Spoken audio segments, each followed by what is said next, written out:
African Network of Parliamentarian on Internet Governance. Is the message available? We proceed. Pin Rep Khadija Al-Usman, Senior Officer, Programs, Paradigm Initiative Remotes. Paradigm Initiative. I'm here. Can you hear me?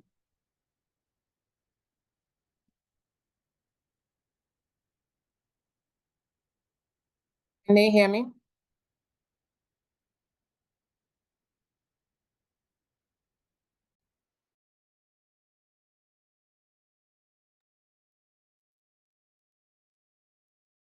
Please let me know when I can speak.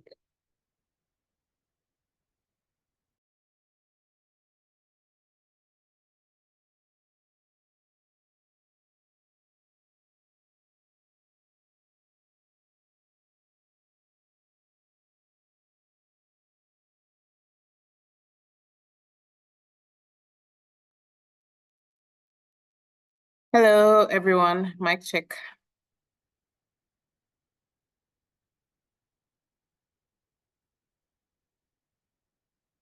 Please let me know if you can hear me clearly. Maybe see me, who knows? Okay.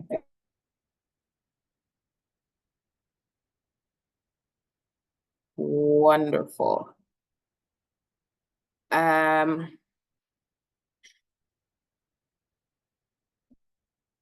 All right. Good morning, everyone. Good morning, distinguished guests, esteemed delegates, and panelists. It is an honor for me to join you here today, however, digitally, at the Mano Union Internet Governance Forum. This region holds immense significance, not only for Africa, but the world at large. The Mano Union countries have played critical roles in Africa's history and continues to do so as we navigate the increasingly complex landscape of digital rights and internet governance.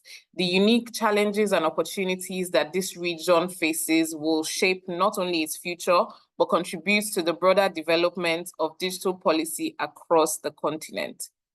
At Paradigm Initiative, where I work, our mission is clear: to ensure that digital rights are respected and protected and upheld across Africa while promoting digital inclusion for all.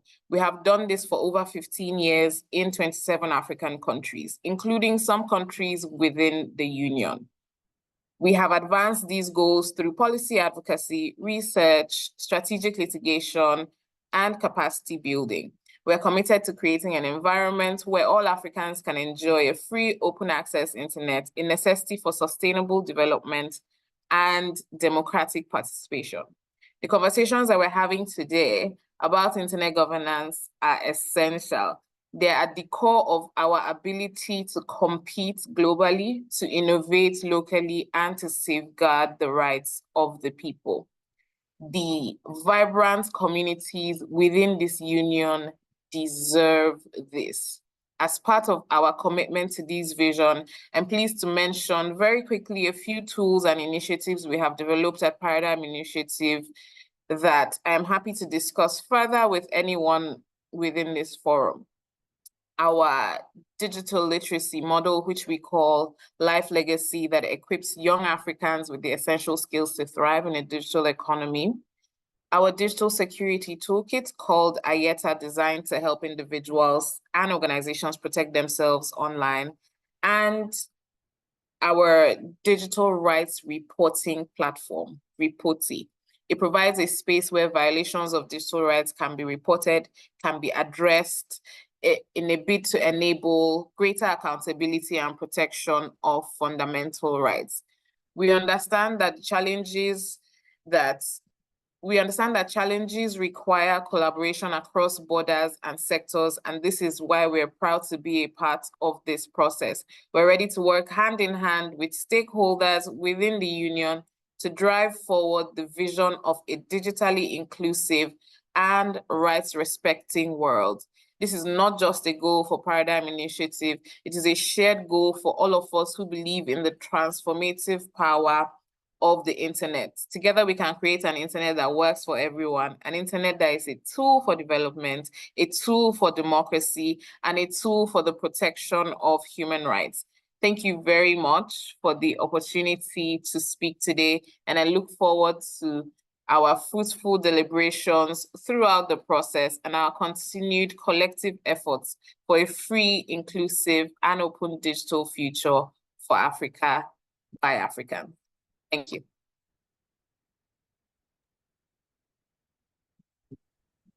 So can we loudly as possible, can we clap for Khadija again?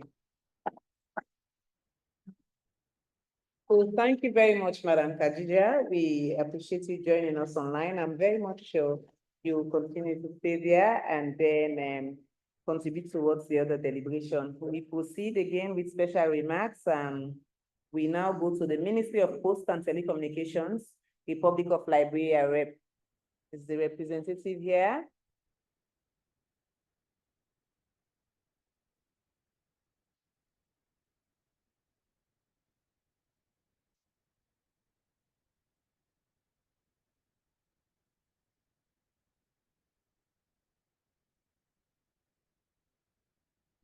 Let's bring this one together. You want to make them together? Okay. And hello. Thank you so much. And then I should have been here earlier on, but then I'm going to represent Liberia now, not in the capacity of, I wear two hats at this moment. Standing on the existing protocol, I'd like to take this time to say a very big thank you to everyone that has made it a point to be here from the various country. And it's just not easy to pull everybody together at this particular point. So I want to say very thank you to everybody. I will come back again and I'll be back again and again. But this time I'm here in the capacity of the convener for the Liberia Internet Governance Forum. We had our event just in August and it was very, very well attended. We had the Minister for Post and Telecommunication, and there's a delegation from Liberia that will be here to also grace the occasion. We are very happy to be in the beautiful city of Freetown, Sierra Leone. We want to say, please put your hands together for yourself here for Freetown. Put your hands together for yourself. You actually welcome us in a very unique way. We believe that this is the beginning of a very strong movement. We have people or persons representing Guinea, Liberia. We also have people from Ivory Coast online. But then the most important point here is we are united to have a strong Mano River Union IGF that will serve as a platform to resonate our issues to the global internet governance platform, where this year is happening in Riyadh, Saudi Arabia. We're going to channel all our issues that affect us in the space. Digital transformation is about connectivity, it's about accessibility, it's about affordable internet. We are happy today to have persons who have made it work for us. Work for us means that we want to say a very big thank you, a special one to the former Secretary General of the Mano River Union, Secretary based in Sierra Leone, Madam Maria G. Harris. She's online. Thank you so much, Madam, for your help and then for your progress towards us having this event in Sierra Leone. We'll come back to say a very big thank you to all the sponsors, people who supported this event. So thank you so much for being here. Liberia IGF is growing and we're growing together as a united front, and we'll make sure that we participate in the Mano River Union IGF every day. Thank you very much.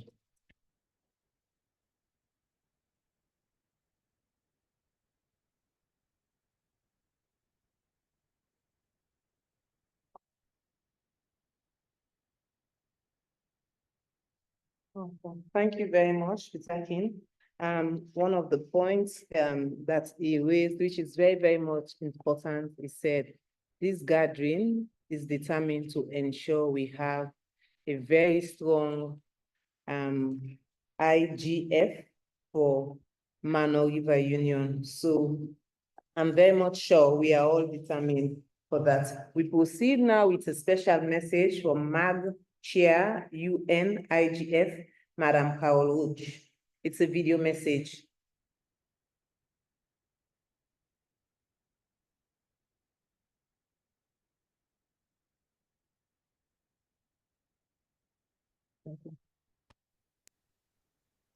Excellencies, distinguished delegates, ladies and gentlemen, it is my great pleasure to join you at the inaugural Mano River Union Internet Governance Forum, IGF.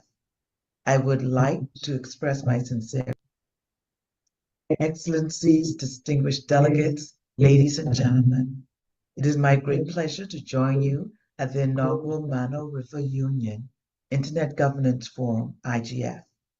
I would like to express my sincere gratitude to the Mano River Union IGF Multi-Stakeholder Organizing Committee, the Secretariat, and the dynamic community that has worked tirelessly to lead this important sub-regional IGF process.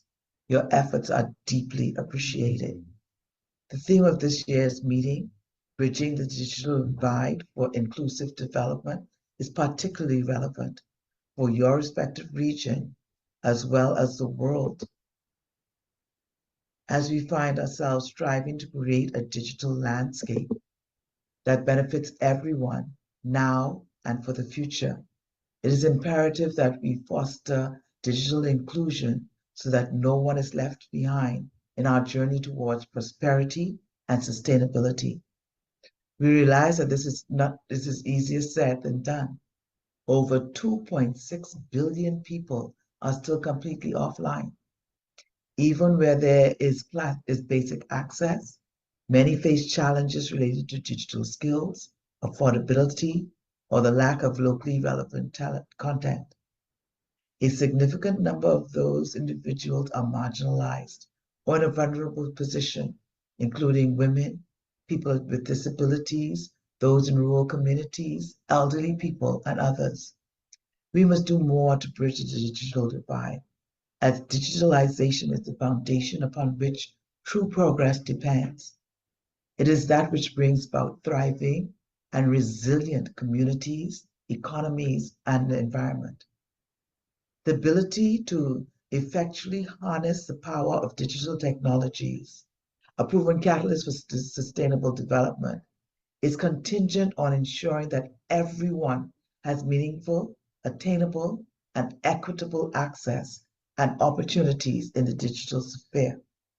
Looking at your agenda, I know that the Mano River Union IGF fully understands the requirement. The issues that are part of your agenda are among the most important areas for discussion and action at the global level as well.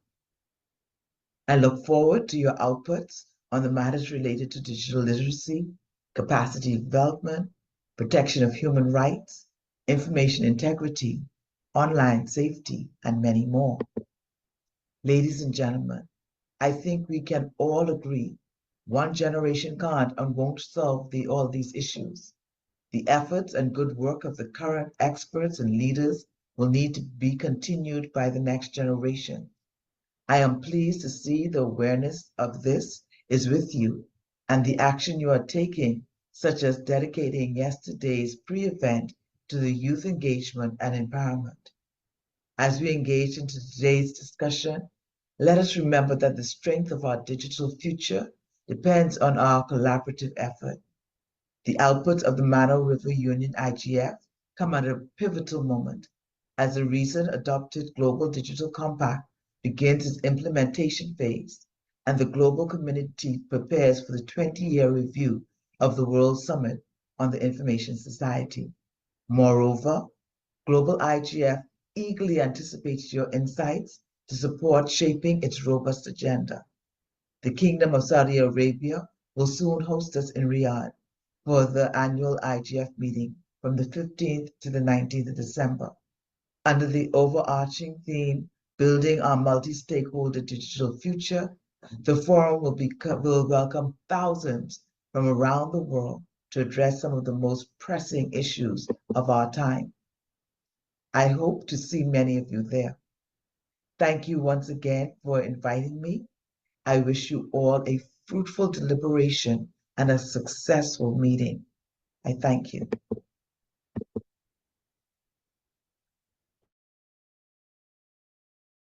The organizers will extend our thanks and appreciation to Madam Carol Roach for that special message. She's not here, but she made sure she's able to deliver a message via video recording, and then we appreciate that one. We proceed now to the representative from the Ministry of Digital Economy, Government of Ivory Coast. Is the representative here? Okay, we proceed. Thank you very much. Remember when we started, we skipped some statements, as we said, because we were adjusting the program. But we now go back for the overview, add all the special remarks. So we now take the overview of MRU IGF and a statement from Secretariat of Mano River Union Internet Governance Forum, MRU IGF, Peter Kinkwe. So, Mr. Kwe, you're now welcome. We know you were here before, making a statement on behalf of Liberia. You are here as an MRU citizen. Yes. So thank you so much. I told you I'm going to be back here again. So standing on observing protocol, Honorable Minister is not here. We would come together very soon. Distinguished guests, esteemed delegates from Liberia, Guinea, Coast, Sierra Leone, colleagues, media representatives, ladies and gentlemen. It's a great honor to welcome you all to the inaugural edition of the Mano River Union Internet Governance Forum.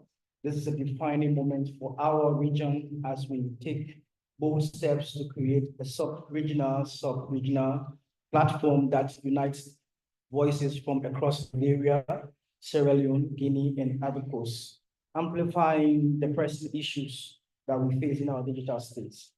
Today marks the dawn of a new era for the Mano River region, one where we position ourselves at the forefront of global internet governance conversations.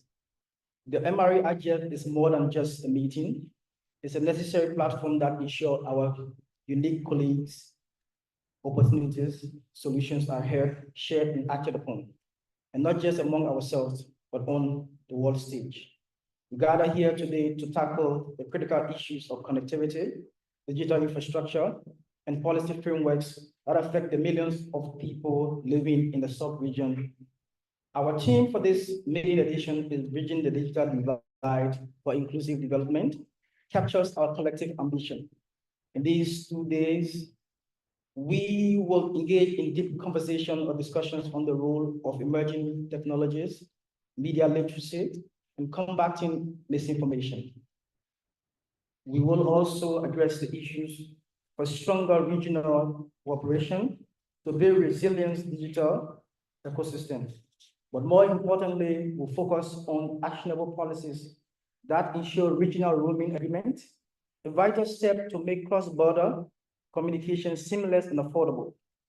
We will also delve into the creation of a regional cybersecurity framework to safeguard our citizens in this age of digital threats. In the coming section, we'll explore 2 key ideas that can advance our goals: a regional digital policy framework that promote harmonization regulations and pave the way for efficient, affordable internet services across the Mano River region.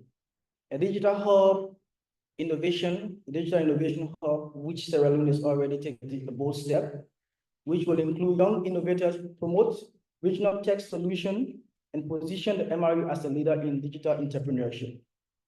Let us use this forum to foster meaningful dialogue, inspire new ideas, and build partnership that will guard the digital future of our region. Together, we can shape the policies and initiatives that empower our citizens, drive economic growth, and ensure that no one is left behind. Thank you, and I look forward to a fruitful discussion, tangible outcomes that will emerge from a historic gathering. Thank you so much.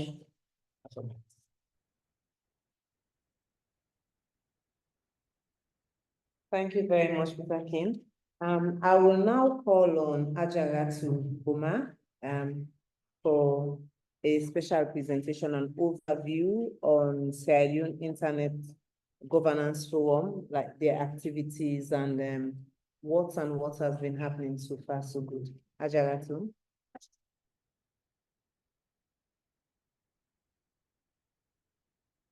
Thank you. Are we? We're doing a lot of talking, right?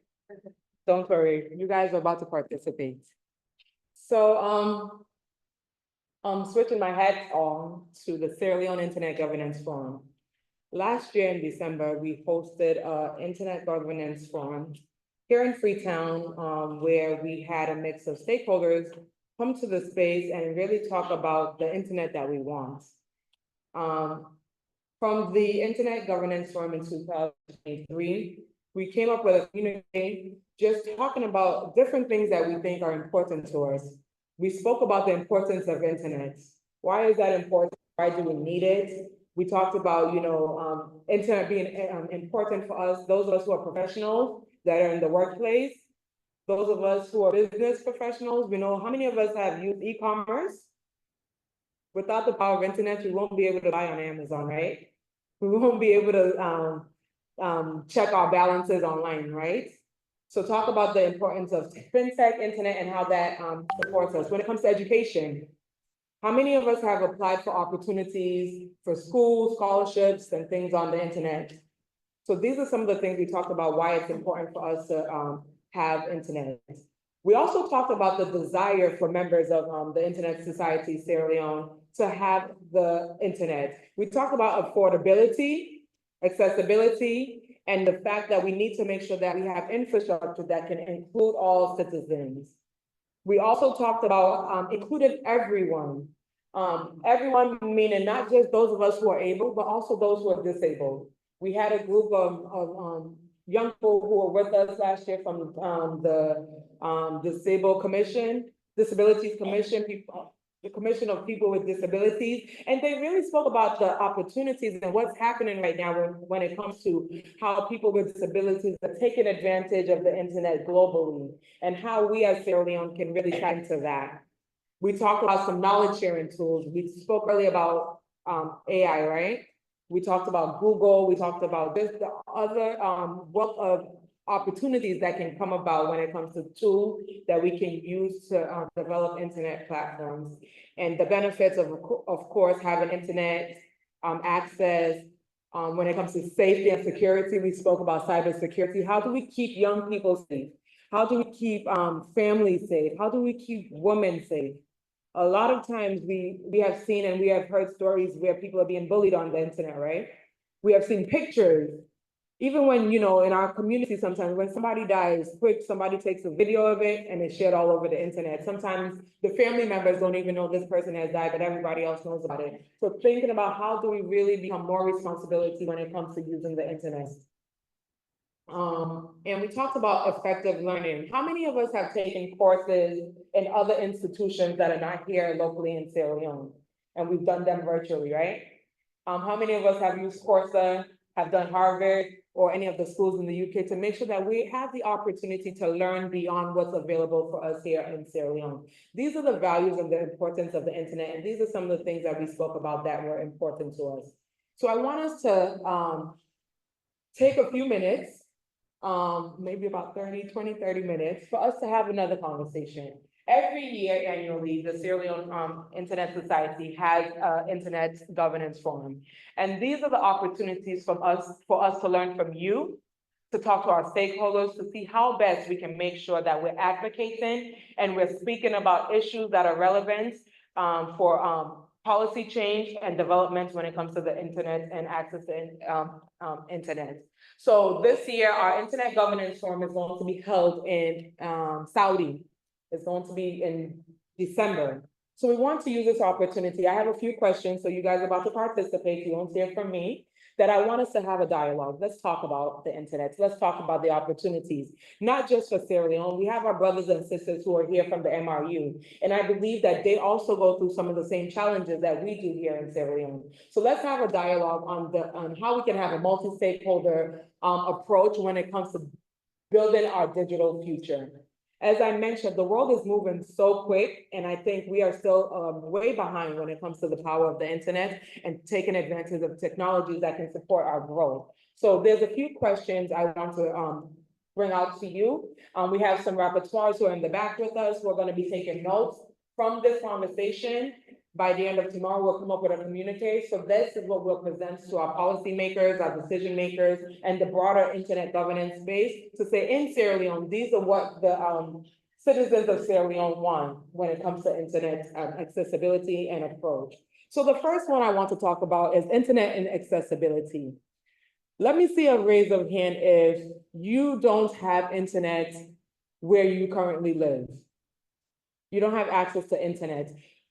Internet can either, let me break it down. We know most of us have mobile phones, right? And we have data, we can buy data. How about, let's start with infrastructure. How many of us have access to internet in our communities where we can actually connect to ISP and not use internet from browsing from our phone or else? We have internet in our homes and we connect with ISP. How many of us have that access? Okay, how many of us don't have that access? What communities, where are you guys living? I mean, just randomly. I live in. Look in town? Okay, in Liberia. No. Where's Look in town? PC, right? Kissy, Look in town. Okay, where else? Yeah, I live Liberia. Where? Liberia. Okay, what community in Liberia? Albia. And you don't have internet in your community? Who else? I'm from Liberia. Cotton Tree? Okay. Anyone else from Sierra Leone that doesn't have internet in their community? Philpott Road? Are you sure? I don't think that there's a No, the question is, without the telephone, Have you heard of K3 internet? I already. So you only use it from your home? Okay, does it mean, okay, so let me ask this question, do you know that? Yeah. I think the person to be clear. Okay, so. Okay, let me break it down. I get you, So there's a part that comes with cost, right? There's a part that comes with accessibility and availability. And then there's. Okay, let's go back and we go back. How many of us know that we have internet in our communities, but we cannot afford it in our homes? So that means you have an ISP, whether it's K3, whether it's or Africa, that they provide fiber or internet connectivity directly to your home without you having to connect to the data. How many of us can provide that access? So the information we provide, for what comes from Liberia, that internet there, but there is GSM information. They try to provide a cable. Yes. Connect the The fiber cable, yeah. Yeah, so when you do not have data on your phone, you can connect to the brand. Okay, So, yeah. so you can connect to Liberia using. No, it's not pushing out. It's not, oh, it's on the way, it's coming in there. So in Liberia, they're about to get fiber to their homes, they don't have it covered. In Sierra Leone, in some parts of the Freetown, in part of the Freetown, I think now, they were about 90% covered, where you can actually connect your fiber internet directly to your home. You understand? We do know that there are some parts of the east that have issues with you connected. And most people oftentimes connect to the internet when they're home through their mobile data, right? So there's two questions, just as you said. One is the infrastructure availability. Sometimes in our communities, we do not have the availability and the infrastructure for us to connect directly. The second part is affordability. How much do you guys think should be the cost of internet right now when it comes to directly connecting to fiber? Should it vary from country to country? Sure, you can give me your Liberian dollars and you can give this Sierra Leone. I think for Liberia, looking at the economic situation of most of our African markets, I think I was afraid to use $8. $8? $1. $1 to connect to the internet. Yeah. He said, how much is $1 in the home? $25. So if I'm an internet service provider, and I'm giving, my first alone, and the least $50 plus. Or just $5. Let me give you 5,000. Okay. What about them? Okay. How much do you think we should be paying to have internet directly from the fiber connection to your homes? $100? 100 leones. Zoo Labs, 100 leones, K3. Per month, let's say per month. So 100 leones per month. How much you guys are using now on top of on Orange to connect? Weekly. Yes, yes. Hold on. Around $50, yes. So many people actually right now, you can actually connect to your home for under $50 per month. They have packages where you can get like 5 Mbps for like $39. So K3 Internet, for example, they're up in Hill Station. So you have other ISPs as well. So one of the things we did know last year, one, it was the infrastructure connectivity was the issue. Many communities did not have the opportunity to directly connect from your home to an internet service provider. And now we have Zoo Labs, Metro, who have made sure that it's at least within Freetown. And I know that they're expanding to other areas. I think it was 2009 or 2010 when the fiber landed in RC. And it took over 10 years for us to really not begin to get access, right? So those were some issues. We had the infrastructure. I mean, we had the cable that landed, but the infrastructure was not there to make sure that we can have affordability. So as IGF, SLIGF, we continuously continue to advocate and speak to our stakeholders. We want to make sure that our communities, regardless of where you are, look, we're talking about Freetown. We haven't even gone upline. So imagine now if you go upline, what happens? Exactly. So these are some of the things we want to make sure we're advocating for. We just talked about the fact that we want affordability. Most of us in this room right now, we're young people. And some of us are working, some of us are not working. Even with our data, you know, I'm on call sometimes and my data finishes and I have to check, do I have Orange money to buy data? Affordability is very key. And my brother from Liberia talked about the economic aspect of our communities. As I mentioned, Guinea, Liberia, Sierra Leone, we're not that different from what's happening. So oftentimes the economic environment affects what our spending capital is, right? So affordability. Let's look at some positives. What do you guys think are some ongoing projects? My brother talked about Orange in Liberia, right? In the next 1 to 2 years, Orange in Liberia, you'll be able to buy data from your phone to your landline. Yeah, to buy to get internet at home in the next year or so. What other infrastructure programs do you guys know about in your communities and your countries that are offering these ongoing projects to help us become more accessible to internet in our communities? What else do we know that's happening? And how are they being perceived by our local company? I just spoke about what Zoo Labs is doing, right? Are there any other companies, AfriCell, AFCOM, do we know of any other companies that are doing internet connectivity opportunities for us in our communities? Whether it's through mobile, whether it's through QCell. What's QCell doing? They have poles, okay.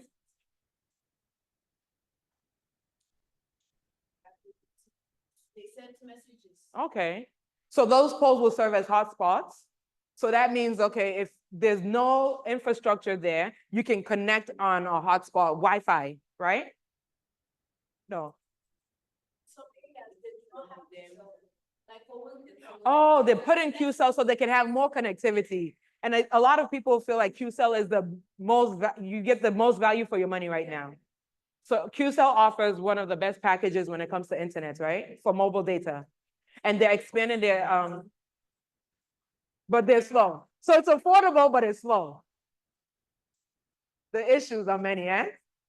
What other opportunities are happening when it comes to making sure that we're connected through the internet? Minus QCell, who else is doing things? Yes. Starlink. How many of us have Starlink in here? How many of us have heard of Starlink? How many of us have heard of Starlink? What is Starlink?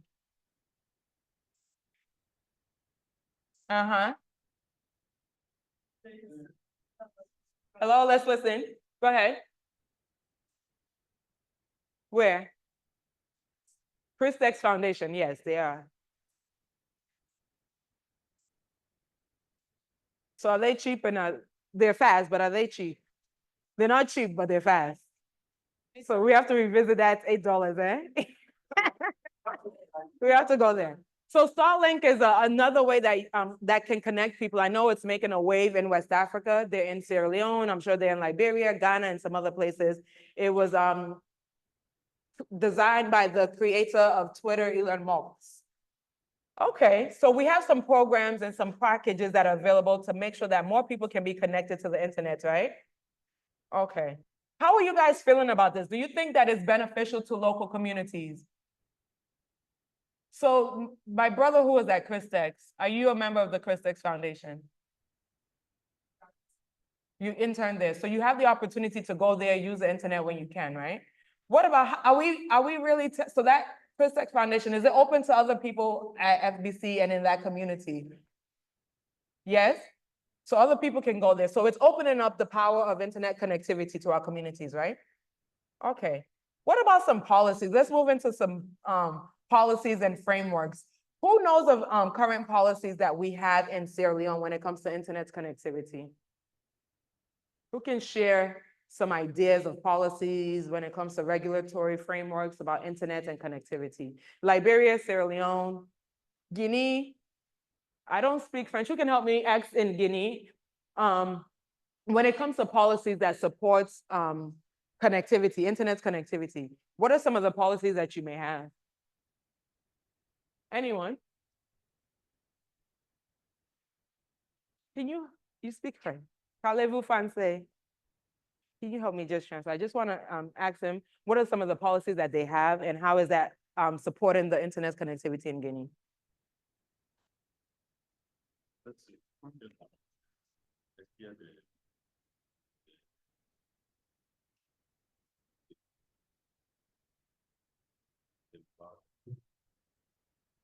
Bien sûr,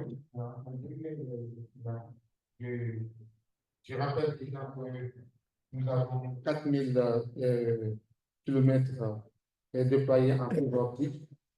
Donc, le câble sous-marin est atterri chez nous. Et en termes de la connectivité, il y avait un problème parce qu'on n'avait qu'un seul câble ACE. Mais maintenant, avec la Côte d'Ivoire, nous allons avoir un autre deuxième câble ACE. En tout ce qui est d'infrastructure locale, là, nous sommes en train de mettre en place. Nous avons le backbone déjà qui fonctionne bien. Les IXP, nous avons 2. Et nous soutenons Internet Society chapitre Guinée aussi déploie pas mal aussi d'infrastructures par rapport à la politique connectée et non connectée dans les zones reculées pour pouvoir réduire la fracture du numérique dans notre pays. Est-ce qu'il y a des textes qui favorisent aussi des tests? Effectivement, il y a certains textes qui sont obsolètes, mais il y a d'autres textes, comme nous sommes en transition en Guinée, il y a d'autres textes qui sont rentrés en vigueur, qui fait qu'il y a de nouveaux acteurs qui rentrent maintenant dans l'écosystème du numérique, tels que les fintechs, tels que aussi les banques, qui sont devenus maintenant des acteurs aujourd'hui de télécom, qui sont régis par la législation guinéenne. Okay, so I start asking the question about the police. What you said, the country is currently in transition in Guinea, so they are trying to have new policies that can enable the government. But he mentioned the fiber cable. He talked about 4,000 kilometers in the countries, and then also currently they have one submarine cable, and then they are trying to get another one through Côte d'Ivoire. And also the internet exchange point. And he mentioned also the local chapter deploying connectivity in the rural area. I know that is also part of the ISO program. Yes. So maybe Similar thing is happening in Sierra Leone or Yes. Liberia. Thank you so much. Thank you very much. And I think that's so important because when you think about connectivity, it's not just, ISOC is there to support and to push. When we talk about policies and frameworks, right? We are here to make sure we're kind of like a pressure group to the government to say, okay, these are things that we need in our communities when it comes to access to internet. And as he mentioned in Guinea, and we've done some in Sierra Leone, ISOC was very pivotal in making sure that the fiber infrastructure came to Sierra Leone 10 or so years ago. And we're still continuously working with the internet partners to make sure that we're making sure it goes to communities throughout the country and not just Freetown. I saw 2 hands up, one here and then in the back. Go ahead. So, for Europe, I don't know if it's a policy for there, if you have internet service provider here, you have to stay in the close range. If you go anywhere farther, you cannot access the internet. Secondly, you have to know the password in order to access that internet service. And you have to stay in the close range, in the public. Okay. So are you saying when it comes to mobile data, within certain communities, you can only use one internet service provider? No. Okay. If a wireless network is provided, like Okay. Wi-Fi. Wi-Fi, you have to yes. Stay With, yes, of course. If whenever father cannot access Yes. that internet service. Yes. Or if you don't know the password, the passcode, you cannot access that service. No problem. Yeah, that is one policy that we have. Okay, please let us know who you are and where you're representing. If you're representing a country and organization. So as you speak, just let us know who you are, what country or organization you're representing, so our repertoires can also capture that. Yes, in the back, and then we'll come to this young lady. Thank you. So far, so good. My name is Dennis Kumar.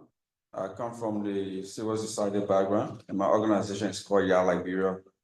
So as of 2021, there are a couple of policies in place in Liberia. One has to do with the regulation. There is exclusively a body responsible, an institution called the LT, the Liberia Telecommunication Authority. They are there to regulate internet service provider within the country, the type of services they are providing for the user across the 15 counties in Liberia. And that is ongoing regularly, which is not much because the 15 counties are not being connected to internet. They're not being connected? Yes. Okay. And not just bringing component to Liberia, but the issue of accessibility is still an issue. The issue of data protection, there have been some reform when it comes to data protection. The issue of content management, young people using the social media in some form and minor. There are some policies on the book for that.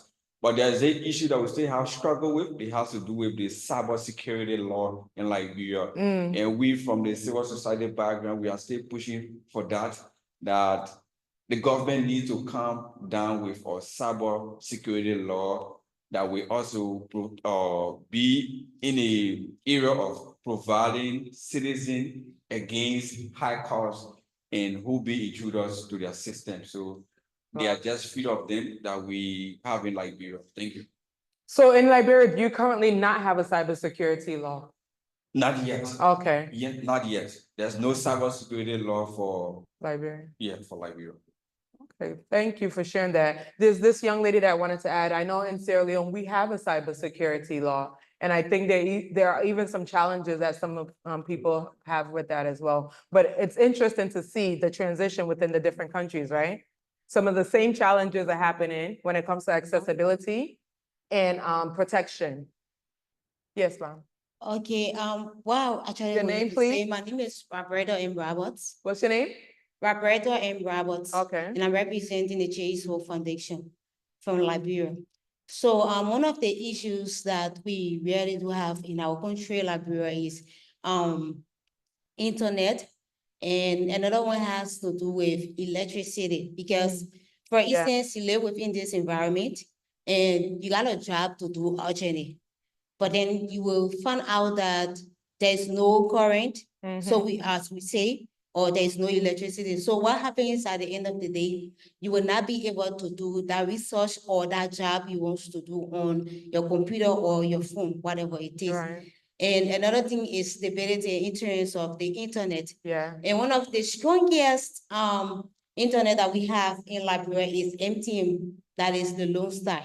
Yeah. Yeah, we have Lone Star and Orange.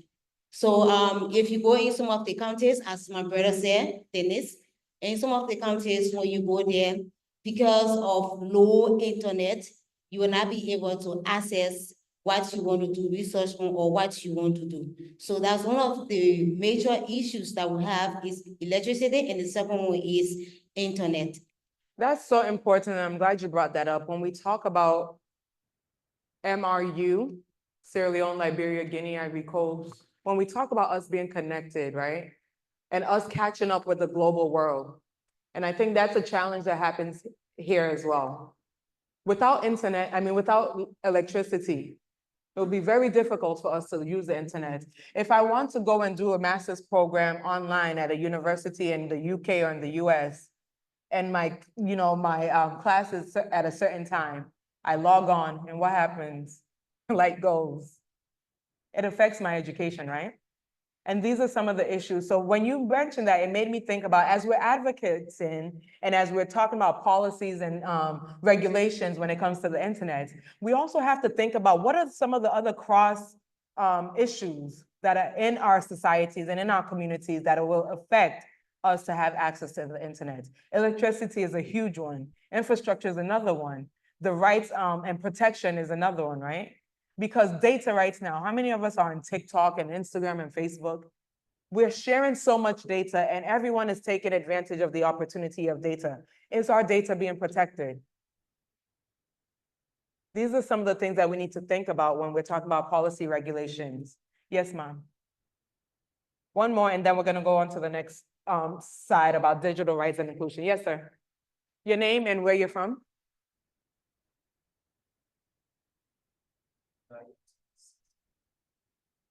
Where are you representing, please? Okay. So I think national Mm-hmm.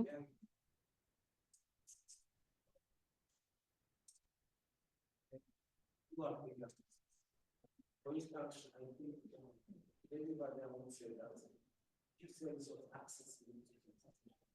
But I think in some certain areas as well, this is not accessible and orange. Yes.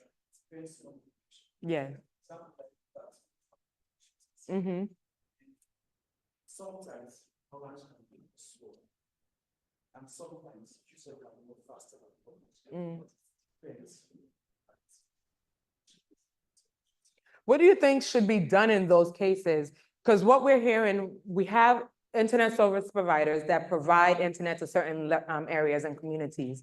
Sometimes they're faster, they're good in other locations, and other times they're not. Just like you mentioned, when you go upline, I think AfriCell had covered most of those in the rural areas and in the provincial areas, whereas Orange, you would say, covered most of the areas. What do you think needs to be done when it comes to having conversations with our internet service providers? And my brother from Liberia also just mentioned the same thing, to make sure that if they are in these areas, like you said, QCell, you're great. I mean, you're affordable, but you're slow. Is it about being affordable, or is it about the accessibility of it? Should we say, okay, blocks, right? This is your area. Make sure you provide the best internet in this area before you move to another area, instead of trying to cover the masses and not giving the best amount of internet. So quality over quality over quantity. Yeah. Okay. Thank you for sharing that. With what? Okay.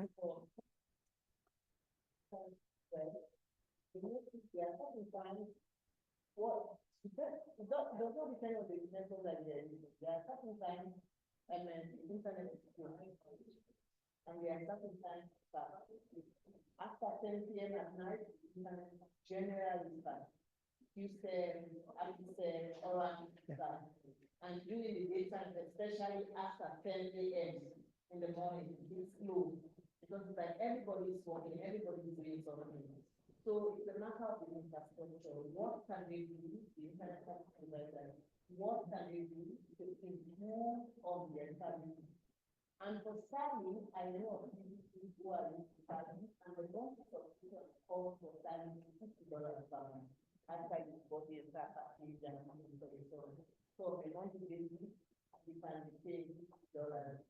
And then if you know, some of us are even paying beyond $50 every day to subscribe.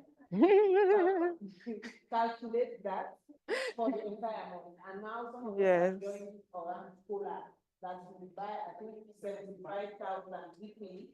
And I noticed there was a particular time I had to upload videos on Facebook and on YouTube. And the subscription only lasted for 4 days. And then I went to Oman and asked, I don't have internet access, and I subscribed for this Cola thing. And they said, well, your data is finished. Something about weekly. They said, no, it's finished. So I have to wait or do another subscription with my other line so that I can be able to have internet access. So you see the challenges. And because access to internet does not only limit the cost, but unfortunately, because internet is being censored, the availability or the limited size that you can access, you have to use the firewalls and the rest of it. And while in some countries you see the infrastructures are limited or the cost is very high, all of that is a strategy towards the access. You don't want everybody to use internet all the time. If you are critic and it become more expensive, you limit your time to post things about government and all of that. So it's a strategy we have to understand. And talking about the policy, we all know that we have the cyber security laws and still yet, people have concerns about certain areas where people limit the right of freedom. Yes, freedom of expression or access to the internet. And by and large, cyber laws to be focused on limiting cyber offenses. But if you go now to the cyber unit and say inside, like go there, like twice a month or so, you see the list of cyber offenses being committed. They have to do with mobile money fraud, they have to do with nude pictures and sexual harassment. So there are a lot of issues. And I'm sure these cut across, because I am aware of some people that after committing certain cyber offenses, they attempt to escape. They are either caught inside Liberia or the Liberia border, or inside Guinea or the Guinea border, and all of that. So the issues are many, right? I know we have a lot of things. What I want you guys to do, because we want to make sure, I don't want to take up too much time, please write in your notebooks, give us feedback, because these are some of the things we want to take up. I think, we talk about policies and regulations. And even with these policies and regulation, one of the things I'm hearing from us is having communication, the regulators and the policymakers having communications with the citizens to really understand what our challenges are, and for us as citizens to provide solutions. Because oftentimes I realize we're quick to say, okay, these are all the issues that we have, but we have to also realize that those who are making these decisions, they're also citizens. They're also people like us. So most times when we talk about challenges, we also need to make sure that we're providing solutions to say, in my community, this will be the best solution that I think can be a way to solve this problem. You've made a cybersecurity law. We appreciate it. We want it. However, maybe cybersecurity laws should not limit us from expressing our freedoms and our rights. Maybe cybersecurity should focus on these issues because these are the prevalent issues that we see in our society. So I just want to have one more quick, three quick comments when it comes to digital literacy. In the MRU, literacy is a huge issue. And now we're talking about digital literacy. How and what is it that we're doing in our spaces and in our communities to ensure that young people, especially older people, how many of us have mothers and aunties and grandmas who are on WhatsApp, right?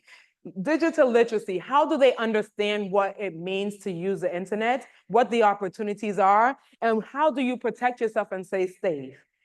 Somebody mentioned about young people having access to internet, and she mentioned about sometimes a young person might get a video in a WhatsApp group and it's a nude photo, and they start to share it in different groups and they get caught. They didn't understand what that meant, right? but they were just sharing it because you think this is the right thing to do. Digital literacy is very important. And it's up on all of us that are in this space when it comes to advocacy for internet rights and usage to make sure that we're educating people along the way. Those of us here in ISOC, we have an internet Girls in ICT Day, where we not only share with them opportunities and careers when it comes to technology, but also talk about safety and protection. Because oftentimes it's also the women that are being taken advantage of when it comes to these spaces. Some of our young girls are out here doing videos, sending pictures, because some of them are man, then they say, "Yeah, send me Bobby. Send me nude picture." And they're just thinking, okay, I like this person, let me send it to them. And not understanding what that means, right? So it's also up to you to be mindful of that. That could be your sister, your mother, your aunt, or your cousin. So digital literacy is something that we all have to make sure that we're taking seriously. Oftentimes in our community, internet is new to many of us. It's what, 10, 20 years that people started really getting on the internet. So it's very new. And not everybody understands how to use the internet responsibly. So we have to make sure that we're educating people about the rights, the opportunities, and the regulations. We have all these policies and all these laws, but how many of our citizens really understand it? Is it just for those who are sitting up on the hill? Those who are in the decision makers in the ministries and in the government institutions, or is it for all of us? So a lot of the work, we have civil society actors in here, we have young students in here, we have advocates in here. We have to make sure that we're bringing these laws and regulations to the grassroots, to the people, so that they can also understand what they mean. So when they do send something out and the police comes knocking on their door, they say, "What did I do wrong?" They understand this was a law that was in place and it affected them because they did that, okay? We have 2 more comments and then we'll close up. You, and then here. So in the back, your name, where you're from.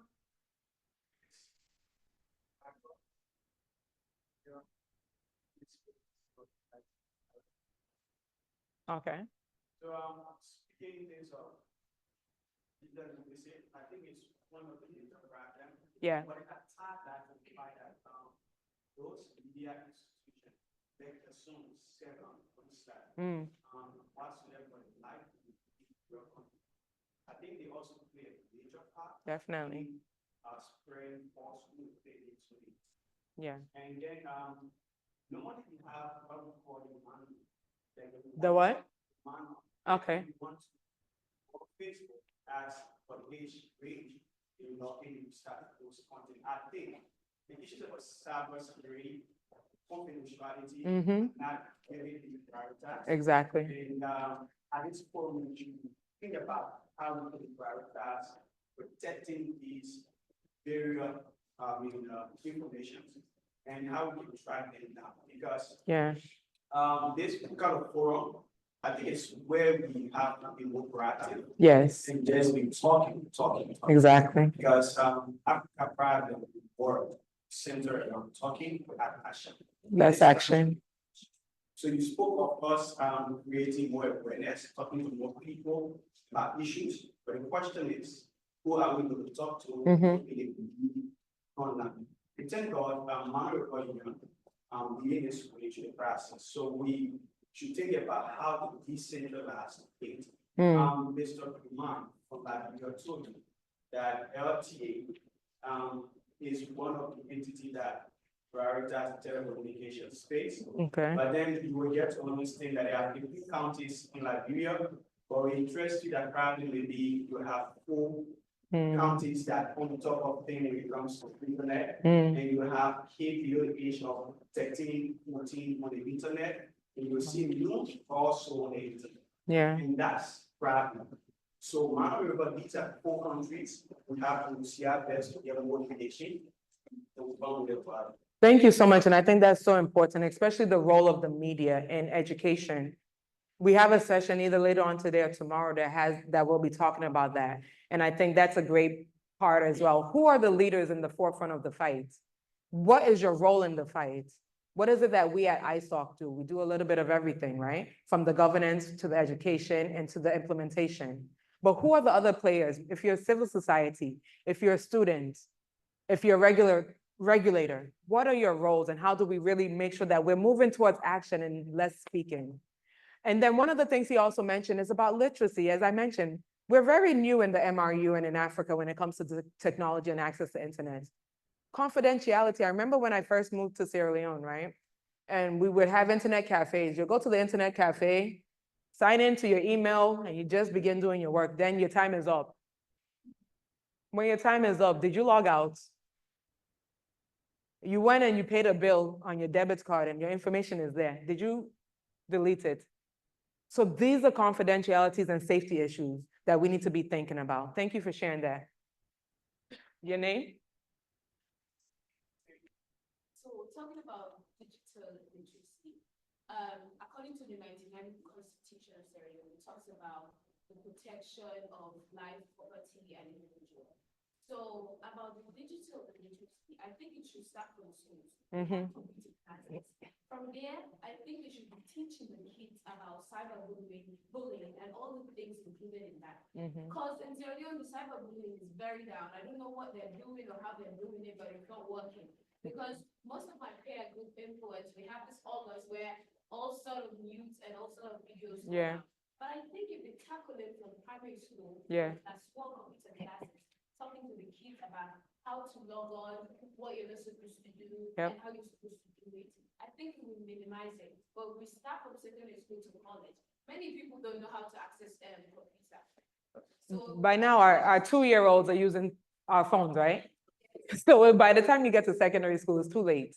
And that is so true. And that's some of the things that we do at ISOC. We make sure that we're not, and I said ICT Day, because the young girls are the mostly the ones that are being affected by this. And as much as we're focused on the girls, it's also the responsibility of our young men to help us support that. Because a lot of times they don't know. They don't know what it means. Okay, I'm just taking a picture. They see influencers taking pictures and doing this. They don't understand what that means. It's education, it's mindset change. It's an understanding of the responsibilities when it comes to technology. All of us that are here now know that as you grow in different stages of your life, there are rights and their responsibilities. Just because you have this rights, if you don't use it well, you will be affected by that. And that's all over the world. The same thing in America and the UK, you have a lot of predators that go onto the internet. And if you actually pay attention to what's happening right now, human trafficking is very real. Most of us know family members, people in our communities that have said, oh, I have a job in Dubai or I have a job in UAE, and human trafficking is very real. And our young people, especially our women, are being affected by that. You meet someone online, they begin to chat you up and you think, okay, you found the love of your life. Or, you know, we have our aunties from the West who come and find their husbands in Africa, right? Then you go to the West and you're a slave in their homes.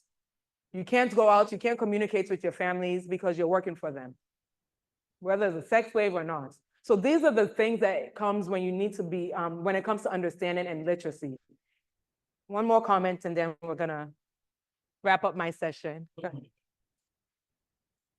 Doctor.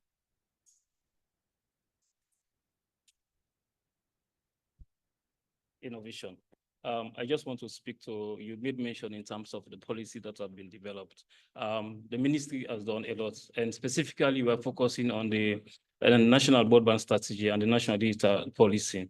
These two policies actually geared towards improving connectivity, but not just also again to improve access in terms of affordability. And in terms of digital literacy, we've actually again done a lot in this area. We are partnering with the private sector, specifically Huawei and Orange. Recently, we've trained over 50 trainers of trainers that have gone ahead to train over 3,200 students and 50 market women. And all of these efforts and initiatives are actually geared towards getting our people ready for the internet. But most importantly, I want to mention, we've done a lot again in terms of the cybersecurity. As we all are aware, we've already established the National Cybersecurity Coordination Center. And we also again have a Cyber Crime Act of 2021. And prior before now, we have the National Telecommunication Services that only regulates the telecommunication services. But because technology evolves and we have the Internet of Things, AI, emerging technologies and all of these, the responsibilities of NATCA as... So you can't hear him. Can't hear me? Okay, Oh. sorry. Speak up. Okay, yeah, the From the diaphragm. responsibilities of NATCA has been expanded to regulating the entire sector. You made mention in terms of stakeholder engagement. We have also been engaging in stakeholder engagement, but unfortunately, the Sierra Leone Internet Governance Forum, I'm not sure if you have been participating. In fact, I want to use this opportunity to kindly ask that we collaborate, because collaboration is very important in this sector. And we acknowledge your role, we recognize the importance of your contribution towards this sector. I think it would be good if we actually have this kind of collaboration with the ministry going forward. Thank you so much. So he was speaking about the policies and regulations and all of the great work that the ministry is doing when it comes to internet and technology, and how it's important for us as partners in the space to collaborate.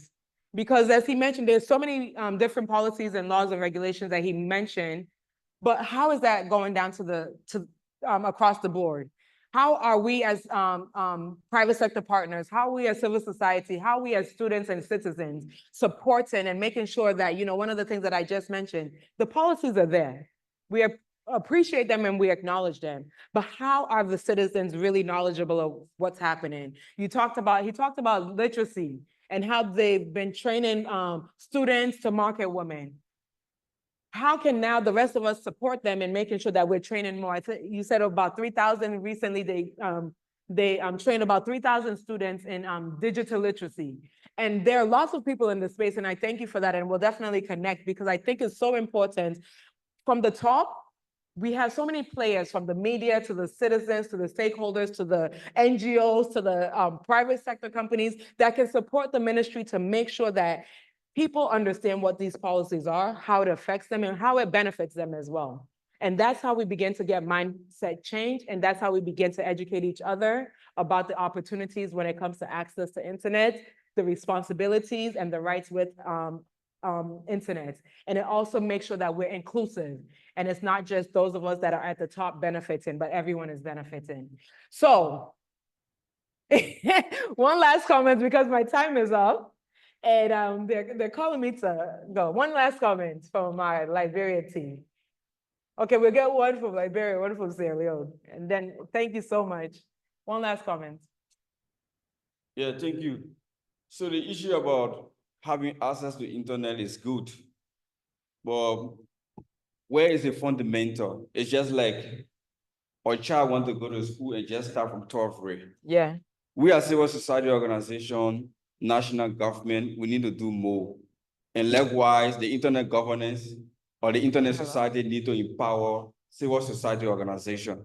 That is to provide basic information or basic training. Okay, then. Let's take, for example, in this room now, if we ask, it's not a disrespect to anybody, how many passengers know how to create a Gmail account? Yeah. Or how do you know whether a website is secure to proceed with processing of your information? Yeah. You have less number of people saying yes or no here. Exactly. So as Internet Society chapter, both Liberia and that of Sierra Leone and the Mano River Union, you guys need to empower civil society. Like my organization have been doing, we have been educating high school students when it comes to accessing the internet.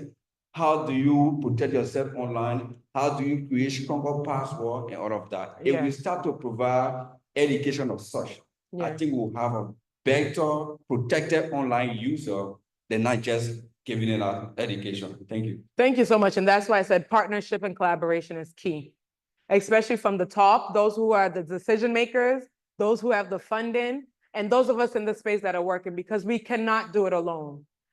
Everyone on a team has a job that they do. And that's for anything. So when you're on the team, you're either the captain, you're either the team player. So everyone has a role and a job to play.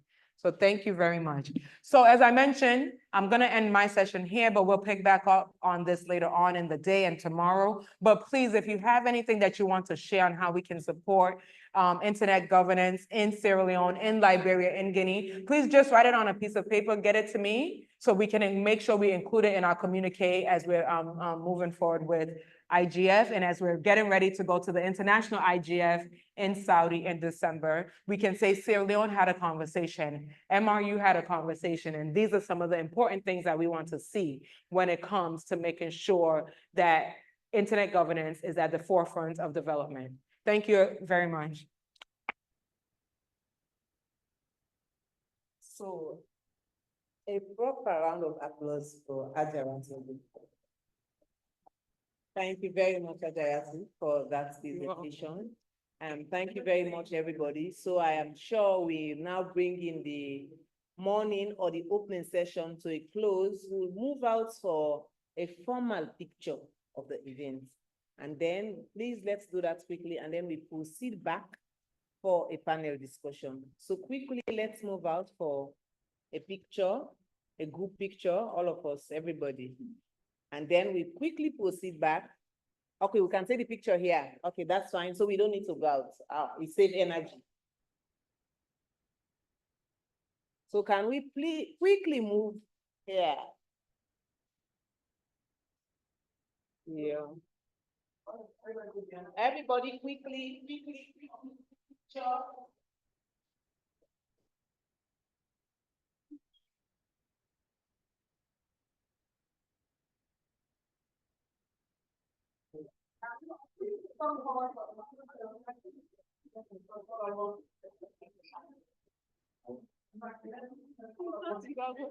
Hey, I think the short.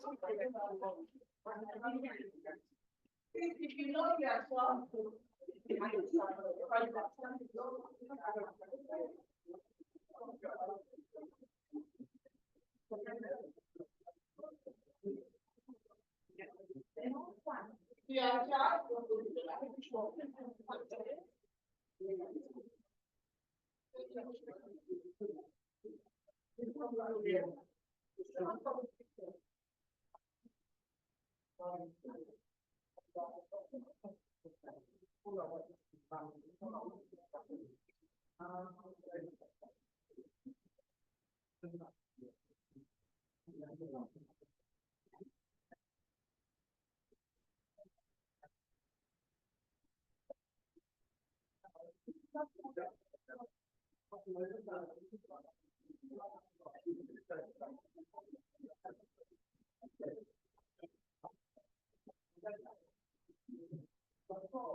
Hello, can we please settle down and proceed?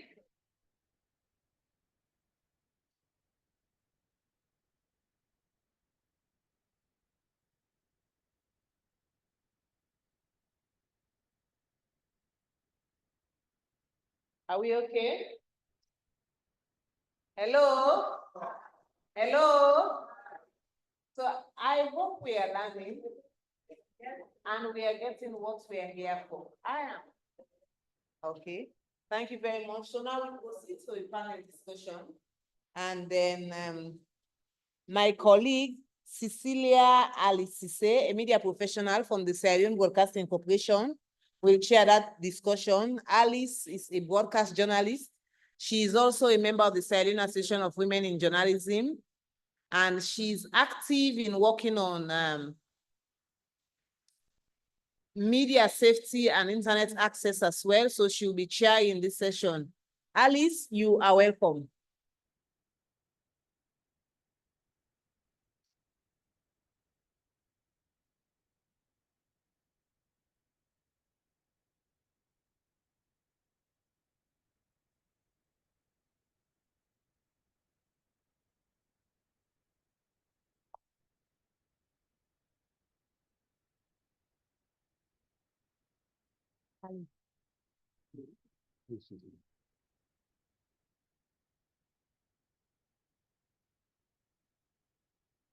So yeah.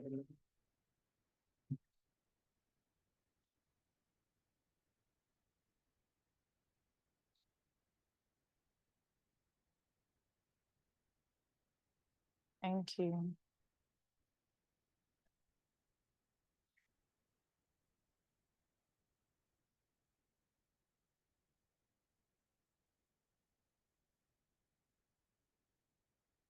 Good afternoon, ladies and gentlemen. I am Cecilia Alicise, and it's a pleasure to be here to take you through this panel discussion, which is going to run through a lot of things that you've already discussed. Some of them you have ideas on, but we're going to have now people who are more abreast with the issues, and we'll talk to them about it since they are directly involved to those issues. And then we would take a few questions for each session. It's going to be a 1-hour panel discussion. So for our first 30 minutes, we're going to take like 5 questions, and the last 30 minutes we'll take 5 questions. So in this panel discussion, we're going to be discussing the topic digital infrastructure development in the MRU region. And we're going to have 3 panelists who are going to help us with that.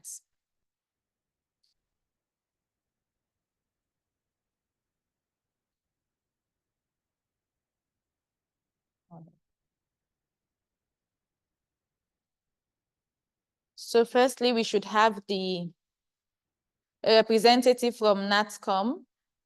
Do you have a representative from NATCOM?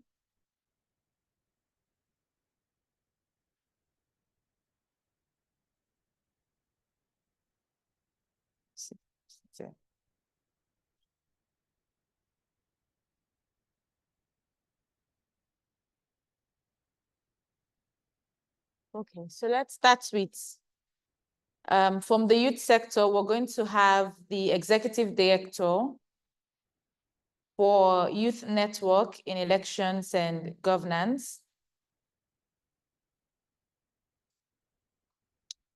In the person of Ibrahim Bangura.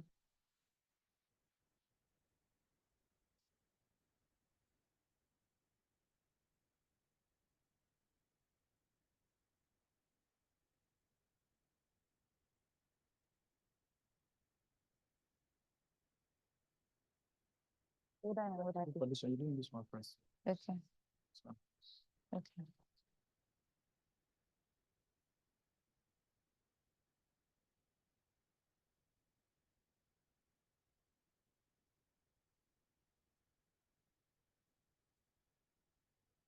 Okay, so let's make welcome the regional stakeholder for Samuel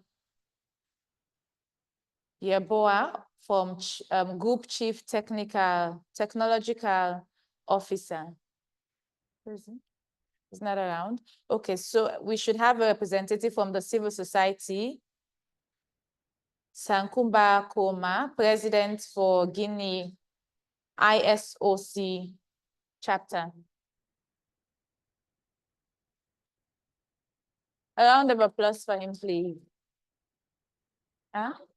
Yes, it's very please. And then a representative from Ministry of Communication, Innovation and Technology, Sierra Leone. A round of applause for him, please. And then a representative from Zood Labs.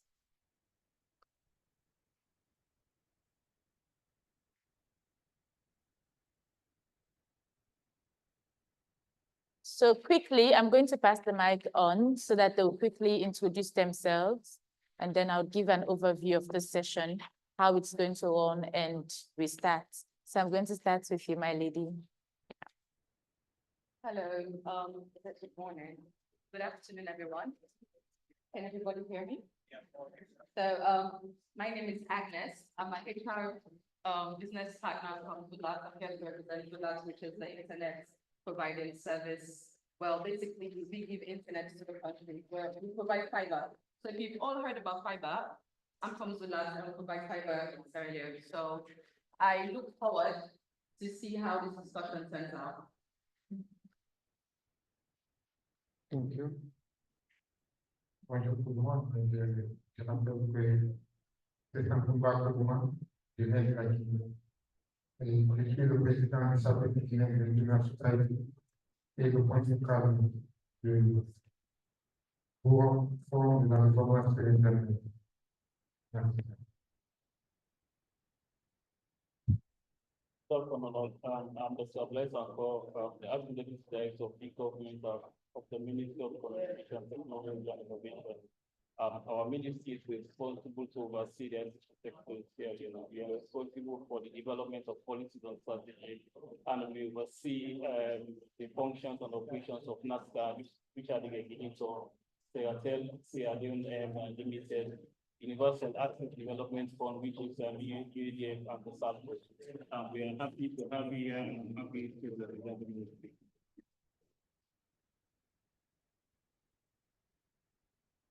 Thank you very much for that introduction. So for this first session, we're going to look at three main topics.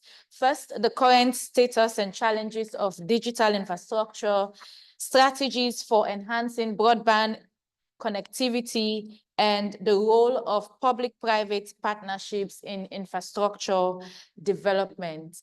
Now, as the world is going digital, it is very evident that access to internet has increased exponentially, but then there are still challenges.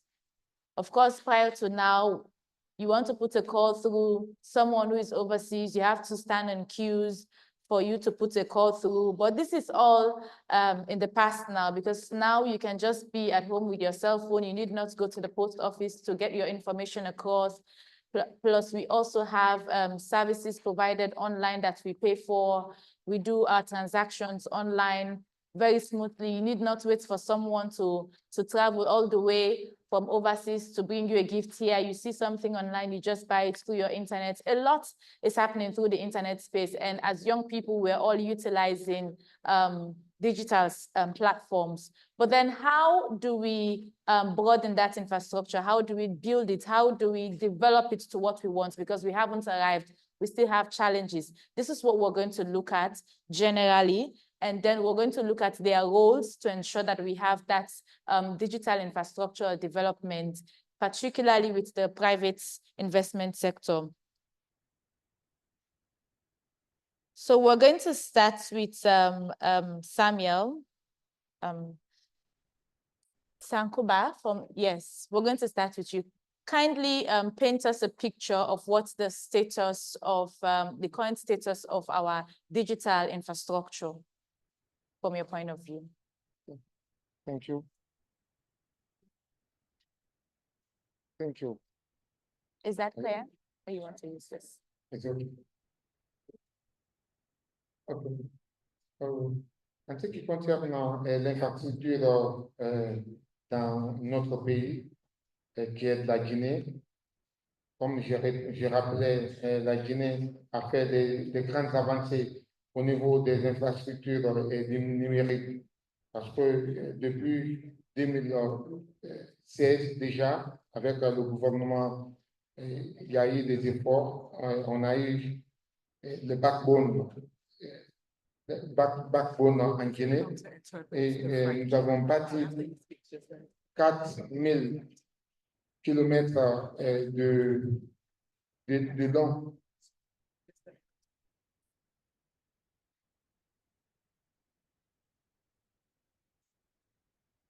Yeah.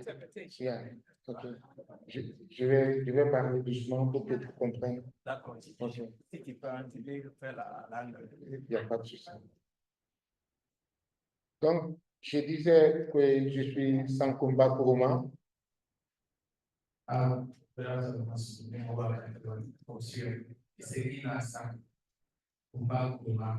Je suis le président du chapitre guinéen de l'Internet Society. He is the president of ISO Et le point focal IGF à Guinée. and he's also a vocalist of IGF Guinea. Thank you. Donc, en ce qui concerne l'infrastructure du pays, He's been into one of the universities in Guinea. Depuis 2016, From 2016, la Guinée a fait de grandes avancées par rapport à l'infrastructure du pays. De nos jours, nous avons pu bâtir la fibre optique de 4000 km qui quitte de Conakry jusqu'à le sud du pays. They are currently on doing the fiber installation, which is 8 kilometers. Nous avons aussi la backbone qui relie déjà tous les acteurs du numérique dans notre pays. They are doing it in order so that it will be spread out in the country. They don't want to do it just to be limited in some areas, whereas some areas will be having access to communication where others will be having access to. They are trying to do their best in order to make sure that every area is being included in this development installations. Et nous avons DXP, le point d'échange Internet for Exchange. Nous avons XP, Internet Exchange Point. Okay, so you guys are also 8 points too. Donc, en ce qui concerne le chapitre guinéen de l'Internet Society, en ce qui concerne they are trying to make sure that the communication between nous avons fait depuis 2017, le chapitre a été créé. Okay, the installation of the project happened from 2017. Nous avons à mettre en place des formations de renforcement des capacités, telles que la gestion des XP. Et nous avons aussi l'utilisation rationnelle aussi de l'Internet dans notre pays. They are trying their best in order to make sure that this installation are paid on, so that everybody can access the internet, and they are paying on this, even though there are some challenges, but very soon, things will be normal. Donc, c'est ça que nous sommes en train de faire maintenant. For now, that is all he has. Thank you. Je vous remercie. Thank you very much for that brief introduction. would get over to a representative from the Ministry of Information. Merci beaucoup. Mon grand frère, merci beaucoup. Okay. Okay. So you're going to give us from the Sierra Leonean perspective, what's the current status of our digital infrastructure? Thank you, Madam Director. Yeah. The perspective of Sierra Leone in terms of digital connectivity. I must say, for Sierra Leone, digital infrastructure is not just about connectivity. It's actually a foundational pillar of economic development.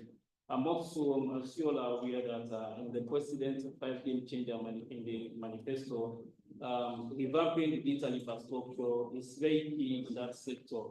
And recognizing the importance of that as a ministry, through the Economic Committee of West African States, Wide Area Network, and the National Fiber Backbone Project Phase 1 and Phase 2, we've actually deployed National Fiber Backbone Network across the country, spanning over 600 kilometers. And this fiber backbone connects 14 districts out of 16 districts. Clearly, you can see that in Sierra Leone, we currently have 16 districts, but we have been able to reach out to these 14 districts. So we still have 2 districts to reach out to. Of course, it's very clear the challenge here is financials. Beyond the fiber backbone network, we've also again established a last mile metro and access network in 10 districts within Sierra Leone. And all of these actually aim to expand connectivity in urban hubs to bridge the digital divide and academic institutions, and also again to establish connectivity between government, ministries, departments, and agencies. In terms of interconnectivity across the MRU region, we've established connection between Freetown and Guinea and Liberia. That is at Baramuya and at Genema. We have fiber point of presence at all of these locations to interconnect with Guinea and Liberia, so that we'll have one network across this region. In essence, the ultimate goal for all of this interconnection is not just to increase for redundancy, but also again we want to achieve affordability in terms of the cost, because we know from the discussions today, affordability is very important. Another aspect again we've looked at is because of course we know when we talk about connectivity, we are not just looking at Freetown to be connected. Freetown is densely populated and it's highly connected in terms of fiber infrastructure. We want to establish connectivity to remote areas. So to do so, of course, we all are aware that we have the Universal Access Development Fund. This is an agency that's been overseen or supervised by the Ministry of Communication. And for most of the contributions that we are making to the mobile network operators, they are paying some percentage of that to that development fund. And the whole essence for that fund is for this agency to use this fund to bring or to expand connectivities to this regional area. And as I sit here, proudly to say, quite recently, the UADF has deployed 9 MRU telephony programs. All of these are all geared towards achieving connectivity. Another aspect again we put our effort to is in terms of the fiber. Now you know that in terms of the fiber, initially in 2010, just like as our previous speakers said here, we had internet deployment at the landing station. It was one, and that was managed during a SALCA. But because of we want to increase operational efficiency, we want to increase cost, so we decided as a ministry, the best approach is to unbundle it. And we unbundle the network into both the wet and the dry segments. And for our understanding, the wet segment is the fiber connection from the submarine cable that is on the sea, and the dry segment is the ETL fiber network that is connected across and the city. The whole essence to do that is to increase efficiency, to improve redundancy, and that's we are able to achieve. But notwithstanding, as our previous speaker said, Guinea is also connected to the same fiber network, which is the same submarine cable, which is the east. Liberia again is also connected to the same cable. But unfortunately, reliability is very important when it comes to connectivity. We want to increase redundancy and reliability. So in essence, we need a second cable. As a result, the ministry is actually having discussions with the Economic Committee of West African States and the Amica Cabral projects. This project is what? Is to land a second submarine cable to increase redundancy. While we are having this discussion on the side, we are also again encouraging our private sector So actually, again, bring a third cable, and this private sector include all the mobile network operators, including our current internet service provider, which is Zulab. All of these initiatives, they are geared towards improving, not only improving connectivity, but we also again want to enhance redundancy, and we want to bring the cost down. And quite recently, we've had an engagement with the Guinean authority, that's the counterpart Ministry of Communication, Telecommunication and Post in Guinea. We have the discussion in terms of interconnecting between Guinea and Liberia, just to serve as redundancy, while we are still pushing other efforts in terms of having redundancy in the submarine cable. All of this signifies the importance the ministry plays in terms of what expanding connectivity, and not just expanding connectivity, but most importantly is to bridge the digital divide. Okay, good to learn about your working relationship with your Guinean counterparts, which is very good. I must commend you for that. What I want to pinpoint on is how does this relationship support us when we travel to these MRU countries? Say, for instance, someone is doing business in like Pujan, which is very close to, say, you are going to Liberia or Guinea. And for most cases, you're going to Guinea or Liberia for just 2 days or 3 days for business. You'd have to either change your SIM. You cannot use your same orange SIM here that you're using in Sierra Leone when you go to Guinea for a few days or week that you spend there to do your communication or other digital work. You'd have to either buy a new SIM or maybe look for a Wi-Fi facility. So how are we trying to ensure that we have that roaming service? Because if we have Orange in Sierra Leone and we have Orange in Guinea, you need not change a SIM card for just 2 days that you're spending in Guinea or Liberia. I want to thank you for the question, and it's very important, just like as you mentioned. As I said earlier, for what we are doing, all of these efforts or initiatives we are having discussions with the Guinean counterpart, it's not just cost, but again, when we talk about roaming, it's very important. As I sit here, as part of the MRU, that's what we are pushing for, to have a free roaming agreements between the neighboring states. But currently, as it is, if you travel to Guinea, I will tell you that we have roaming. Actually, but the only problem there is in terms of cost. Of course, you know, the sector, whether government or the ministry, we are only developing or establishing policies to what? So to provide the sector. But actually, again, we know technology comes with cost. We understand the frustrations of our citizens, and that's what we are working towards, to bring down the cost. But most importantly, the data bundle for now is quite expensive. Quite recently, we've had agreements with Ivory Coast for free roaming. And all of these discussions, they are underway. And I don't want to speak much on that because the regulator is actually championing that effort. We've actually developed a framework. We've actually drafted the framework with Guinea, and all of it actually captured. And part of that framework or MOU is to actually look into this roaming, free roaming. But you know, I will say here, some of these things, they're actually not just tied down to the government, but again, the private sector. We also again need to have discussions with the private sector, look at what their operational costs is, and see how much we're able to marry between what our objective are as a government and what, of course, the only sense for the private sector is for them to make returns on investment. And for that investment, of course, we know they have to do investment. And once you do investment, you need to recoup your investment. But I will say here, we are making efforts, and we've started the discussion. We've actually started the discussion of free roaming some time back, but along the way, we have a breakdown in the discussion. So we've started it quite recently. And I think just about 2 months, we were in Guinea, and we've developed the framework for the MOU. And part of that framework is to have a free roaming, and the discussions will continue. Then as it progresses, then we will inform citizens about this. But for now, the free roaming is actually there, but it's on the high side. Thank you very much. Can you please pass the mic on? I'd come to you. If Sierra Leone is to have a strong, resilient digital infrastructure, then private partnership investment is very key. So for our independent service providers like Zood Labs, your role cannot be overemphasized. Yeah. Because you may want to say that tapping into the fiber optic is very expensive. At the same time, you want to make profit out of it. Tell us what your assessment so far, based on your services provided from Zood Labs and what we have in the space in Sierra Leone.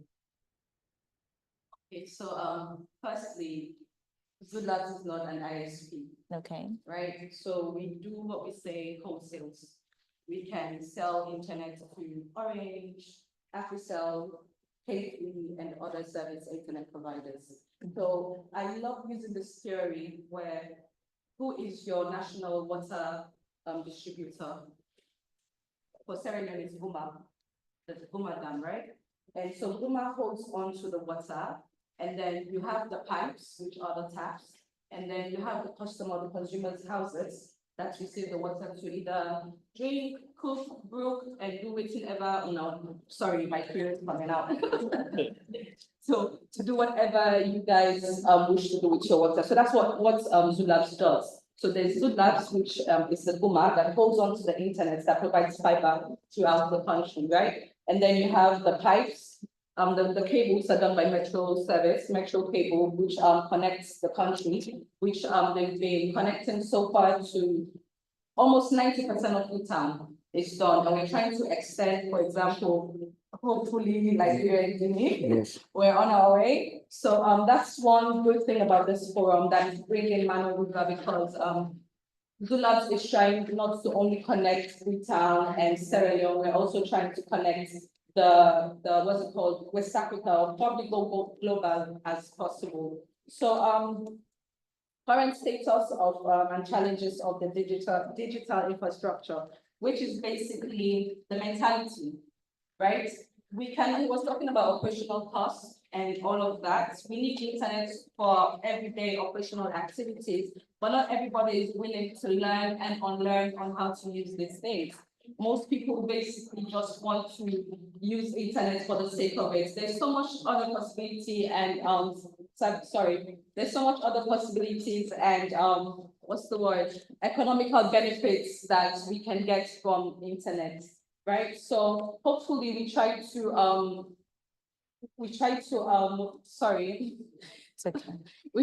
get rid of it and try to do our best. Like I said, I'm a human resource business partner. There are certain topics I cannot speak on for now because we have a lot of things that are in place that we're trying to build on and work on. But so far, Zoo Labs is doing a good job, and we're trying to make sure that we impact not only people, but lives, as I mentioned, the boomerang theory, which is spreading water. We're also trying to impact as much people as we can, from down below to up, from the grassroots to up and above. So I hope that answers your question. Thank you very much. Okay, so from the current status of our digital infrastructure, we're going to look at the major challenges, which runs through the cost maintenance and running costs and all.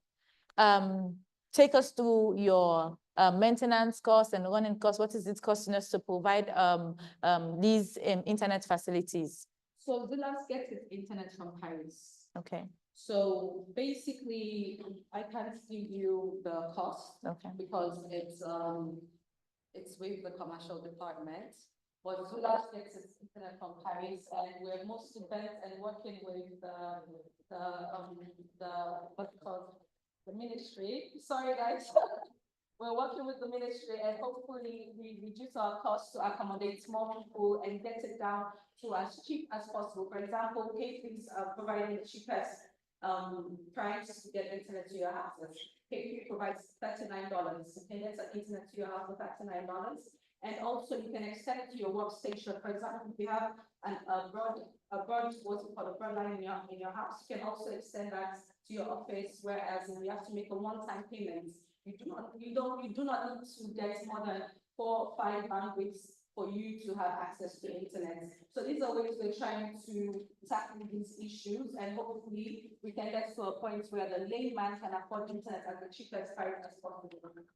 Okay, over to you on the ministry.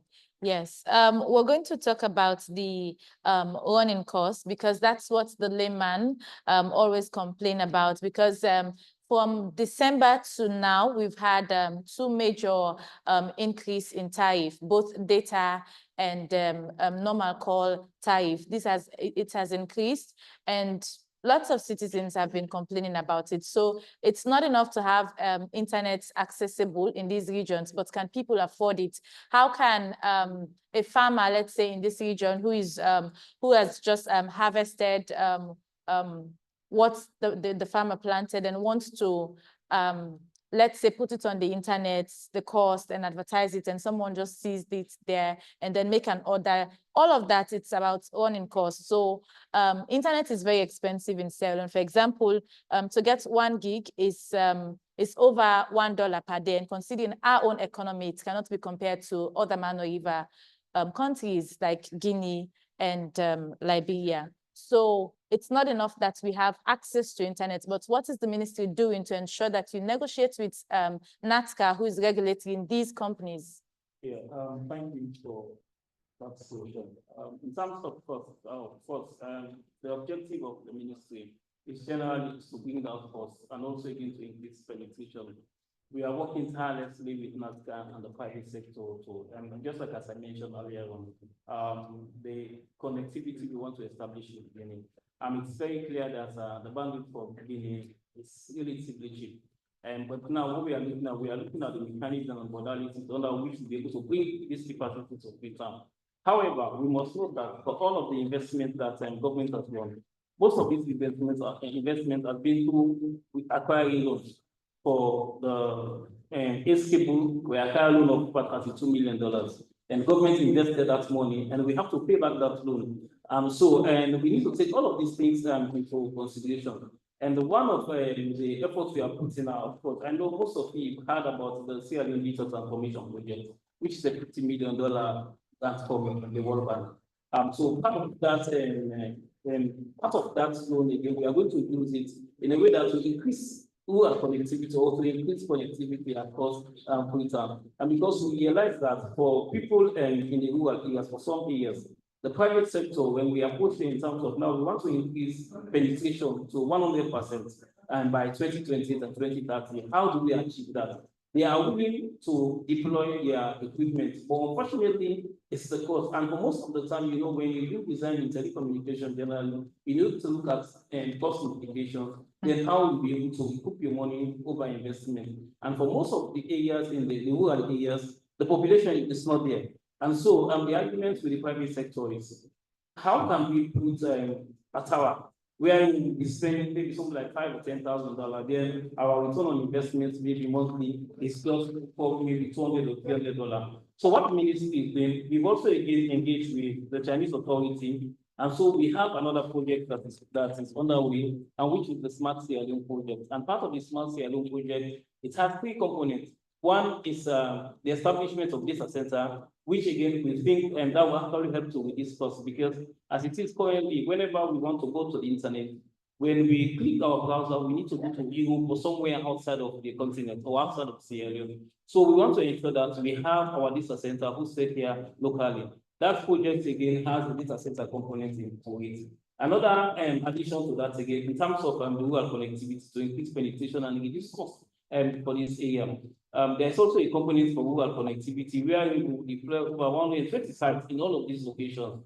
And currently, in fact, I would say, in addition to that project, the UADF, as I made mention earlier on, the Universal Access Development Fund, they have implemented the rural telephony project, and they deployed 9 sites. And for these sites, whether you are using Orange or Africell or QCell, wherever you ask for, as long as it's government towers, they are built to place phone. And all of this is what at the cost of government. We are actually trying in our list. We then again part of that Smart Sierra Leone project. We also again have the video surveillance system, which is security for the global area. All of these initiatives that we are putting together, they are part of what to help what to increase efficiency, but also again most importantly to bring cost.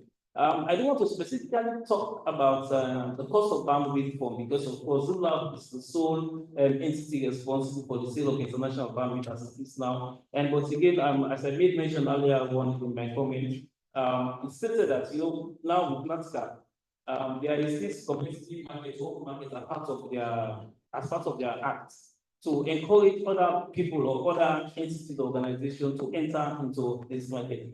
So in essence, we are looking at having where you bring the bandwidth from Guinea and we distribute this bandwidth to the provinces. And I think again, on the same game, ZULAB is also the same, where they have this abundance that goes for a very cheap price just for people in the rural connectivity. And I want to strongly believe again, in terms of the mobile network, The cost for mobile network in terms of mobile users in the provinces again is a little bit cheaper compared to those in those in the city. So all of these initiatives we are looking at currently is just to find ways to reduce cost. And most importantly, again, in terms of UADF, they've also again established digital labs. And we're also again in current discussion with the Chinese government to establish digital training centers across the country. And for the digital labs currently that are in existence for the UADF, they provide free internet services, and not just providing free internet services again. In addition to that, they are providing training skills to people in those communities. And again, to bridge the digital divide in terms of gender equality, UADF has just distributed over 100 smartphones to women in those communities. So we know it's difficult, and budget for finance constraints is actually a major challenge, but we are trying very hard within our power to make sure we try to bring down costs.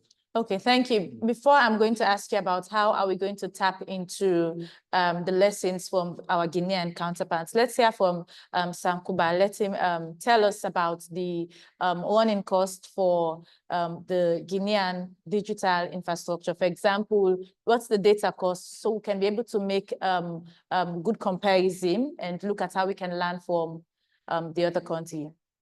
Can we have Yankuba's translator? Yes. Thank you. Thank you. Ah?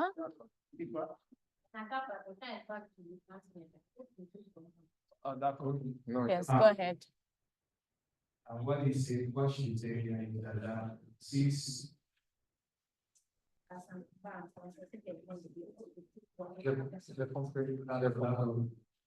what's your question? So I'll translate it. Okay, so the question is, can he tell us about the cost of data in Guinea, so we can be able to compare with Sierra Leone, and then we look at how we can tap into their own lessons or how they have been able to maintain their own internet services plus cost-friendly for end users. C'est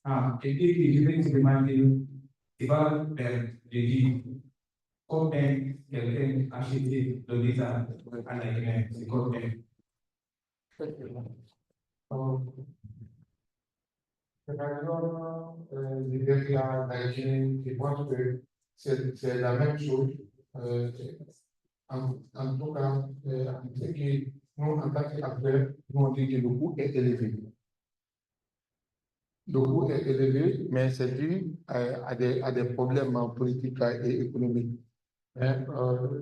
Par exemple, 1 giga de connexion. 1 giga de connexion coûte 15 000 francs guinéens. Les 15 000 francs guinéens, ça va faire... voilà. Donc, toi, tu peux faire la conversion.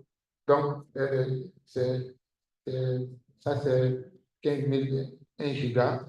Mais avec Orange, nous sommes en train maintenant de voir des révolutions parce qu'il y a des FAI qui rentrent maintenant dans le jeu.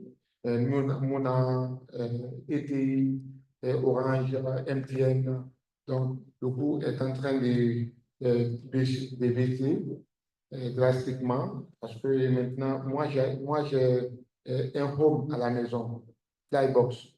Le Flybox, le mensuel, Flybox, le mensuel, ça me coûte 500 000 francs guinéens. Donc, ça me coûte 500 000 francs, mais c'est illimité. 15 personnes ont pu se connecter. Même avant-hier, j'avais rechargé avant de venir. Tout le monde se connecte avec sa vie. They said for Guinea, Israel, and Liberia, of course, the difference is not too much. For Guinea, the 1 gigabyte, they buy it at 50,000 francs Guinea. Okay, so you can compare. Okay, how much is this in dollars? 15,000. 15,000 francs Guinea. Okay, 37,000. 37,000. But then they use this the ice the FIA, the ESP. ESP. Okay, he uses the ESP, which he do buy that at 7,000 francs, which he uses at home. So you can compare the differences for daily Liberian and Sierra Leone. For the 1 gigabyte is digital avenues. If you compare that to Ghana, it's equivalent to that 70 avenues here. What about quality? Is it strong? The fastness, yes. OK. La qualité est encore reste plus ou moins bon par rapport aux endroits, parce que ça dépend des reliefs. Quand tu prends Conakry-Ville, le quartier où je suis, c'est comme Lombrie. Voilà. Quand il y a des infrastructures et que le trafic n'est pas trop aussi comme ça, la qualité de la connexion est bonne, mais par endroit, c'est pas bon parce que jusqu'à présent, en Guinée, on balance entre 4G et 3G. Donc, il y a des zones qui sont couvertes de 4G et ils n'ont pas de problème, mais ceux qui sont dans les 3G, et ça dépend aussi de l'opérateur. Orange, la qualité est meilleure par rapport à MTN, par exemple, parce qu'ils arrivent à donner 4G, et même les puces qu'ils donnent, ce sont les puces 4G. Et aujourd'hui, ça fait déjà que la qualité, même s'ils sont aussi chers que MTN, mais ça pousse les gens déjà à acheter beaucoup plus Orange que MTN. Donc, les autres aussi viennent, les Mona et autres viennent aussi challenger. On peut dire en moyenne, et on peut dire la qualité est passable. It says the quality of the network system is just like what we've been experiencing here. There are some areas where we go there, the network is steady, fast. There are some areas where you go there, you not access the internet you want to access. So there's no difference between Syria and Guinea in terms of the quality of the internet. Like for Orange, Guinea, there are some areas, if you go there, you need to access the internet. There are some areas, if you go there, you cannot access the internet. Okay, just like we have we said here.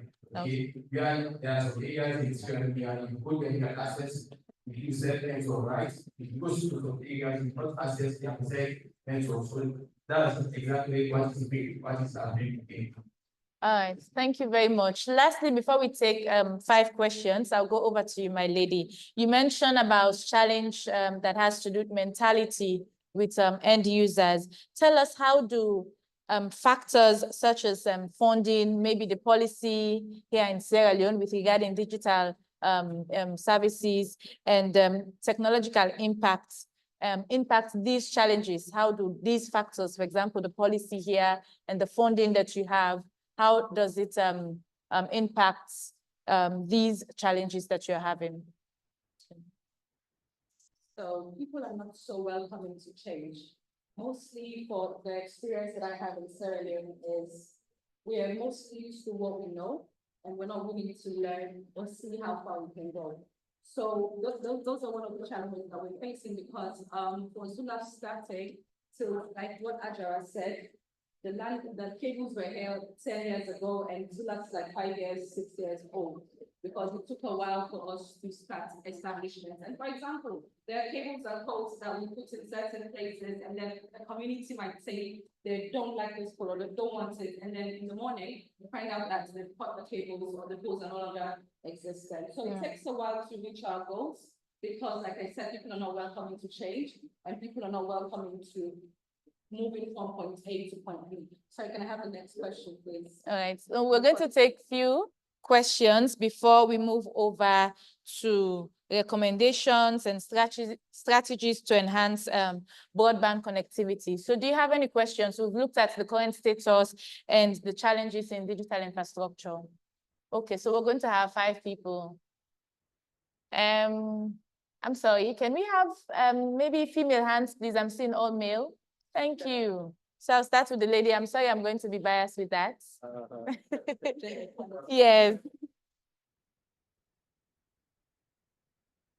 Now, would I reach that level where we know, say, when we are in the room and people, they say, ask questions, we know, say, woman, and they ask, we force them to ask questions. So let's give the lady first. Yeah.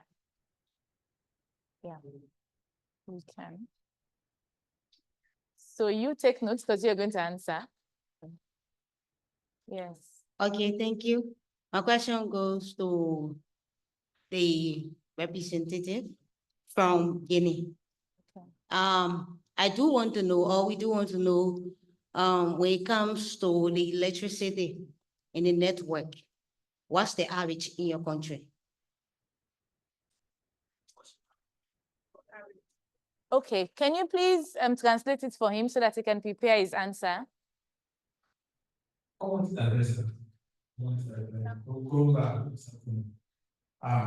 dit que je vais te demander Average. average Electricity and network.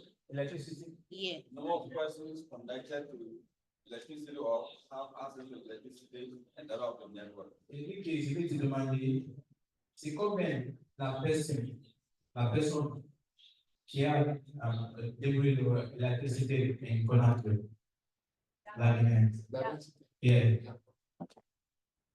Thank you. Yes, please. Yes. Sorry, after you. So thank you. My name is Marcel Tower. So I think my question is directed to the regulator. Okay. Several, and I'm most interested when we talk about the issue of bullying, because I was primarily affected while coming from the street because of SIM card.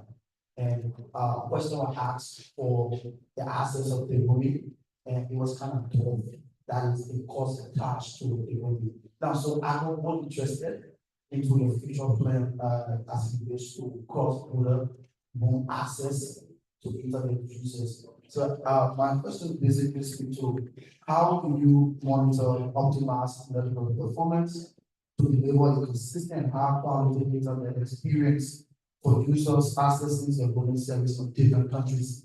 For Liberia, like one of the Liberians who brought the question, talk about the accessibility of internet from Liberia for the 15 counties have access to. With your service of decentralizing the global service, how can we work with you? Thank you. You're welcome. Yes, please. Okay, thank you so much. And I would like to Flomo from Liberia and representing Impact Liberia. So again, my question goes to the three panelists. And so how can a platform balance content moderation with protection of free speech, and what role shall government play in this process? How can platform balance content moderation with the protection of free speech, and what role shall government play in this process? All right, thank you. Yes, please. Yes. Okay, the question goes to the Sierra Leoneans. I want to know what are some of the mechanisms you want to put in place, or you have put in place, even if I travel to Guinea, Liberia, and the likes. Can I use my internet correctly or not? Thank you. Too many hands. Some would have to wait for the last set of questions, please. Yeah. Oh, yes. I'm from Nigeria. I come from a civil society background. So my question is to ethics, and you spoke of some challenges that has to do with your institution making sure to explore the valuable things ceremony, and also to extend that network into the entire Africa.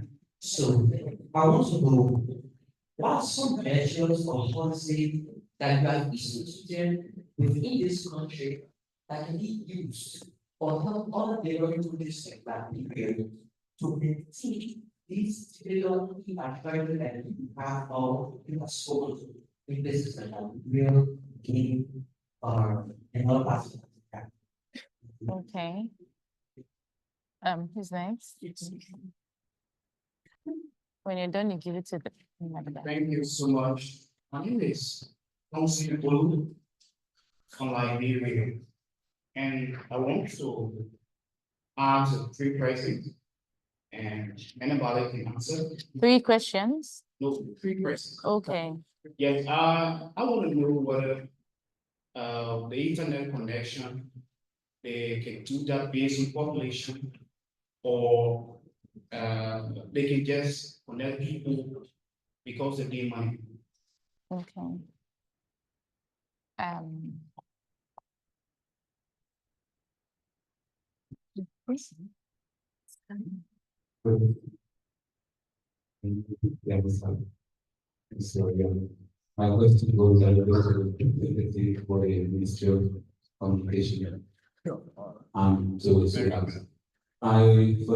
of Communication, I want to know, can you talk about the difference between a data forensics from the province to the city? I want to know that difference. And also, I want to know if the ministry is truly working directly with these internet providers in the country, because these internet providers do anything they want, as we the users are really affected by it. And also to the Zula Red, sometimes the internet providers, you will do like a monthly subscription. People do subscribe monthly, but in that month, maybe it's 30 or 31 days per month, right? Or 29. But maybe 3 or 4 days in that month, you can't access the internet.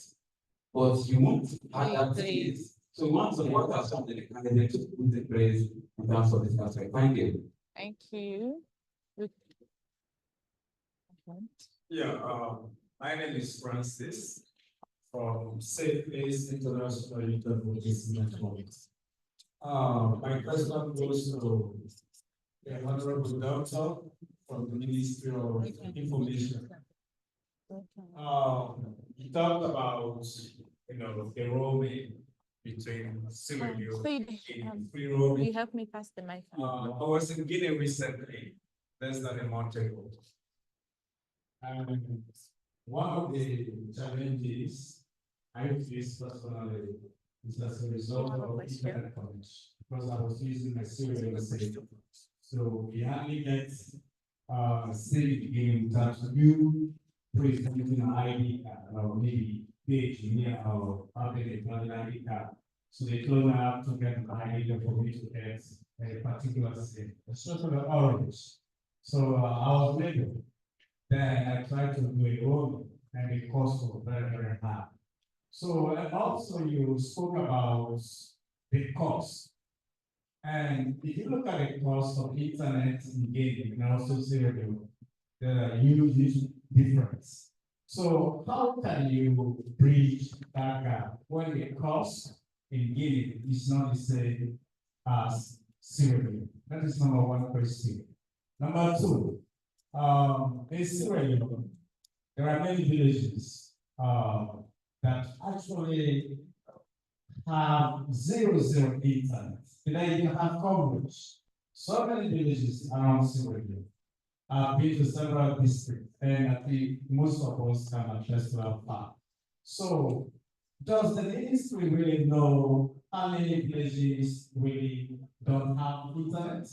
If yes, how many are they? And what are you really doing? Because I'm aware that the embassy of the United States has done immensely in terms of financial contribution with the partnership of Africa in order to make sure every village in Sierra Leone has internet connection. But that has not been the case so far. So why is that? What is the problem? Is it the money? Is it the logistics? Or is it, I don't know, what's really the problem? Because remember, we're dealing with young people, and those areas are young people. They want to do business, they want to create content, but they don't even have ordinary content. So how do we address those people? Thank you very much. Okay, one more please from the back, and make your question very snappy.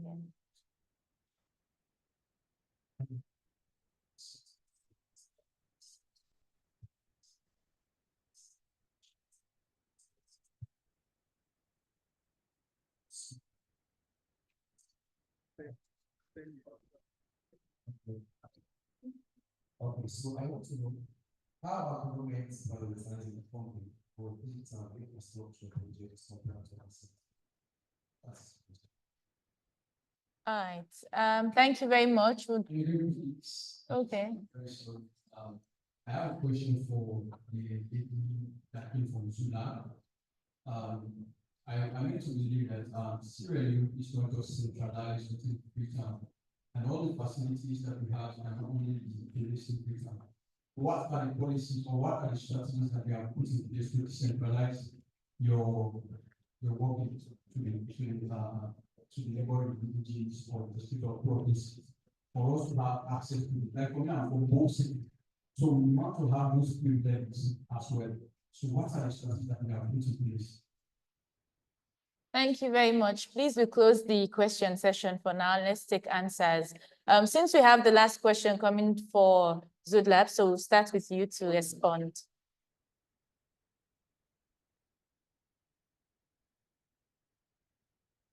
Thank you all so much for your questions. That means you guys have been listening, and that means you guys are quite interested in the growth of not only, sorry. Oh, okay. Not only your specific countries, but Africa as a general. So we need to understand that we are in a different part of the world. Africa is located in a different part of the world where everything takes time and everything is slowly coming into play.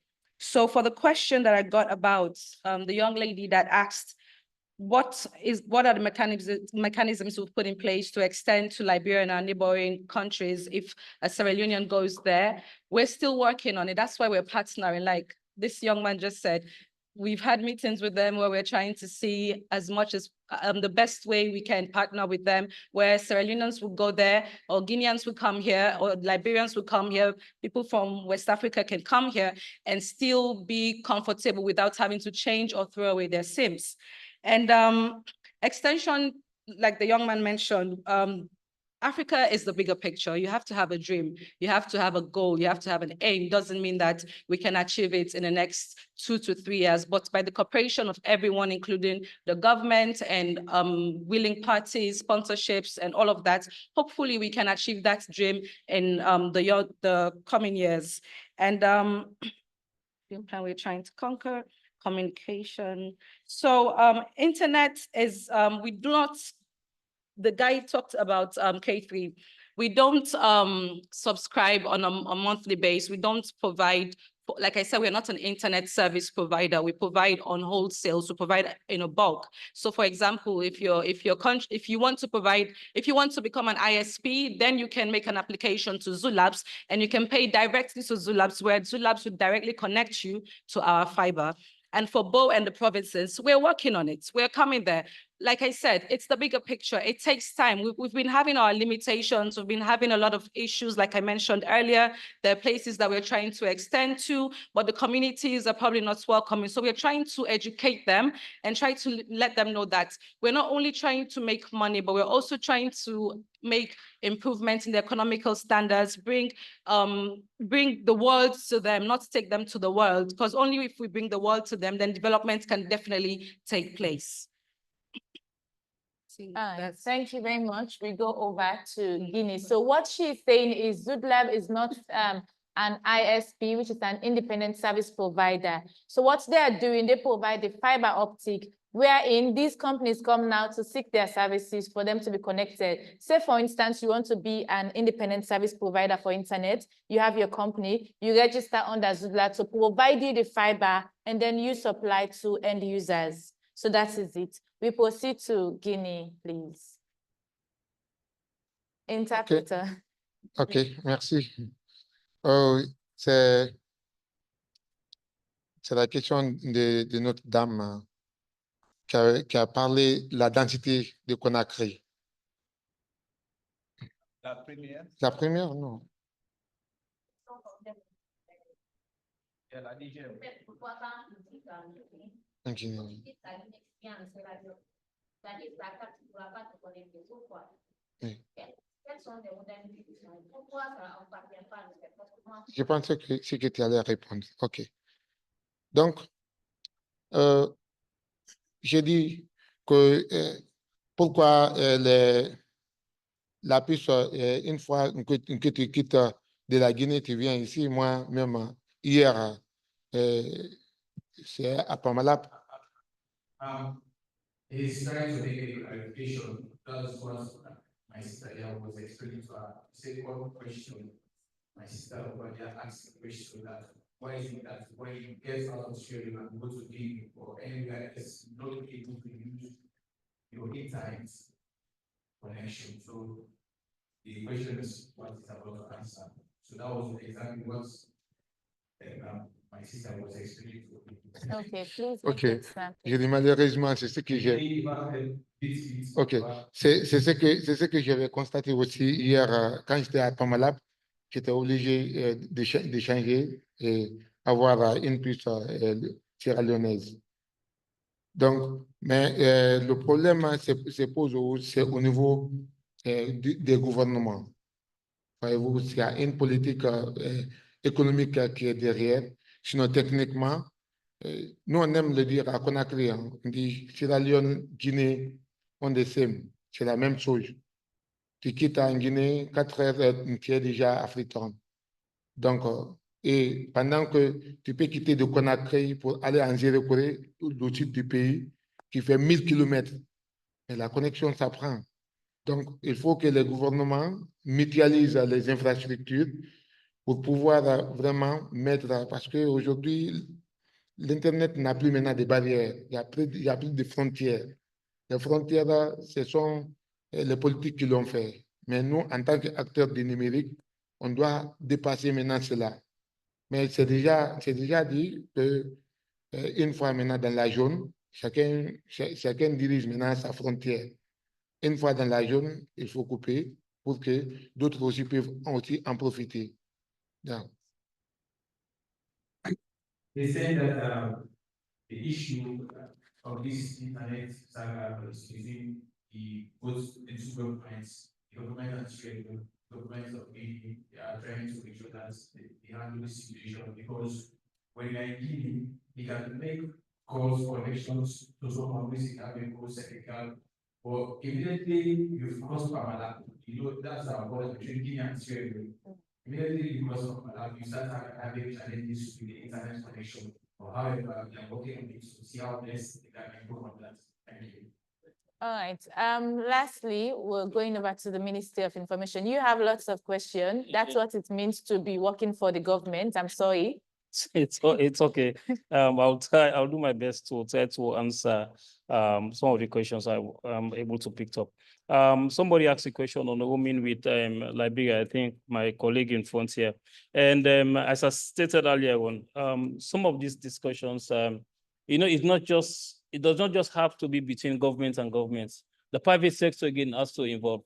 And because it's very clear, for instance, here in Sierra Leone, and Orange, QCell, and Africell, they are the mobile service provider, cellular network. So even when we have these engagements with sister countries, the private sector has to involve. So, but as I stated earlier on, we've started with the discussions with Guinea, and quite recently, again, we've had a validation workshop here in Freetown with roaming with the Ivory Coast. And as a ministry, we've also again started the engagement. So we are looking at scheduling a meeting with the Liberian counterpart so that we'll start the discussion of roaming with Liberia. Hold on. For the mechanism, somebody asked a question for the mechanism for roaming. The mechanism is very clear. Just like as we have in Sierra Leone, when we want to make cost call between Orange and Africell and QCell, there must be some interconnection.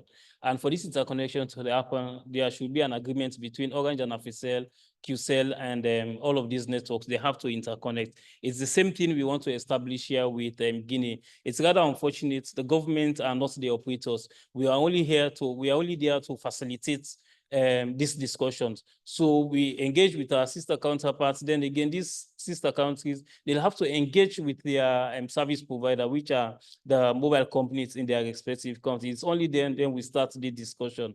But again, we are making frantic efforts to make sure we cross the line in terms of that. Somebody asked a question on regulations. For regulations across the region. I must state here, Sierra Leone is not an island, just like the MRU.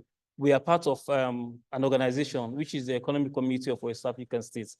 This organization has developed frameworks, and one starting from the digital transformation strategy and a couple of other policies or strategies. Some of these policies, they are all what's universal across the continent. So once we adopted them at that level, then it means across the continent or across the region, these policies are applicable. In terms of data disparity, again, of course, we cannot shy away from that. We know the internet cost in Sierra Leone is a little bit pricey or it's on the high side. But again, we are not making excuses, and I don't want to make excuse for the ministry. But one thing we must note again is this. For Guinea, they are bordering with 6 different countries, and all of these 6 countries, they have interconnection. So imagine if you have more cable, it means that what? The competition is high. And wherever there is a competitive market, you expect the cost to be low. Unfortunately for Sierra Leone, we're only bordering with Guinea and Liberia, and up until now, as I speak to you, we've not established that kind of interconnection with Guinea and Liberia. In fact, it's because of that we're actually working very seriously with the Guinean government to establish this interconnection, because if they are getting bandwidth from Mali and Guinea, which is quite cheap, then we are very sure that getting another bandwidth from the Guinea border side is actually going to affect the price changes here. Then somebody asked a question about affordable cost of internet in Guinea. As I've just spoken to that. But again, another key thing I want us to note when we talk about, even in terms of affordable cost and in terms of interconnectivity, that is the free roaming, it also again has to do with the economy of the different countries. We all know what our exchange rates is in Sierra Leone and what the exchange rate is in Liberia and the Guinea. Because of this disparity in exchange, and for now, the last time we traveled to Guinea, the Guinean currency is on the it's on the high side than the Sierra Leone. So when we look at this, how do we reconcile these economic indifferences? So that's where the problem is. But again, we are working very hard to make sure we go around most of these challenges. Somebody asked a question about the mobile coverage in Sierra Leone. I will say, as a ministry, we are responsible for the development or establishment of strategy and policy. Our role is to supervise different entities, and among the entities we are supervising is the regulator, that is NATCA. I will say the mobile network operator, in fact, they have a coverage of their footprints across the country. And in addition to that, they supply all of this information to our regulator. So I'll happily say that, yes, indeed, we have the mobile coverage in this country. We have data or information on that. In fact, in addition to that, I made mention of the Sierra Leone digital transformation projects earlier on. And part of that project, again, we are going to conduct a cost study analysis in terms of the coverage and in terms of even cost when compared to the East African region. I also again did mention that we've acquired a loan of $50 million for the Smart Sierra Leone project. And part of that project, again, a major component is rural connectivity. And for the rural connectivity, we have identified locations or communities or areas or underserved areas where they do not have any mobile coverage. So they will be benefiting from that project.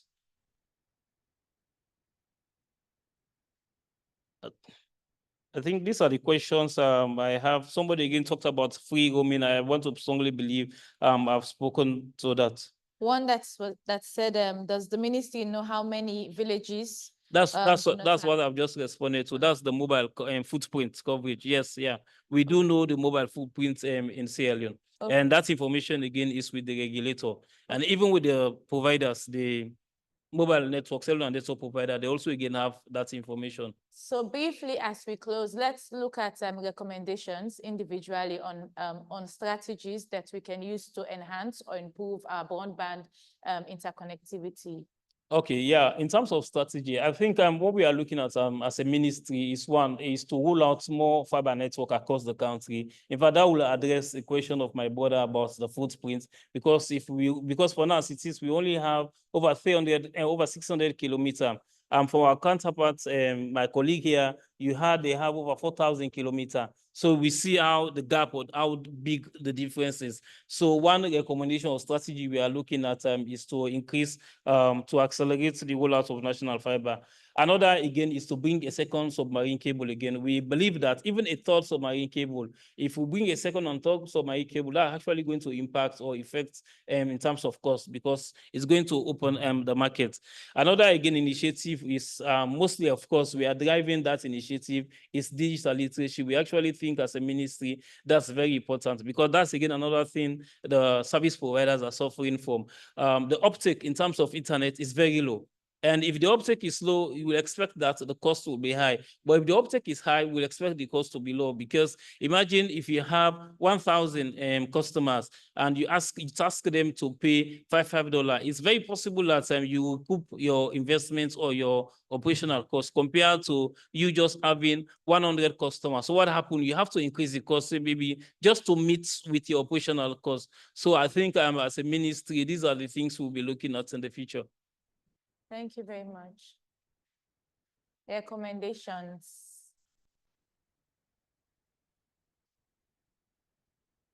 Okay, mais je pense Okay, que... let's save you for the final one. You can pass on to her, yes, on your recommendations. So for us, hopefully the ministry can work hand in hand with us, and then the people of Sierra Leone can also understand that we're here to bring change, we're here to impact lives, and hopefully bring developments, not only economical, but also within the villages and extend to other places where they have no access to internet. Okay, and finally, from Guinea, what's your recommendation to ensure that we enhance broadband connectivity? Oui. Plus de connexions, plus d'Internet libre et mutualiser les infrastructures de l'Internet. Je dis Internet ouvert et mutualisation des infrastructures du numérique. Internet providers should make sure that they make the internet affordable to people and to people, and also to improve on the quality. Okay. Service. And as we close, my own recommendation, as I was doing my research, I also tried to see what I can come up with to see how best we can make internet more accessible. So you're going to assist me with that while I give the recommendation. Is there a way wherein, for example, in Freetown, of course, the economy in Freetown cannot be compared to other regions, what people earn there. So is there a way how the cost for internet services in other regions can be cheaper than to Freetown? Say, for instance, because we are in the capital, so we're paying much more higher than those that are living in some villages where we know that their own economy is not as compared to Sierra Leone or what they're earning. Is that possible? I know someone would say, or one might say, why would I pay more for internet while someone is utilizing that same service and is paying less? But is that possible? Yes, of course. I'll gladly say yes, it's very possible. In fact, as I was making my submission, one of the options or the positions of the ministry we are looking at, if we are to use the link or the interconnectivity with the Guinea, we don't just want to use it for redundancy, but also, again, we want to find a way of importing the bandwidth. And if the bandwidth there is cheaper, so we are looking at possibilities of redirecting the bandwidth from Guinea to just the provinces, so that they will pay for that for internet service at a relatively cheaper cost. Alternatively, again, we've had discussions with the provider, Zulab, the bandwidth provider. They're also, again, looking at bundles, internet bundles, to provide internet service for the provinces that are relatively cheaper compared to Freetown. So I would say yes, yeah, it's very possible. Thank you very much, gentlemen and lady. It's been interactive, interesting and educating having you in this panel. Thank you very much. A round of applause for them, please.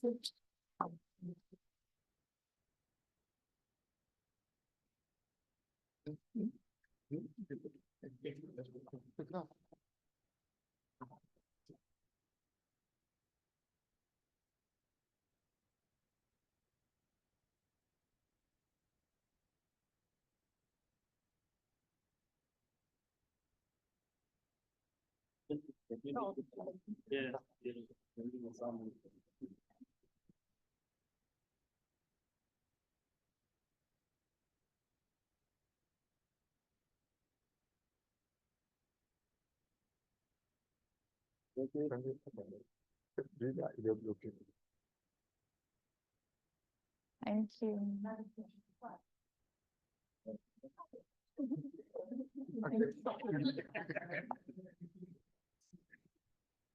you.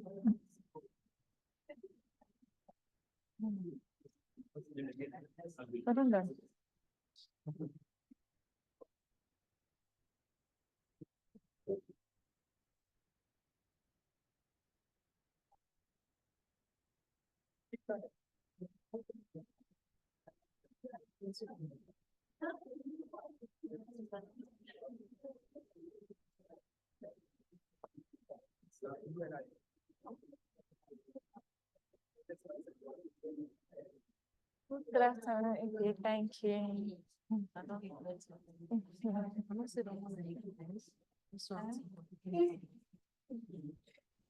People invite more people. Yeah.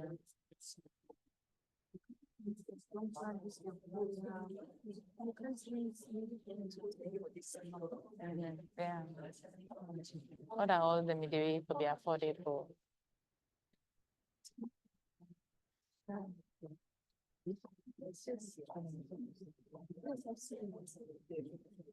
Hello. Hello. Hope we are landing right. Thank you very much, Alice. That's an audition. Very, very much. Thank you so much. So you will see, let me go forward. Don't worry about that. So you will see that now we have the UN Channel Governance Report that is Anja and Ajengu is the focal point discussing for UN Channel Governance Forum Secretariat. Yeah. Okay.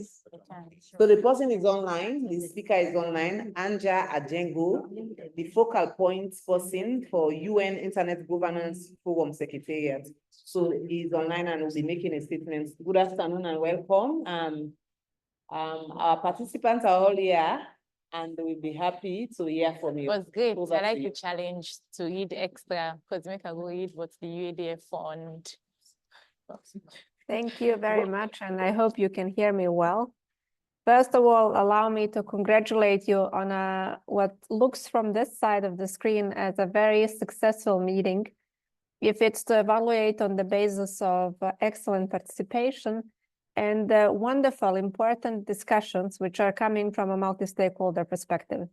I know that from direct experience how difficult it is to establish a multi-stakeholder process anywhere in the world, just because it requires you to speak with stakeholders who do not necessarily share the same views or have knowledge on the same inputs, but that's precisely the point and the need for having a multi-stakeholder process given the complexities that digital technologies are surrounded with and the specific technological component which is combined with policy component, also legal normative component, and so on. And in that sense, I'm really honored to be able to join you today and very grateful for how the day has been going so far since this morning. I particularly enjoyed the portion of the panel that was just concluded before I took the floor, because it speaks about very specific local challenges that the countries in the region where you are today are having and sharing.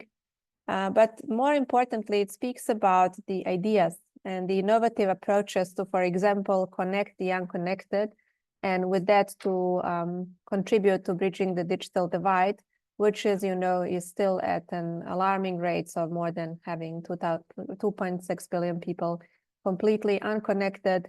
And obviously the situation gets more complicated when we speak about the lack of digital skills and digital literacy among people, when we speak about the lack of affordable rates, for example, lack of resilient devices, and similar factors.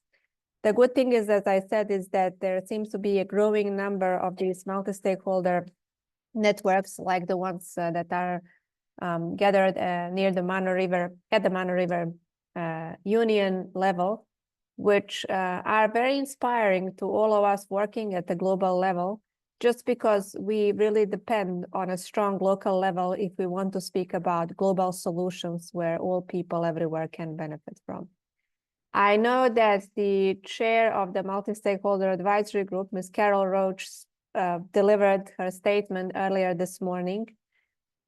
We worked together with Carol on the important messages to convey to your meeting, and hopefully to get a feedback later on, just because you are at a very important part of the world, and you are a very specific, I have to say, in terms of the mechanism, sub-regional IGF, just because you are connecting at a level which is also culturally connected, economically connected.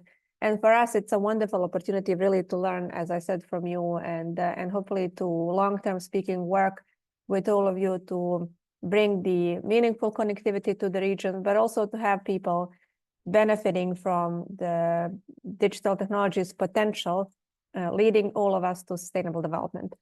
Because our MAG Chair, Carol, spoke this morning quite a lot about the pressing digital divide and the need for these processes, I will not focus on that, but allow me just a minute to focus on some very practical, pragmatical ways of participation, including from the comfort of your homes or offices where you are, that the IGF brings. Just for example, as I'm really pleased to participate at the Mano River Union IGF through the means of the internet and digital technologies, but most importantly, thanks to the people who are organizing it for enabling this. The same way you can all participate in the IGF that's convened at the UN's level.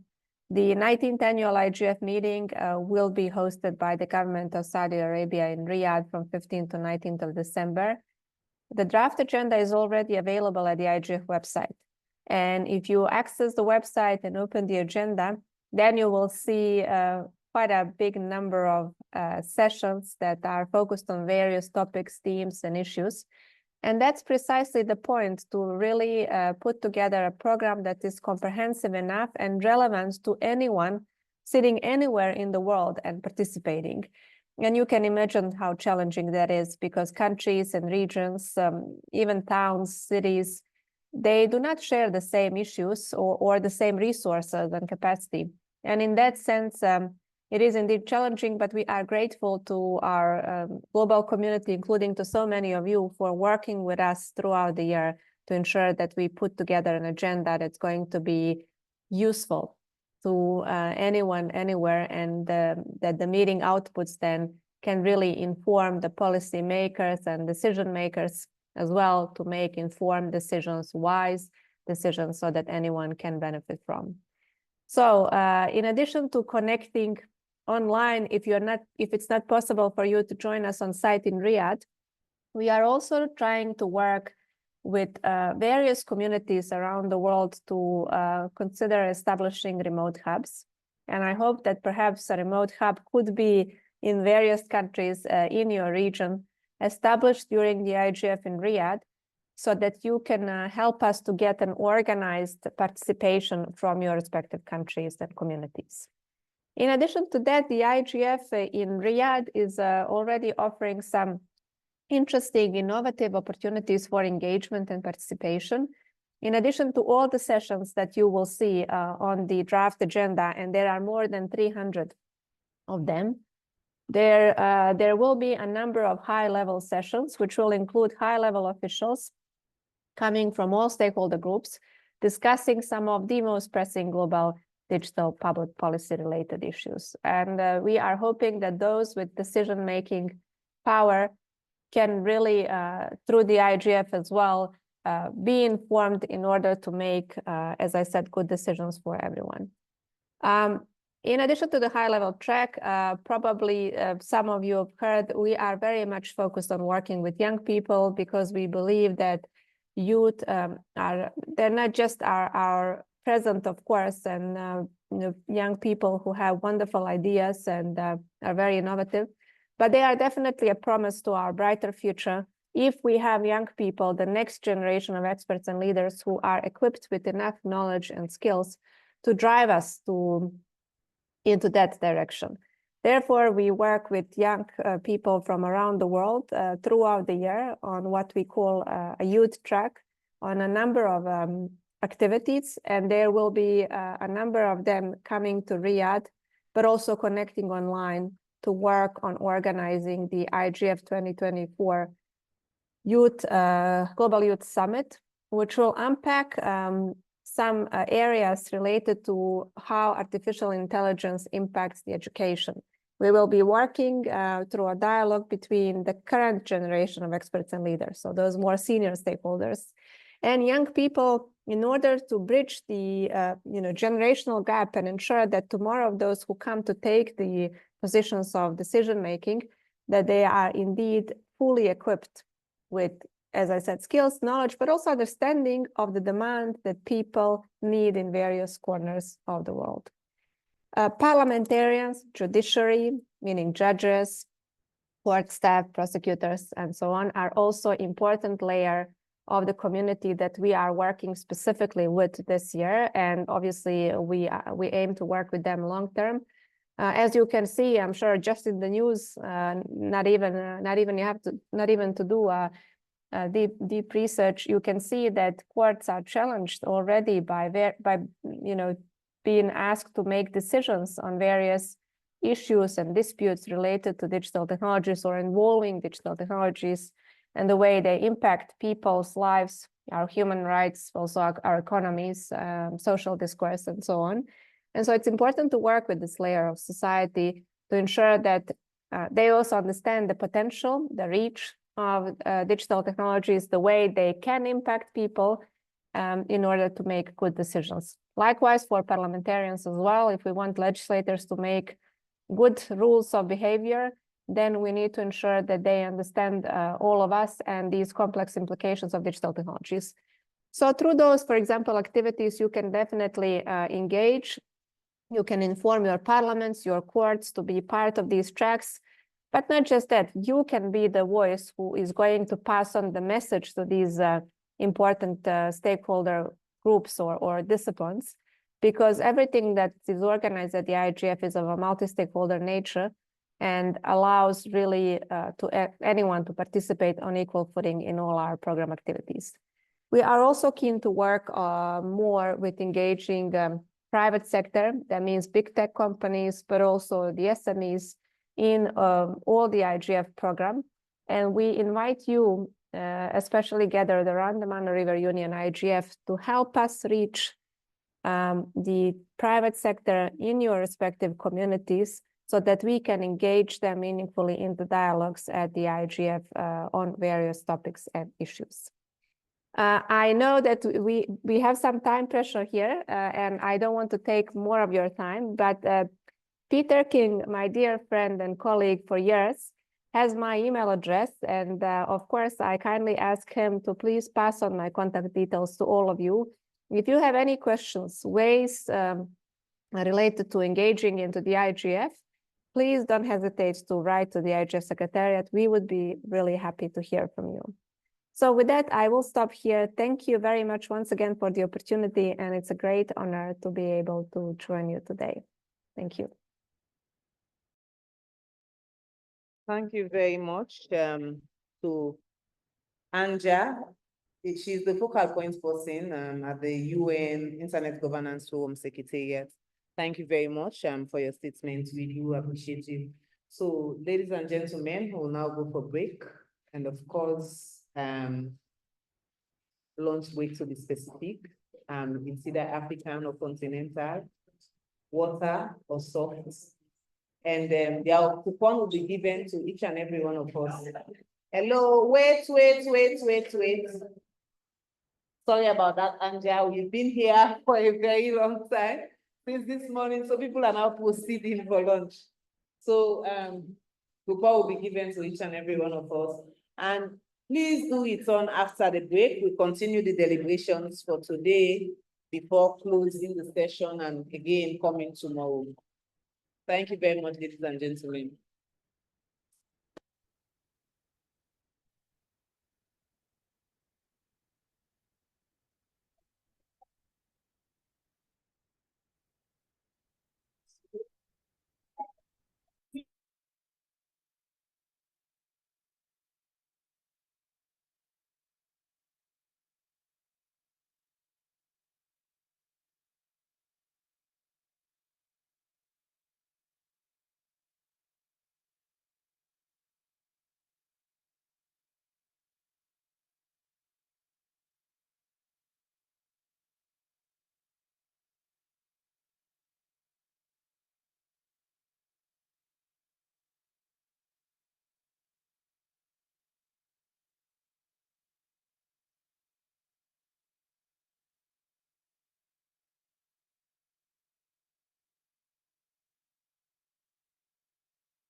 We are about to start the next session, and the presenter is already online waiting for us.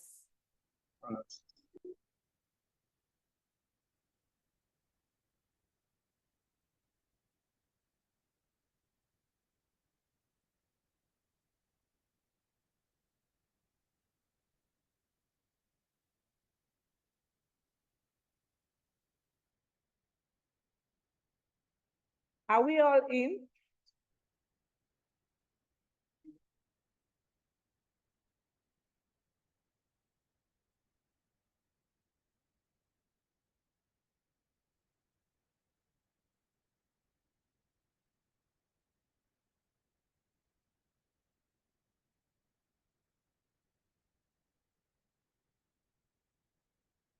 Okay. I hope we all enjoy our work. How many people take Saturday?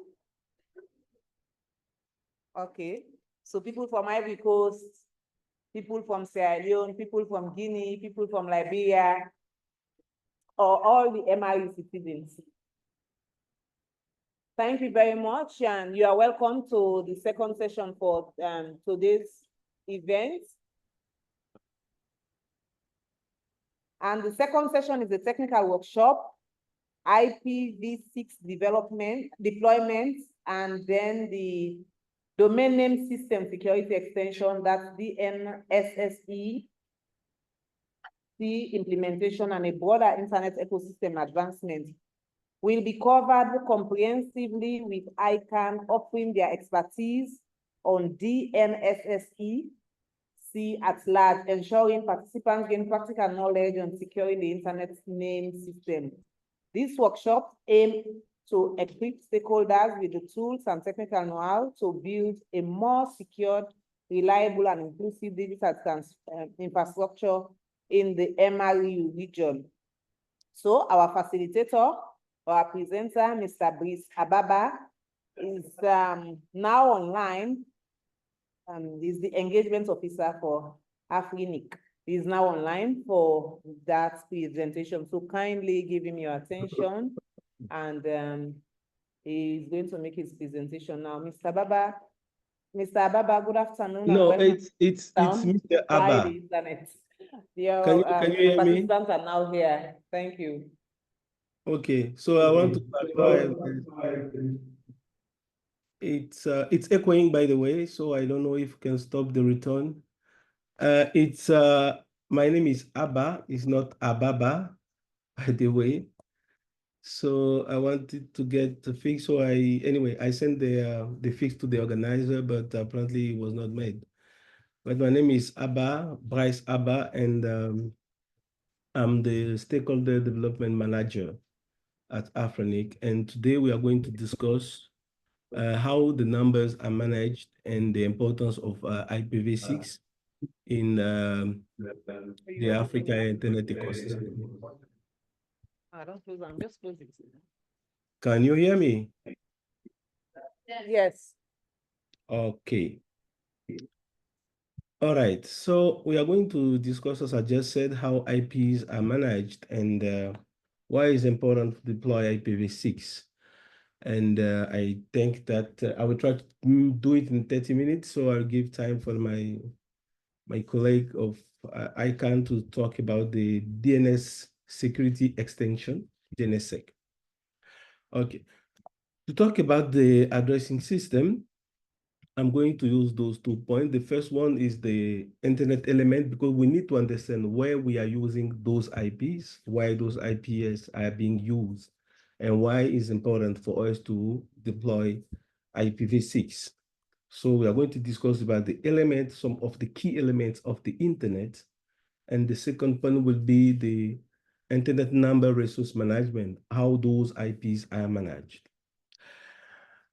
For the first point, I'm going to explain what is the internet backbone, what are the IP numbers, resources, and the DNS. I'm going to be very brief on the DNS because ICANN is going to take a lot of time explaining what is the DNS that we're running the DNS, so they will take their time, a lot of time to explain the DNS. Now, question for you before I start. Who can define the internet? I want 2 responses from the audience. What is the internet if you can facilitate this?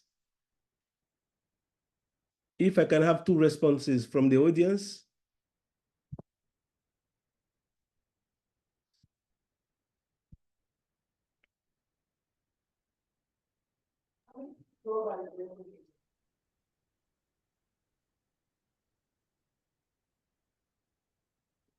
So, Mr. Abba, can you please go over the question again? So the question is, what is the internet? Who can define internet for us? Who can define the internet? Yes. Yeah. Somebody's hand is up. Let's name it a person. So the internet is a global network that has variety of information and communication. Okay. So Okay, who else? Second response, the last one. Right. The internet is a network of computers the internet is a network of computers which allow devices to communicate with each other. Okay. Okay, I think one more person. Go ahead. The internet is a connection of computers connected to computers connected to computers. Okay. All right. So I think, yeah, you are on the good way. So the internet is a big network. So we are calling it the network of networks. So this picture shows the internet where those dots are networks, okay, that are connected to other networks to make the big network that we are calling the internet. So internet is the network of the networks. And the question that we can ask is, how can this network here in the West Africa be connected to this other network here in America? How can this network in America be connected to this other network here in Asia, etc., etc.? This is happening thanks to the first element of the internet, that is the backbone. So the internet backbone is what is being shown here. So here we have a lot of cables that enable networks to get connected from one to another. So all the regions of the world are connected using the internet backbone. So it's mainly built by fiber optics that are in the sea. So it's a fiber optic in the sea that are connected to a region to another one. And we have some POP where internet service provider come and connect to get to the other networks that are in the world. So this is the first element. And if you look at this picture, you realize that we have a lot of cables between Europe and America. And the question that I want to ask is, who can guess why we have so many cables between America and Europe compared to America and Africa? See, that is very few. Compared to Africa and Europe, that is very few. So who can guess why do we have so many cables between America and Europe? Can you facilitate it for me on site? Thank you.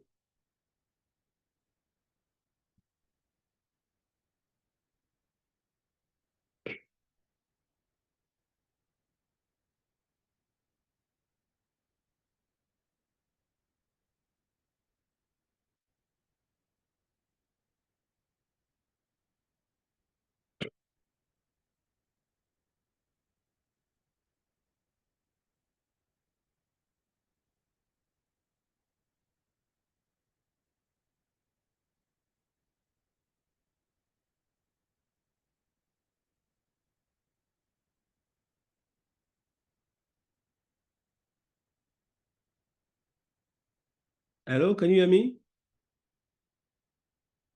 I can't get you.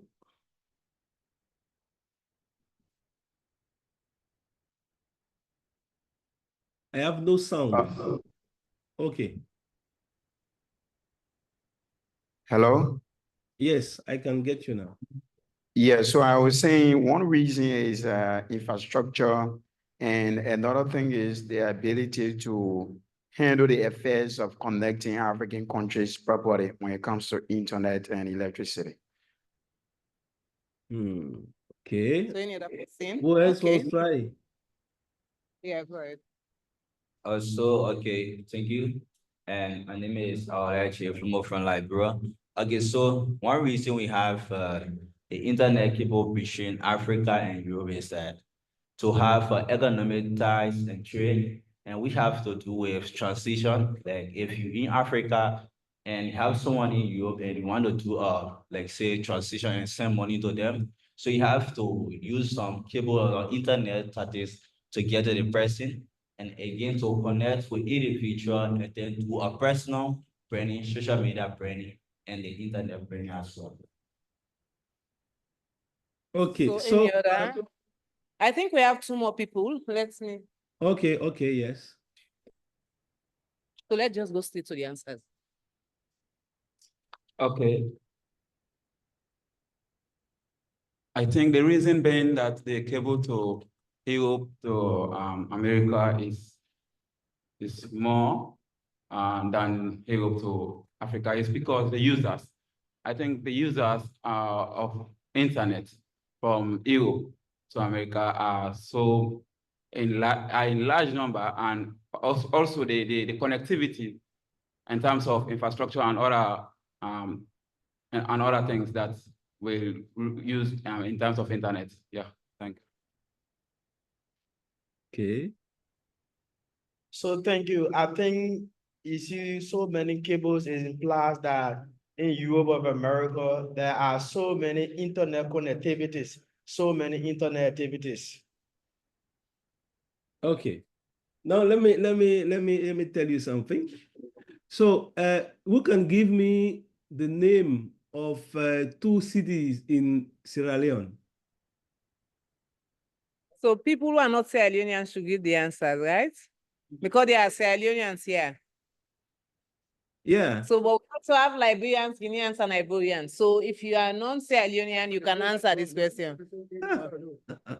No. What we are trying to say, we just. I want to. Yeah, I get the. I mean, I want to take an example. Okay, let me take two countries. Okay. Let's consider Liberia and Cote d'Ivoire. Okay.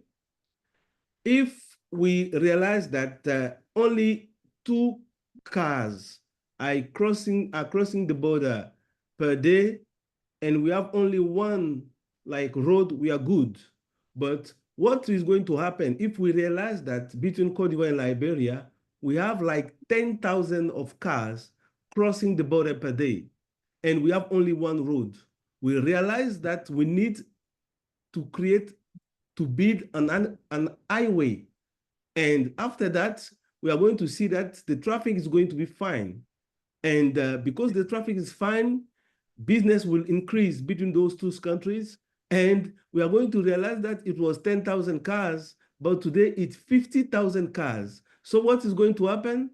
The two governments will think, okay, we need to create like 3 more highway. So the thing is, when it's come to connectivity, when it's come to fiber, when it's come to link, we have to think about quantity of data that is crossing between America to Europe compared to the quantity of data that are crossing between Africa and Europe and Africa and US. So this is the reason why we are creating a lot of cables, because they have a lot of information to share. When you come back to Africa, you can see that there is nothing there. We don't have content per se. We don't have local content. So if we don't have local content, this means that there is nothing that they are going to take in to Africa. So this is why they don't need to create a lot of routes between Africa to US and Africa to Europe. So think about, what you have to put in mind is that many content, many roads, low content, small roads. So this is why we have a lot of connectivity between, connection between the US and Europe. It's okay. So if we want that to change, we need to create content. So this is why we are talking about local content, and you have to create content and host this content in Africa as well. And this is another another trade, how to host the content, what are the things what are the requirements, etc., etc. But the reason being is that we need to have a lot of content stored in Africa.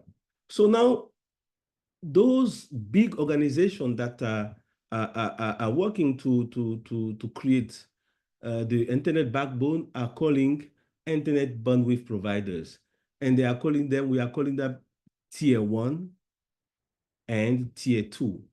So those are the big organizations that are building the internet backbone, and they are selling this, they are giving access to this internet backbone to the tier 3 that are our internet service provider. We have Orange Liberia, Orange Côte d'Ivoire, Orange Sierra Leone, MTN, Glo, Canal Box, etc., etc. So all those internet service providers, those ISPs, are considered tier 3 because they are going to get access to the internet over the internet bandwidth providers that are tier 1 and tier 2. Now, here are some example of tier 1. So we have AT&T, CenturyLink, so you can see them here. And one of the most important thing is that they are owning a part of the internet. So one can have connectivity into Africa, and the other doesn't have connectivity to Africa. So what is going to happen is that they are going to share this part of the internet. One will say, hey, I can get to Africa, and the other will say, hey, I can get to Europe. So they have to exchange, they are going to do traffic exchange to make it possible. And at this level, we don't have something like regulatory body. We don't have like a regulator that will, dictate rules and so on. So they are doing, I mean, I can't say what they want to do, but they are in a position to dictate, because they are the one, bidding, they are one owning the backbone. If you don't have access to the backbone, you can't connect your network to the world. So it's very important. And we have the tier 2 and the tier 3, and mostly the tier 3. The internet service providers that we have we're having in our countries. So they pay to get to the internet backbone because it's not free. They pay for the quantity of data they can pass through. They pay for to have the IP numbers that will help them connect the network and the customer to the internet. And they have to comply with the regulatory policy of the country where they are operating. And all those charges are borne by the customers. So the price of the internet that we have in each country depend on all those factors. Okay, so this is why in some countries, internet can be cheaper. In some other country, internet can be expensive. So, I mean, we don't have like a fixed cost for the internet in the world, because depend of the reality that we may have in your country, things can change. After the internet backbone, what we need to have on the internet is the standard protocol suites. So the protocols help us to communicate on the internet, regardless the device that we have, regardless the brand that we have. If I have my fridge and I want to connect my fridge to the internet, I have my AC, I have my computer, I have my phone, I have my tablet, that I want it to get connected to the internet, I have to respect the rules, the protocols that have been put in place on the internet. If you don't follow those rules, I won't be able to communicate. So this is why some organizations, some standardization organizations that we have, ITF, IEEE, ITU, etc., are there to create standards that each vendor will use to implement or to deploy on the device that is going to be to sell. Okay, so they have to follow those protocol suite. We have the backbone, we have the protocol that we have to respect if you want to connect to the internet. For instance, here we say that we agreed that we are going to speak English. If I start speaking in French, I'm using another standard that some of the people in the room won't be able to follow. So our protocol here is English. Yeah, so internet have a lot of protocol, that some are here, and we must follow them. We must respect them if we want to exchange packet, exchange traffic on the internet. Now, because the internet is the network of networks, we have thousands of networks on the internet. We must find a way to identify each of them. And to do that, we are using the autonomous system numbers. Autonomous system numbers are there to identify each network connected to the internet. So we have two types. We have 16-bit ASN, where we have 30-bit ASN. So we have exhausted the 16-bit ASN. So we are issuing ASN now from the 32 bits to our members. So each network present on the internet must be identified by a autonomous system number. Now, because a network is not empty, and because we have a lot of devices that are beyond each network, and because those devices want to get connected to the internet, we must also identify each of those devices. Any device connected to the internet must be identified as well with an IPv4 address or an IPv6 address. We have almost exhausted their IPv4 block. So today we encourage our community to go to IPv6. Now, the last point that, the last element of the internet that I want to talk about is the DNS, the DNS system. That is like a phone book of the internet, because it's not easy for us to remember those numbers. See, if you want to browse afrini.net, if you don't know this name, you have to remember those figures, those numbers. It's not easy. If you want to browse, if you want to connect to Facebook and you can't remember facebook.com, this means that you have to remember those numbers, and it's not easy. So the DNS is like a phone book, okay?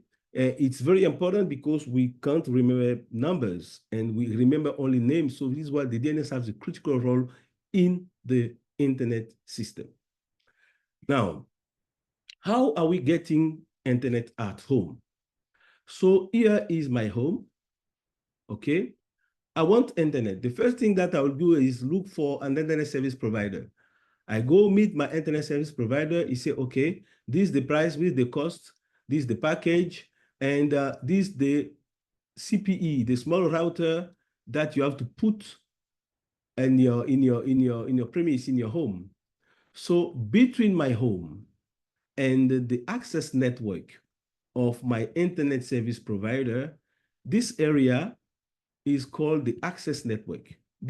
In this access network, we are using the access technology, okay? So when we say 5G, when we hear 5G, 5G is an access technology. When we hear 4G, LTE, GPON, FTTH, etc., all those technology are there to connect my house to the network of my internet service provider. So 5G, 4G, 3G, LTE, etc., are here. We deploy those technology in the access network. How should I connect my customer to my network?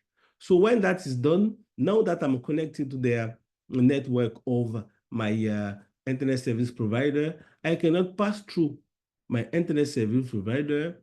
My packet pass through the core network of the internet service provider to the spoke router of my internet service provider, which is connected to the tier 1 POP that I paid for, and then it gets me to the internet. So this is how internet gets this is how we get connected to the internet over our internet service provider. So I hope now you know why you have to pay something, because each time we are passing data here, we have to pay. Okay. So if we are passing all our data over their tier 1 POP, this means that you have to pay, and then it would be very expensive. Now, another problem, another scenario that we have is my neighbor. We are in this same room where you are, but we don't have the same internet service provider. Okay, we are using different internet service provider. I'm with Orange and he's with MTN. Even though you are in the same room, what is going to happen is that my neighbor who wants to send me packets, my neighbor wants to send me packet, or another wants to send me a message over WhatsApp.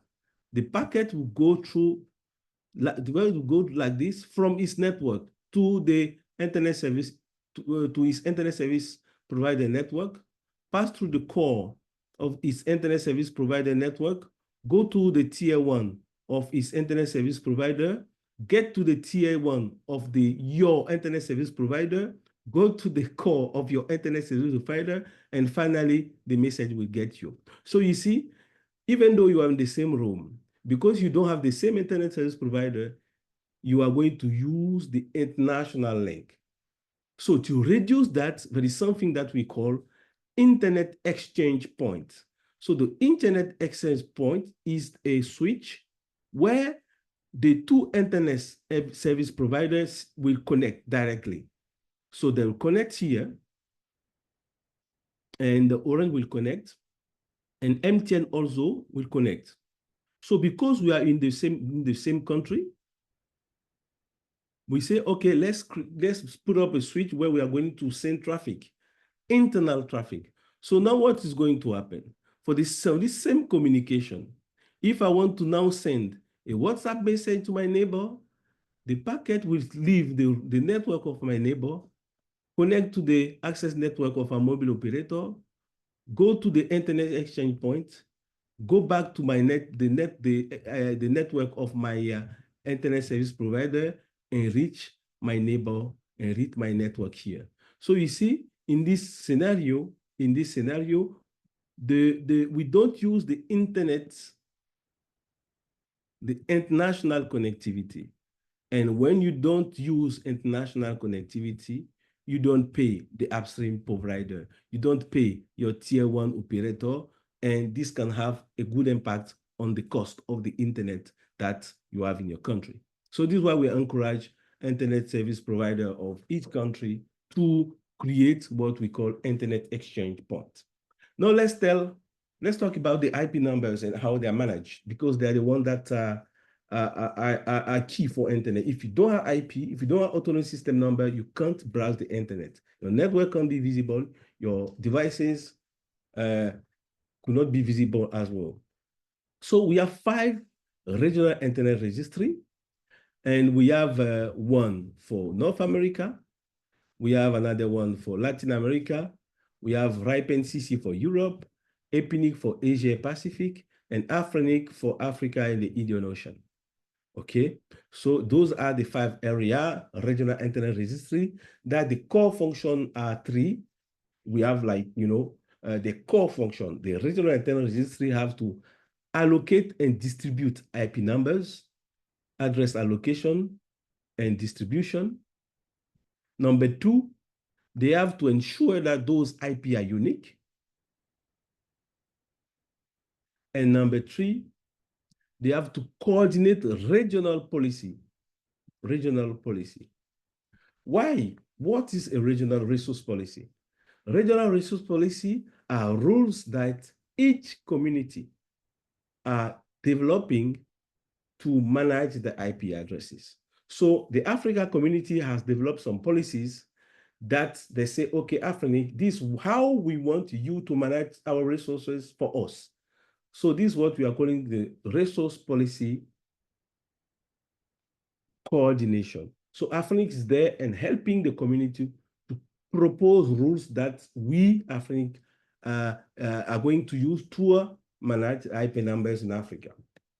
So IPs are managed as shown.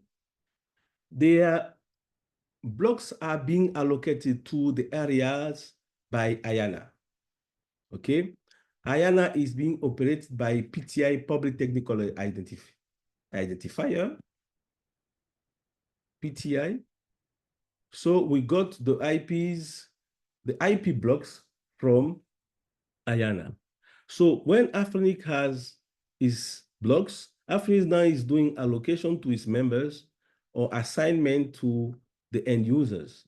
So we consider end user big organization, bank, school, government, etc., that are not going to use these IPs to sell internet. So they want to use for the internal,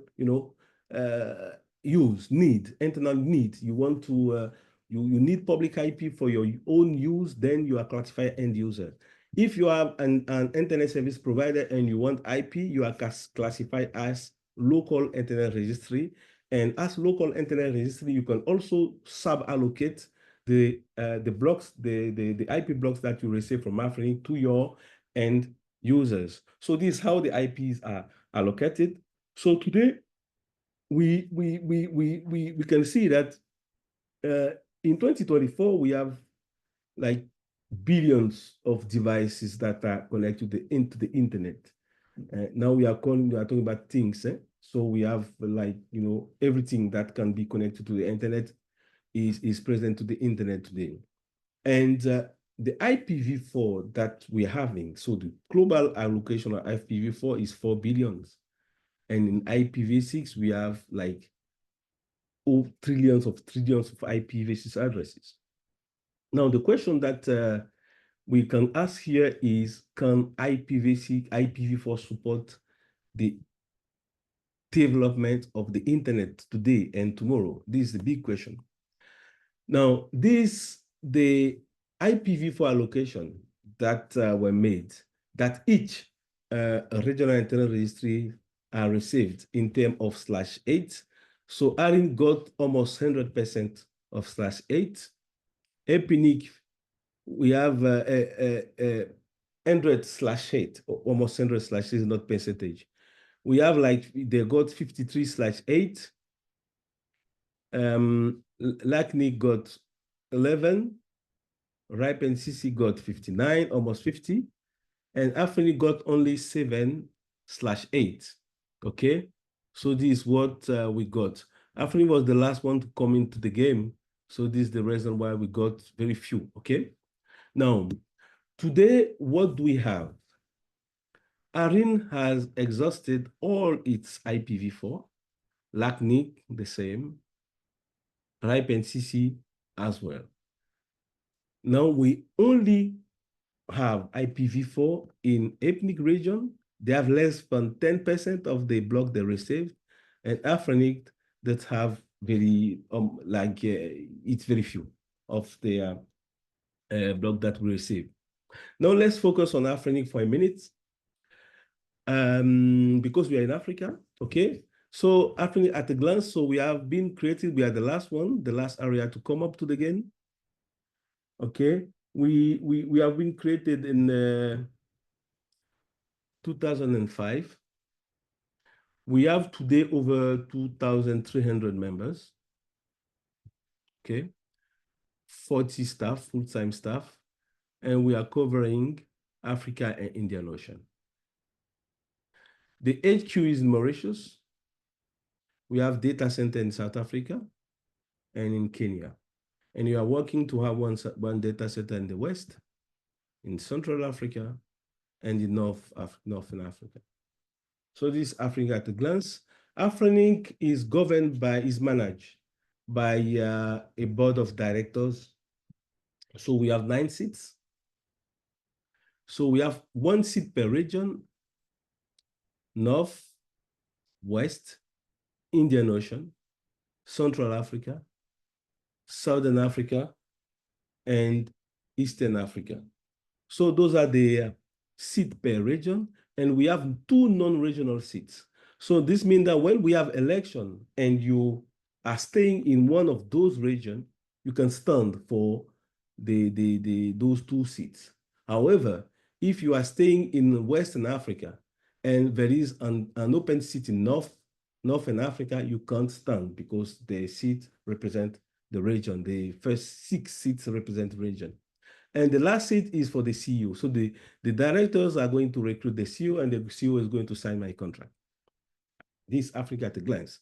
And we have some committee that the directors work in to help, manage the organization. And we have many other committees and elements that are working together to help the directors to run the organization. We have the staff, we have the election committee, we have the nomination committee, we have the members, and we have the council of elders, and we have many other organizations that are working to help the director to run the organization. Afrinic has 3 types of members. So we have the resource members. They're the ones who are coming to Afrinic to get IPs. We have the registered members that are the directors, and we have associate members that are organization or individual who wants to support the internet in Africa. Now, we are working with our community over mailing lists, so I will encourage you to register to our mailing list. Please, it's very important. So this is where we are discussing how internet is being managed in Africa. So if you are not there, you will definitely you are definitely going to lose some, internet is going to, the decision that they are taking will impact your life, your internet, the way of you are using internet. So this is why it's very important for you to be present here. We also have community discourse where we are talking about internet governance in Africa. It's very important for you to be there as well. And we have African icons. So we have the list here, or you can use the quick reader code, please, to have direct access to the mailing list, and you can please register and see how things are moving at the African level. This list is a closed list that is dedicated to our members only. So if you are not a member, you can't be present on this list. Now let's come back to numbers. So I think I've issued all those IPs before, and today we are almost at the end of everything, as you can see here, and as in the other region. We have today 1,028,608 IPv4 for the entire Africa. This /32. Okay, so it's very few. It's very few. So this is what we have for the entire Africa, for the region, Africa and Indian Ocean. And this is one of the reasons why we are using what we are calling soft landing policy version 2. And under this policy that the community say we should apply now, the biggest block that we can assign is a /22. And the smaller is still a /24. Now, if you want to add to ask to request more for more, you must justify that you use 90% of the allocation you just got. So if you can't justify that you use 90%, you can't have more IPv4. That takes us to IPv6. So here you can see IPv4 is there. It was good for us. It has maintained internet, but today we have very few IPs to connect the future network to the internet in Africa. This is why it's time to deploy IPv6. IPv6 is today, and we have to take the train. We should not wait. Those are the IPv6 blocks that Africa have assigned since 2000. I get this number from the stats.african.net. So today we have assigned 10,921/32 IPv6. And we have some statistics. Here we have the global IPv6 adoption. So you can see it's red everywhere, but when you check in Africa, you can see that we have a lot of whites. Yeah. So this means that we have a lot of work to do. But the other region are ready on IPv6. Now let's come back to the abduction per region. We are in Sierra Leone, so this 90.88% of deployment. We have Mali, we have Senegal, we have Côte d'Ivoire, we have Ghana, we have Togo, etc., etc. But we still have some countries that are lagging behind, okay, as you can see. And yeah, so we still have a lot to do. And still some statistics. So this web content. So you see that the deployment in Africa is not good, but when we say content, we can see that it's green. Now, remember what I just explained in the beginning. Africa has content, but this content is stored where? In the US and in Europe. Okay, so if my website is, let's say, something.ng,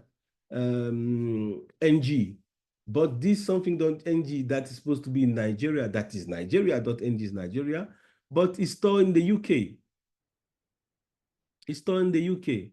So my content is IPv6 ready because my content provider there or my hosting facility there have internet IPv6 facility, have access to IPv6. So it might appear that my content is IPv6 ready, but in reality, this content is not in Africa. Okay, so we have to be careful when we see the statistics. This is why I wanted to explain why we have a lot of green, but in the reality, it's because the content are not stored in Africa. So this is for the West. So you get the point. So it's red, red, red, but the reality is that we have some few content in our country, but most of the content that we have and IPv6 ready are not stored in Africa.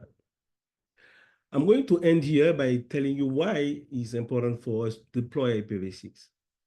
Today in Africa, we are close to 40% of internet penetration. Okay. If you want to meet the next 60 or 70% of internet penetration, it's clear that IPv4 cannot help. IPv4 cannot help because we have almost exhausted IPv4 and we still at 40%. So if we want to move forward, if we want to increase that, we definitely need to use IPv6 because as I just said, we don't have enough IPv4 for everybody. The second point is that we are a building site. Africa is a huge building site where mobile operators, internet service providers are coming. And when they are there, they want to deploy the last technology. They're not going to start by 3G. There's no point for them to do that. They're going to use the new technology. And those technology request more IPs. And unfortunately, we don't have enough IPv4. So they can't use V4 to deploy those technology. And remember that they can only have a /22 that is very small. It's just 1,000 IPs. A /22, sorry, that is over 1,000 IP. That is nothing for a new internet or internet service provider who wants to start operations. You can't do your business with 1,000 customers. There's no point for you to do that. So you don't have any choice than using IPv6. Another point is that is security on the internet. We are talking about cybercrime, cyber threats, and so on. But the first thing that we want to know when we have cyber attack is to know who did that. These attacks, those attacks are coming from where, from who. And what we want to know is the IP of the device used to do that. And fortunately, as we are sharing IP, because we don't have enough IP, what we have is that it's almost impossible to tell who did what at that time with a given IP address, IPv4 address. So this is why here as well, IPv6 is the good solution to identify each device connected to the internet in Africa and the world. And this will help identify who did what on the internet, because we have a fixed IP address for each client. We are a technology consumer. Unfortunately, in Africa, we don't create that much, okay? And those 2 points are related. Because we don't create technology, we have to get ready. We have to be ready when the internet giants will stop maintaining IPv4, because today we have like Facebook, YouTube, Google, all of the giants are IPv6 ready, but they still maintain the IPv4 stack. So the day they will stop maintaining this IPv4 stack, we are going to be disconnected from the services that they are offering for the community. And the last point that I would like to present is that we have the chance today, to be technology creator, because IPv6 is quite new. So we start normalization from 1996 to 1998, and so on, etc. So it's a new protocol compared to IPv4 that was normalized in 1981. Okay, so you can see IPv6 is quite new, and there's no point for us to say that it's something new, it's something old, we don't know, we don't master the protocol. No, today it's a new protocol, and we have a lot to do to improve it. So it's a call, a kind of, call that I send here to you, to us in Africa, to take this opportunity to create something, to propose something to the community around IPv6, and switch from being eternal consumer to become technology creator as well. Thank you. So I hope that my presentation was clear enough for you to get those two key points. The first point was the internet element. I said we have the backbone, we have the protocol suites, we have the numbers, and we have the DNS. And after that, I focused on numbers. I told you that we have 5 regional internet registries that the core function is to distribute, allocate, and manage those IPs. And I said that out of the 5, 3 have exhausted the IPv4 addresses, and only IPv4 addresses, and only African and PNIC that still have some of the IPv4 addresses. But unfortunately, we have only 1 million of available IPv4 addresses for the entire Africa. That can't help us to grow the internet in Africa. So this is why I want you to start thinking about how we can start and when we can start deploying IPv6 in our networks. Thank you, and I give back the floor to the organizer.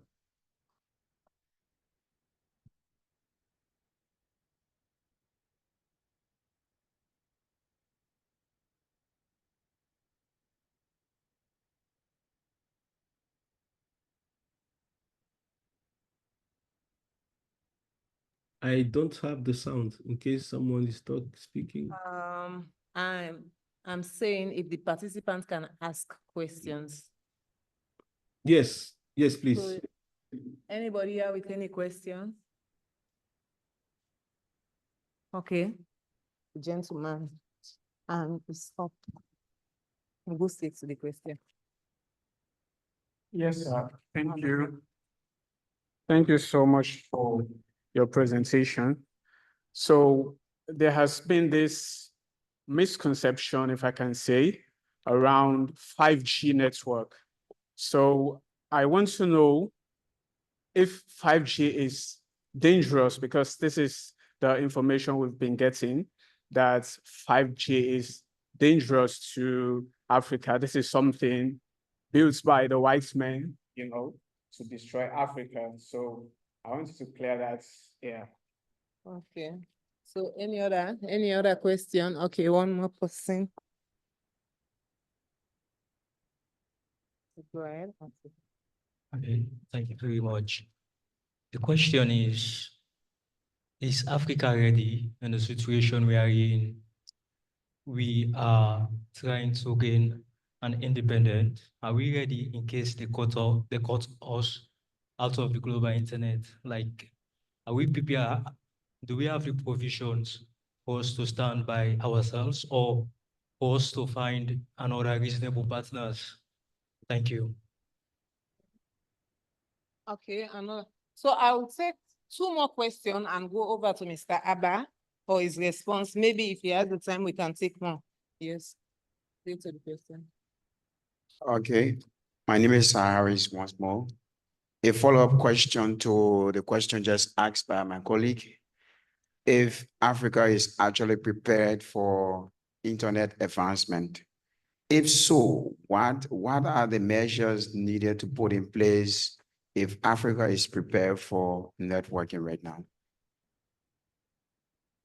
Okay, the other person, I think,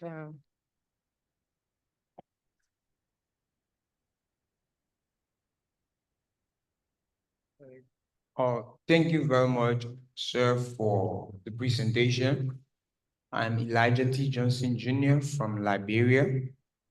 My question is, from the beginning of your presentation, you made reference to the less connectivity of cables between Africa and Europe and Africa and America.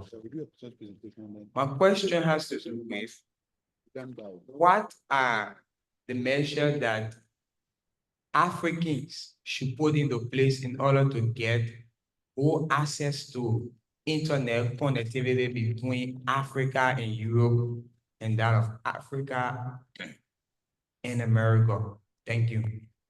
so Mr. Abba, we've taken 4 questions, so you can Excuse answer me, this. excuse me, I didn't get the end of your question. Okay. Oh, this is like. All right, I said, looking at Africa and Europe, Africa and America, I saw that there is a low cable connection in terms of internet accessibility. What are those measures that Africa should put into place to prepare themselves for more connection between Africa and Europe and Africa and America? Okay. So, Mr. Abba, you now have 4 questions to answer, and after which we may take, if you have the time, we may take the last set of questions. Go ahead now. Okay, all right. When I was presenting I explained that we have the access network. In the access network, we are using access technology.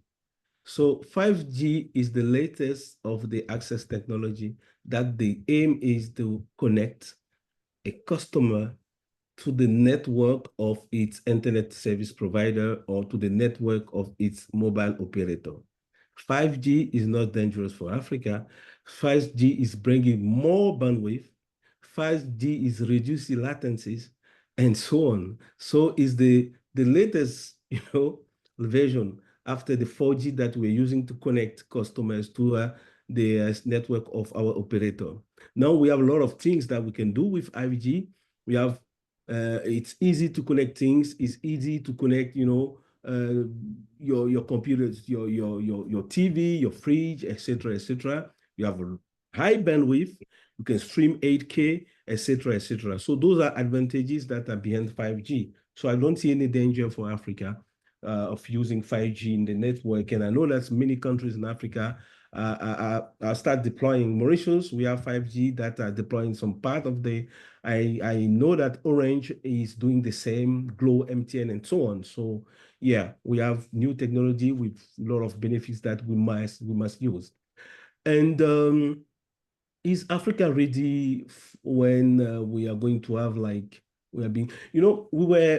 we got 4 out of the 5 fiber cables that were connected to the West. And it's happened to Cote d'Ivoire and many other countries in the West. And what we realized that internet was just slow, and we lose connection for hours, for days in some countries, and this is it. So the first thing is to build internet backbone. If you're not there, you are going to lose connection, and this is it. Today, countries are working together to build internet backbone. This is something good, and this is something we should encourage. And we have some, initiatives that are going around to ensure that we have redundancy in those fiber that are connected the continent to the other continent. But if we don't build backbone, this means that we are going to see the same effect, the same bad effect when we are going to have those cables that are normally available. And we can mitigate that as well, at least internally, if we have an internet exchange point. This means that all the local networks in your country those networks are going to be connected. So if you're in the same country and want to do your business with internet, even though the international cables are not there, you can still communicate because you put in place internet exchange point. So the first thing is to build backbone, to grow your fiber network in the country. Africa is a bidding site, so we have a lot of organizations that are coming and create roads and so on. So when they create the road, they also must think about fiber networks. One road, one fiber network, one fiber line is going to grow the fiber network of the country.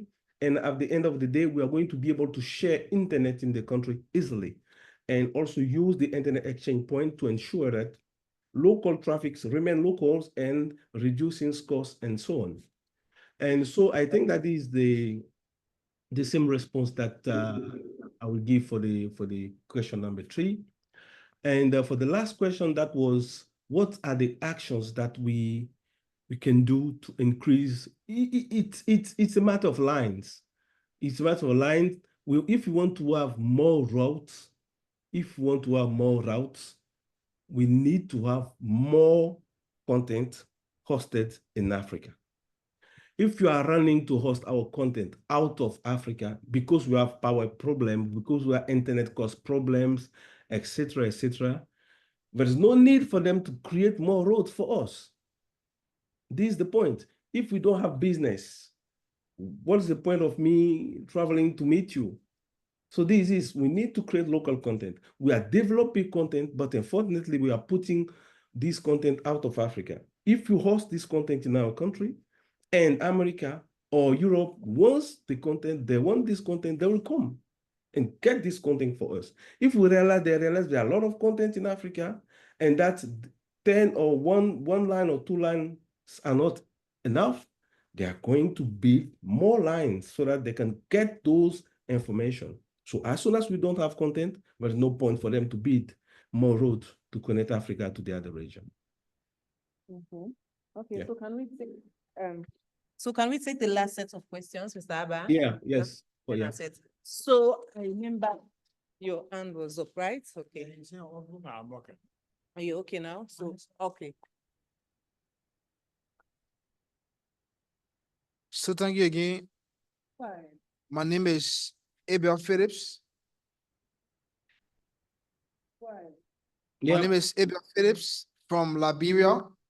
I want to know why is it that if you leave one country and then you cross over to another country, why is it that people can people can access your network?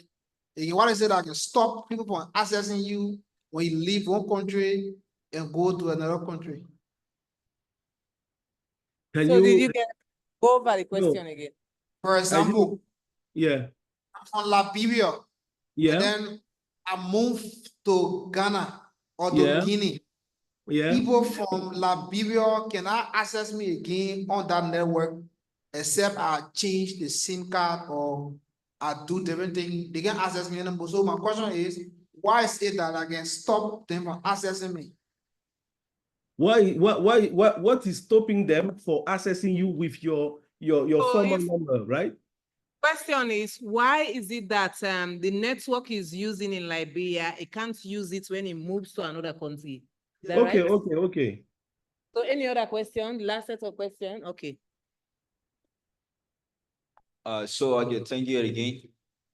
So my question go like this because we noticed that many these days people talk about the good side about the internet uses and whatever. So I really want to know if the internet have a bad side about it, like a disadvantage of the internet. Any more question? The last set of questions? Okay, Mr. Abba, thank you very much. That's the last question. You can go ahead and answer me. Okay, all right. So the first question is related to portability, network portability. It's a matter, if the problem of agreement between mobile operators and the regulators that we have in our region.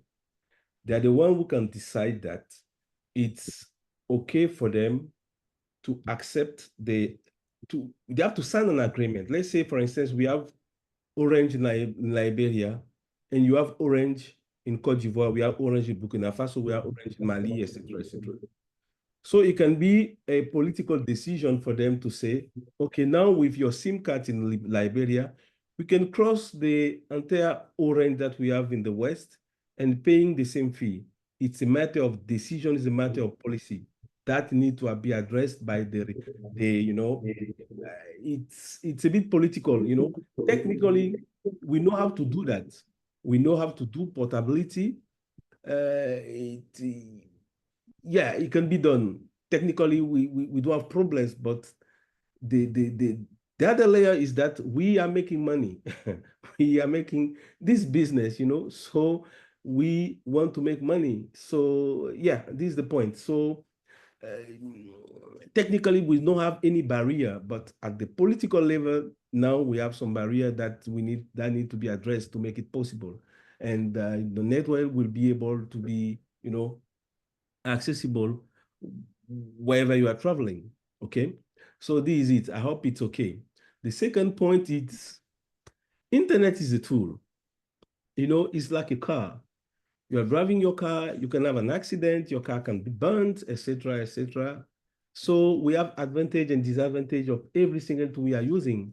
So cyber security, cyber crimes are things that we don't want to see on the internet. We have child pornography, we have we have many bad things that we are seeing on the internet, and those are internet is a tool, it's neutral, it's a tool, so each tool is neutral. So depends of the use that people are making of this tool. So this is where we can talk about disadvantage of internet. So internet is important, and UNESCO said that today internet is human rights. So 5 years or almost 10 years now, internet is now human right. That the right to eat, the right to dress, the right to drink. Internet is human right today. So this means that it should not be dangerous, but as a tool, people use it to do what they want to do. And for this, what I can say about, disadvantage of the internet is a neutral tool, and the people are using them their way. So yeah. Okay, so thank you very much. You've Welcome. answered all our questions, and thank you very much for the presentation.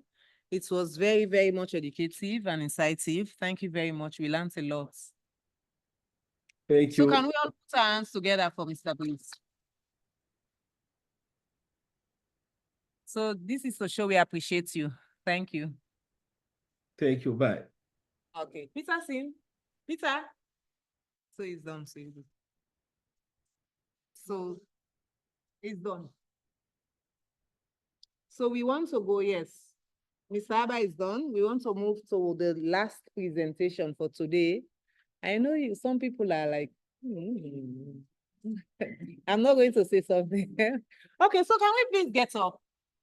Let's just get up. Yes. Let's just get up and swing. Yes. And just swing our wings. We all have wings. Right? We all have wings.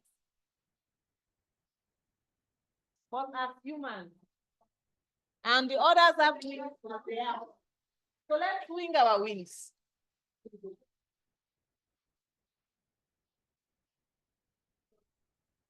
So swing your wings well. Swing your wings. So the other person is not available. Let's go to the other person now, right?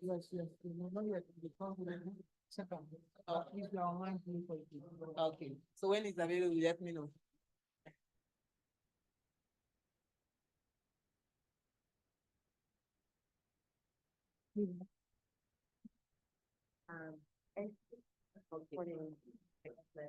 So somebody, one of us, and MRU, want to lead this session. It's a short session, the session that we started swinging our wings before we get the next speaker. The next presentation will be short, and that's, I'm sure, will be the last. So that's how we continue, right? And I see some of us are so tired of the session. And the session actually reach at this point, people keep grabbing to the because the human factor the building. So that's just a part of the section. It's a very good section. And I believe it can put us on point to be in the right standing for the next session. So can we already stand? If you're not smiling, be standing, smiling. Who's up, you're not smiling? And you can be open, you're not smiling, saying, oh, you're not good. I wish I could speak to you, but I didn't pause for people. Kim, fighting to tap with you. So I will have one ceremony after. And I think I will connect to that ceremony. I'm not you continue you. I want to learn you. So this session is an ice-break session and it's meant to free up our body. It has a passion. And it is called do what God says. Do what God says. Now what man says. After I said Jesus from the recent background, but I think we are religion tolerant people from Muslim and what do you go right? Now one go right. So this session is called Do What God Says. Along with my previous friend, we're going to be good in this section. And so you listen to God, right? Not me. So we believe that you have to listen to God and not men. How many of you can listen to men of God? I think we will not do that, right? So it means we're listening to God and not listening to men. So those of you that are sitting, as I please join the session. So please stand, please. Let's about the rule of the forum. And I think it is one of the most important sections of this world. My girlfriend and I can do this session. So God said we should say it. So remember, you're listening to God and Amen. Right? So you get it. Listening to God and Amen. Not so much, man. I am sure we are. So God and Amen. So yeah, what happened? So you can listen to us, right? So God's understanding. Right. So it means that you want to be respectful of God. And apart from the sin, I think I would agree with that. So God what you say. God what you stand. God what you say. Stand. Okay, so stand, we have a session. Listen to God and have what's happening. So those are people who are sitting. So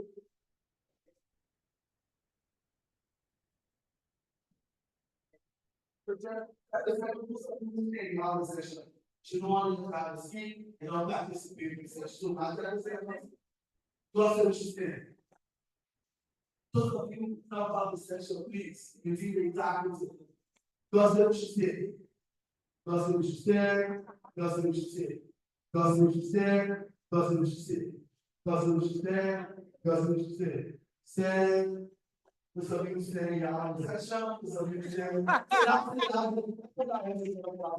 Thank you. Thank you very much, my brother. I think it was needed, really. So now we move to the next session. It's gonna be on cybersecurity and data protection in MRU. Hello? Hello? The next session is on cybersecurity and data protection in the MRU region. So we are having Dr. Martin Koyabe, a senior project manager at GFCE, Africa Global Forum on cyber expertise. So he's now online. He has joined us for his presentation. Doc, good afternoon and welcome to Freetown. Thank you very much. Can you hear me well? Yes, very well. I've just seen the exercises. I was actually doing them as well, so I know those exercises are good. So let me first of all take this opportunity to thank the organizers for really putting up a very tremendous show and also this particular event. I know everybody is exhausted with a lot of presentations, so I'll not try and do any harm. I just have a very short presentation which I wanted to share with the audience along the sides of cybersecurity. So let me try and see if I can put my slides so that you can all be able to see what I have on the screen. Now, okay. I don't know whether you're able to see. Okay. Okay, are you able to see my slides, please? Yes, sir. All right, so my name is Martin Koyabe, as somebody said. I wear so many hats, but for this particular purpose, my really day-to-day engagement is with the GFCE, which is the Global Forum on Cyber Expertise. I've been responsible for the African Union and GFCE collaboration, where we've done a number of collaborations within the continent. I also work with other organizations on many other areas. And this is one of the really important tasks to talk to the Mano River Union, IGF, which of course been set up. And I'd like really to share some of the issues on cybersecurity.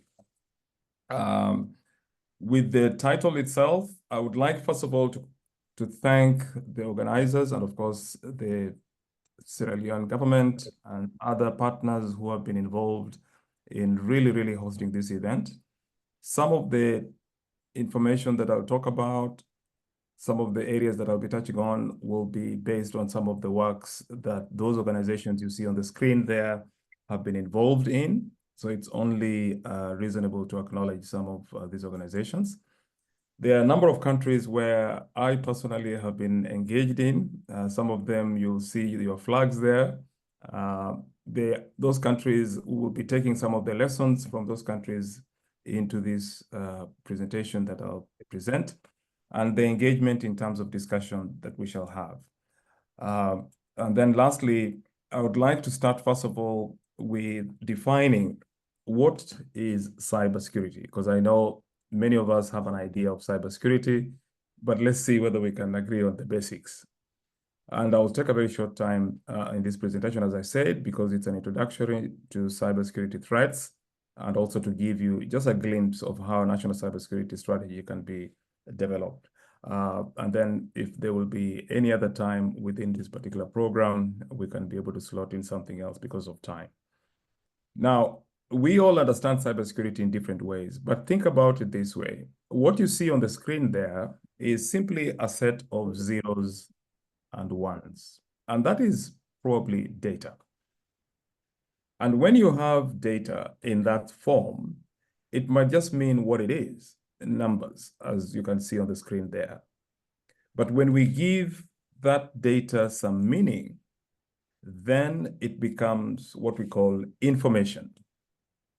That information or that data that we saw previously, now we refer to it as information because it was metadata that has now been labeled and been given meaning. And with the information, you create value for that data that you had initially. When we talk of information security, we are simply saying, how you protect the information that you had previously. So you can imagine, initially we had a set of data. That set of data became information because we've given it a label. And this information starts making sense because it really looks like it is the first day of the month of May, which is the 5th month of the year, and then the year where this person or when this person was born. And when we protect that, we then talk of information security, where we take information and we secure it. And that's what we call information security. But let's go ahead and see other definition.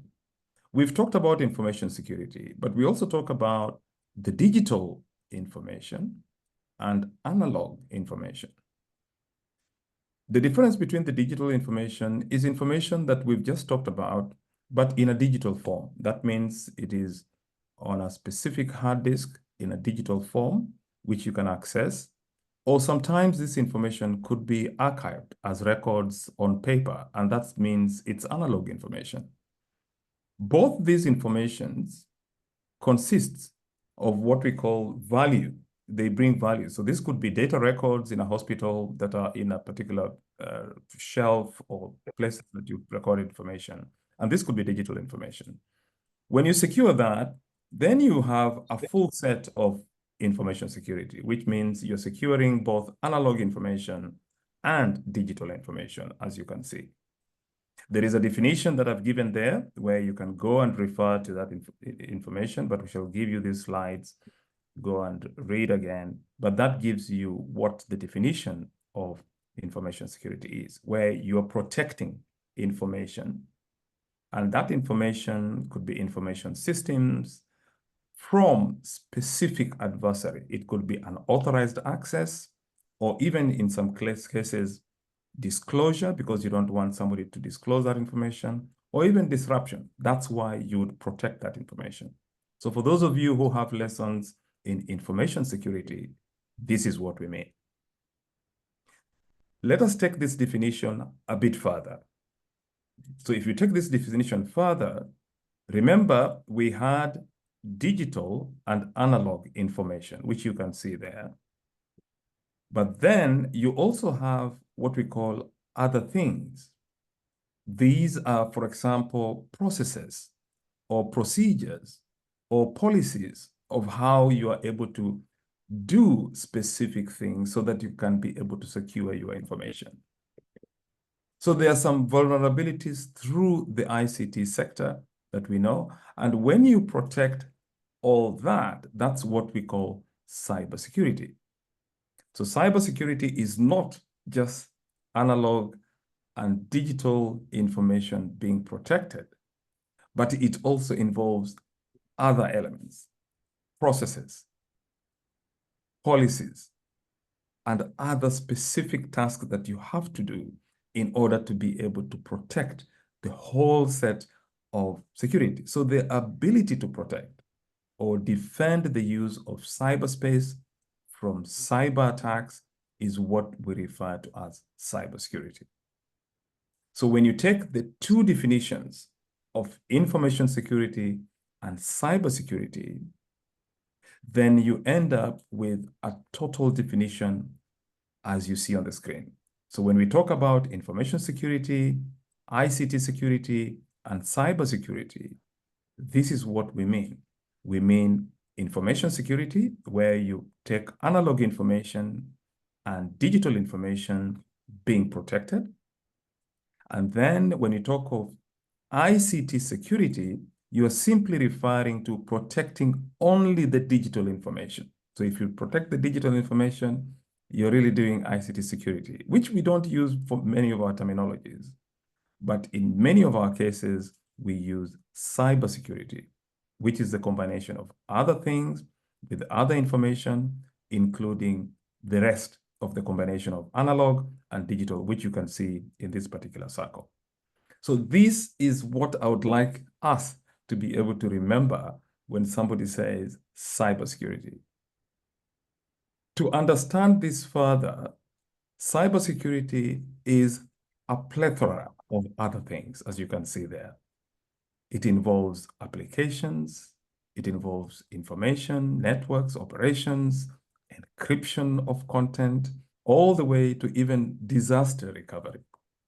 All that comprises cybersecurity. So for you, those of you who are in the room and you are thinking, I want to become a cybersecurity specialist, or I want to become somebody who can be able to understand cybersecurity in detail, this is what we mean. It encompasses most of these fundamentals.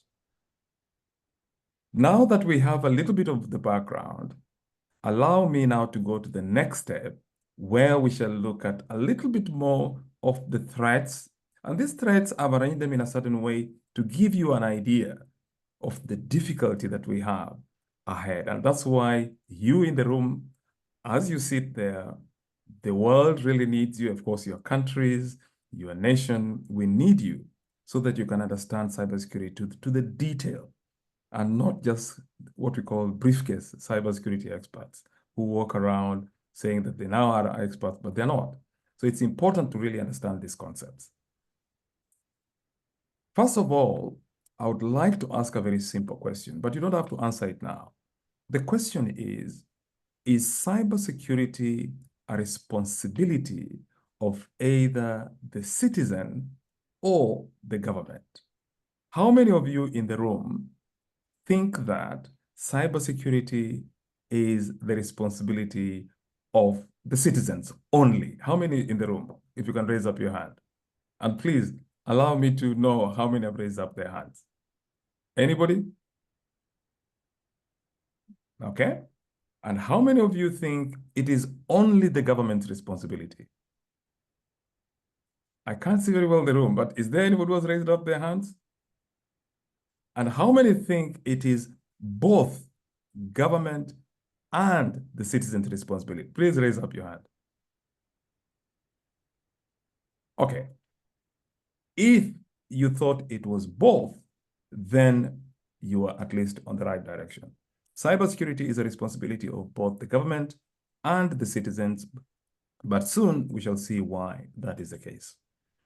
So let me try and give you just a synopsis of what happens when you look at the world in general, including your area where you are. The ITU, a few years back, conducted a study, and they came up with a lot of data that was reflective of how much our countries invest in cybersecurity. So when you look at this map, the actual dark blue that you see is countries that have started to initiate commitments in cybersecurity, which means they've not yet gone to the level of the light blue color, but they've started. And you can see Africa has more of those particular countries. And in fact, your region has actually the blue color, which means we have started putting money, started investing, putting some commitment in cybersecurity. The light color of countries that have developed complex commitments and engaged in cybersecurity programs, you can see that shade of blue is now within a few of the countries in the West African region, and some countries when you go to the South and East African region, and then a little bit of the upper north there, as you can see that, and then other countries in the north, in Europe and South America are in the lighter blue, which means they've gone a little bit higher. Their commitment is a bit higher than most countries in Africa. But where you have countries that have demonstrated very high commitment in cybersecurity and in other pillars of cybersecurity, it's mainly in the US, as you can see, in Canada, and you can see also these other parts of the country, of the world, including Australia. There is a correlation between how much commitment that we make as countries to cybersecurity with what we call our global index in terms of our revenues that we have. So when you look at the GDP per capita of countries in the world, you will see that Africa has very little GDP per capita. You can dispute these figures because sometimes you might find there are countries in Africa which have got very good GDP than even countries in the north. And you can see that when you look at the GDP per capita, as in how much many of the countries have per capita, you'll find that Africa, we have the least. And this list also reflects how much we are investing in terms of cyber capacity building. So when you look at these two diagrams, you can see there's a correlation between income per capita vis-a-vis the commitment in cybersecurity. And this is something that we really need to change. Therefore, countries need to invest more. But let us see why we need to invest more. Because when you have information and you are facing threats, and this house has a certain value, you're more likely to put a fence. You're more likely to put an alarm clock or an alarm around the house. You're more likely to buy a dog or to buy something that will protect your resources. It is the same thing. The world, we need to do that. And because data is valuable, as you all know, we need to make sure that we put value on data. And the question that we need to ask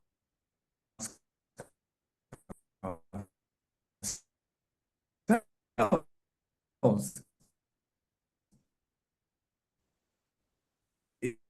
In the network.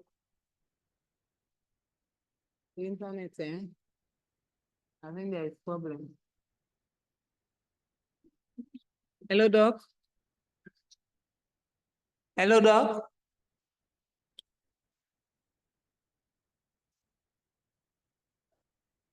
Hello, Doc.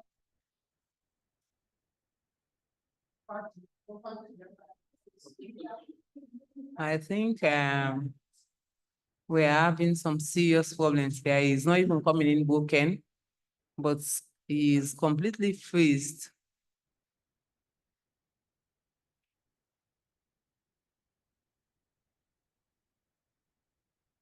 So he's back. Hello, Doc.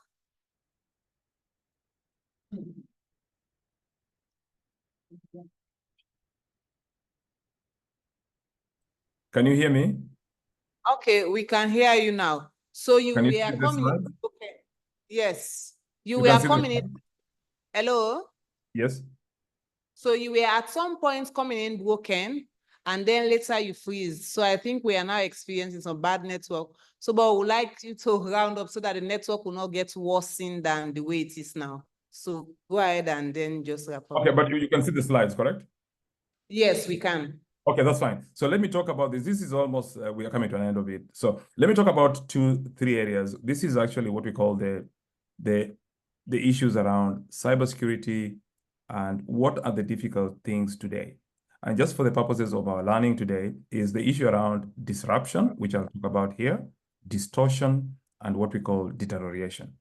And in disruption, it's when you look at disruption, it's either due to our over-reliance. We rely on the communication network like you have seen right now, with power going off, everything else we rely on goes almost dead. So there are things that we rely on overly, like for example, the infrastructure that we use, the connectivity. Distortion is when we look at what we call the loss of trust in information integrity. There's a lot of distortion. And then there's also what we call deterioration, meaning controls are eroding our control of data, our control of regulation. Over-regulation sometimes is not good for us. So let's see these three things and see how these things relate. So the first one, which is a big threat to cybersecurity, is what we call the attacks against infrastructure. So critical national infrastructure is important. Many of the countries in the Mano River Union have already built maybe infrastructure. You've got roads, you've got airports, and so forth. This is important. And any disruption in the infrastructure is a huge threat to cybersecurity. So that's something that we need to learn. The second issue is ransomware. And we've seen cases of ransomware in various parts of the world, including Africa. And recently, we saw what happened with the Microsoft patching that happened recently. So then these are areas that we need to be aware of. The question is, do we have a framework that can help companies, countries, and even agencies and any other organization to tackle the issue of ransomware? When you are under ransomware, how much should you give in to the person who has actually taken control of your infrastructure? This is a question that we need to find out. The other threat that we see is where you have ransomware to the extent that people are using the current technology. This is an example that happened in Sri Lanka where the ransomware was able to erase records of months and months. And the clever thing here that they did was actually attack the cloud infrastructure, where they encrypted all the information in the cloud and then held the government to be able to provide them with either money or pay them something in order to be able to release this information. So what we see now is that even if you move your data to the cloud, there are people who are targeting this large expansive amount of data in order to be able to push whoever is the owner to be able to actually give them the ransom that they are looking for. The other aspect of attacks that we see is what we call the supply chain. That means when you look at either the procurement or you look at equipment that you're buying, there's a possibility that you might have that supply chain attack. There's a very good reference down there which you can look at when you get this slide that you can compare with. And then the other one is inside attacks that we see, where somebody inside an organization has specific information, and because they are compromised, they are able to give out this information.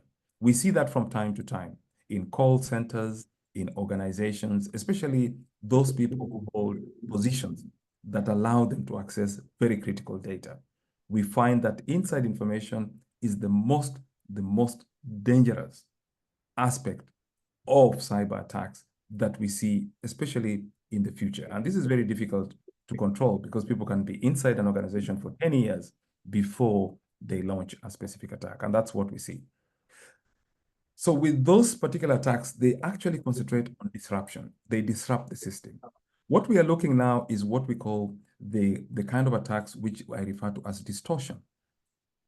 What you see on the right is the Pope putting up this very nice jacket, and it was almost real. But that's not true. But the message is very clear. Somebody might think that the Pope is a bling guy. The Pope has now changed his attitude. But that's not the case because somebody has faked that information. So fake news is a big issue, which you in the room need to be also aware that that's a form of attack that is very, very difficult to really look at because people are faking news. They're using people's images and making them even look real. And the problem is becoming even worse, especially with AI. We see that fake news can cause a lot of issues. One thing that we've seen, as you see on the right there, is it can erode trust. It can even go as far as being used as a tool to be able to weaponize fake information against specific people. We've seen that in campaigns. We've seen that in the social media where people use wrong information to launch a campaign against their opponents. It can be a business to business. It could be even countries. And we've seen in elections that we've seen even abroad where this has really been very difficult. Therefore, it's important, the message here, to really understand how do we eradicate fake news? Because remember, when news spreads, the false news spreads much faster than what you call real news. And it has been proven.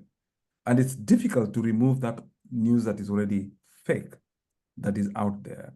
It becomes very difficult. So the question in the room is, how do we make sure we solve this? This is an example of a study that was done. This was in Boston. This was done actually during the bombing that happened, the marathon bombing that happened in Boston, where the two bombers who were brothers apparently went and bombed the finishing line, and then they went on a runaway spree. One was killed, and the other one, I think, today is jailed. But the point there was that when we took the Twitter feed, so these guys in MIT took the Twitter feed of those particular bombings, and what they found out is that fake news actually spreads almost 6 times faster than real news that we see there. There are ways of how you can check the fake news. So we have some methods of checking. This is just one approach that is being used. But again, that is not necessarily enough. The next thing also is the issue around blockchains, where they can be used in different ways. And this is also another issue that you need to be look out. We've seen how elections, especially in the US in 2024, whether there are issues here. And I think there was a kind of a fake voice that was actually faked, where somebody thought that that was probably the president of the US. And these robotic voices are now gaining a lot of credence, and they're spreading quite a lot, where people can actually fake the voice of your relative, so that you can be able to cheat somebody that you're asking for money or you're asking for something, and that person can trust that this is the real person who is actually talking, and yet it's not. That is something that is coming. The question really is, what steps has your country taken to mitigate the issue of fake news or on social media, for example? What steps has your country taken? So I'll leave that question there, and maybe later on you can ponder on those particular questions.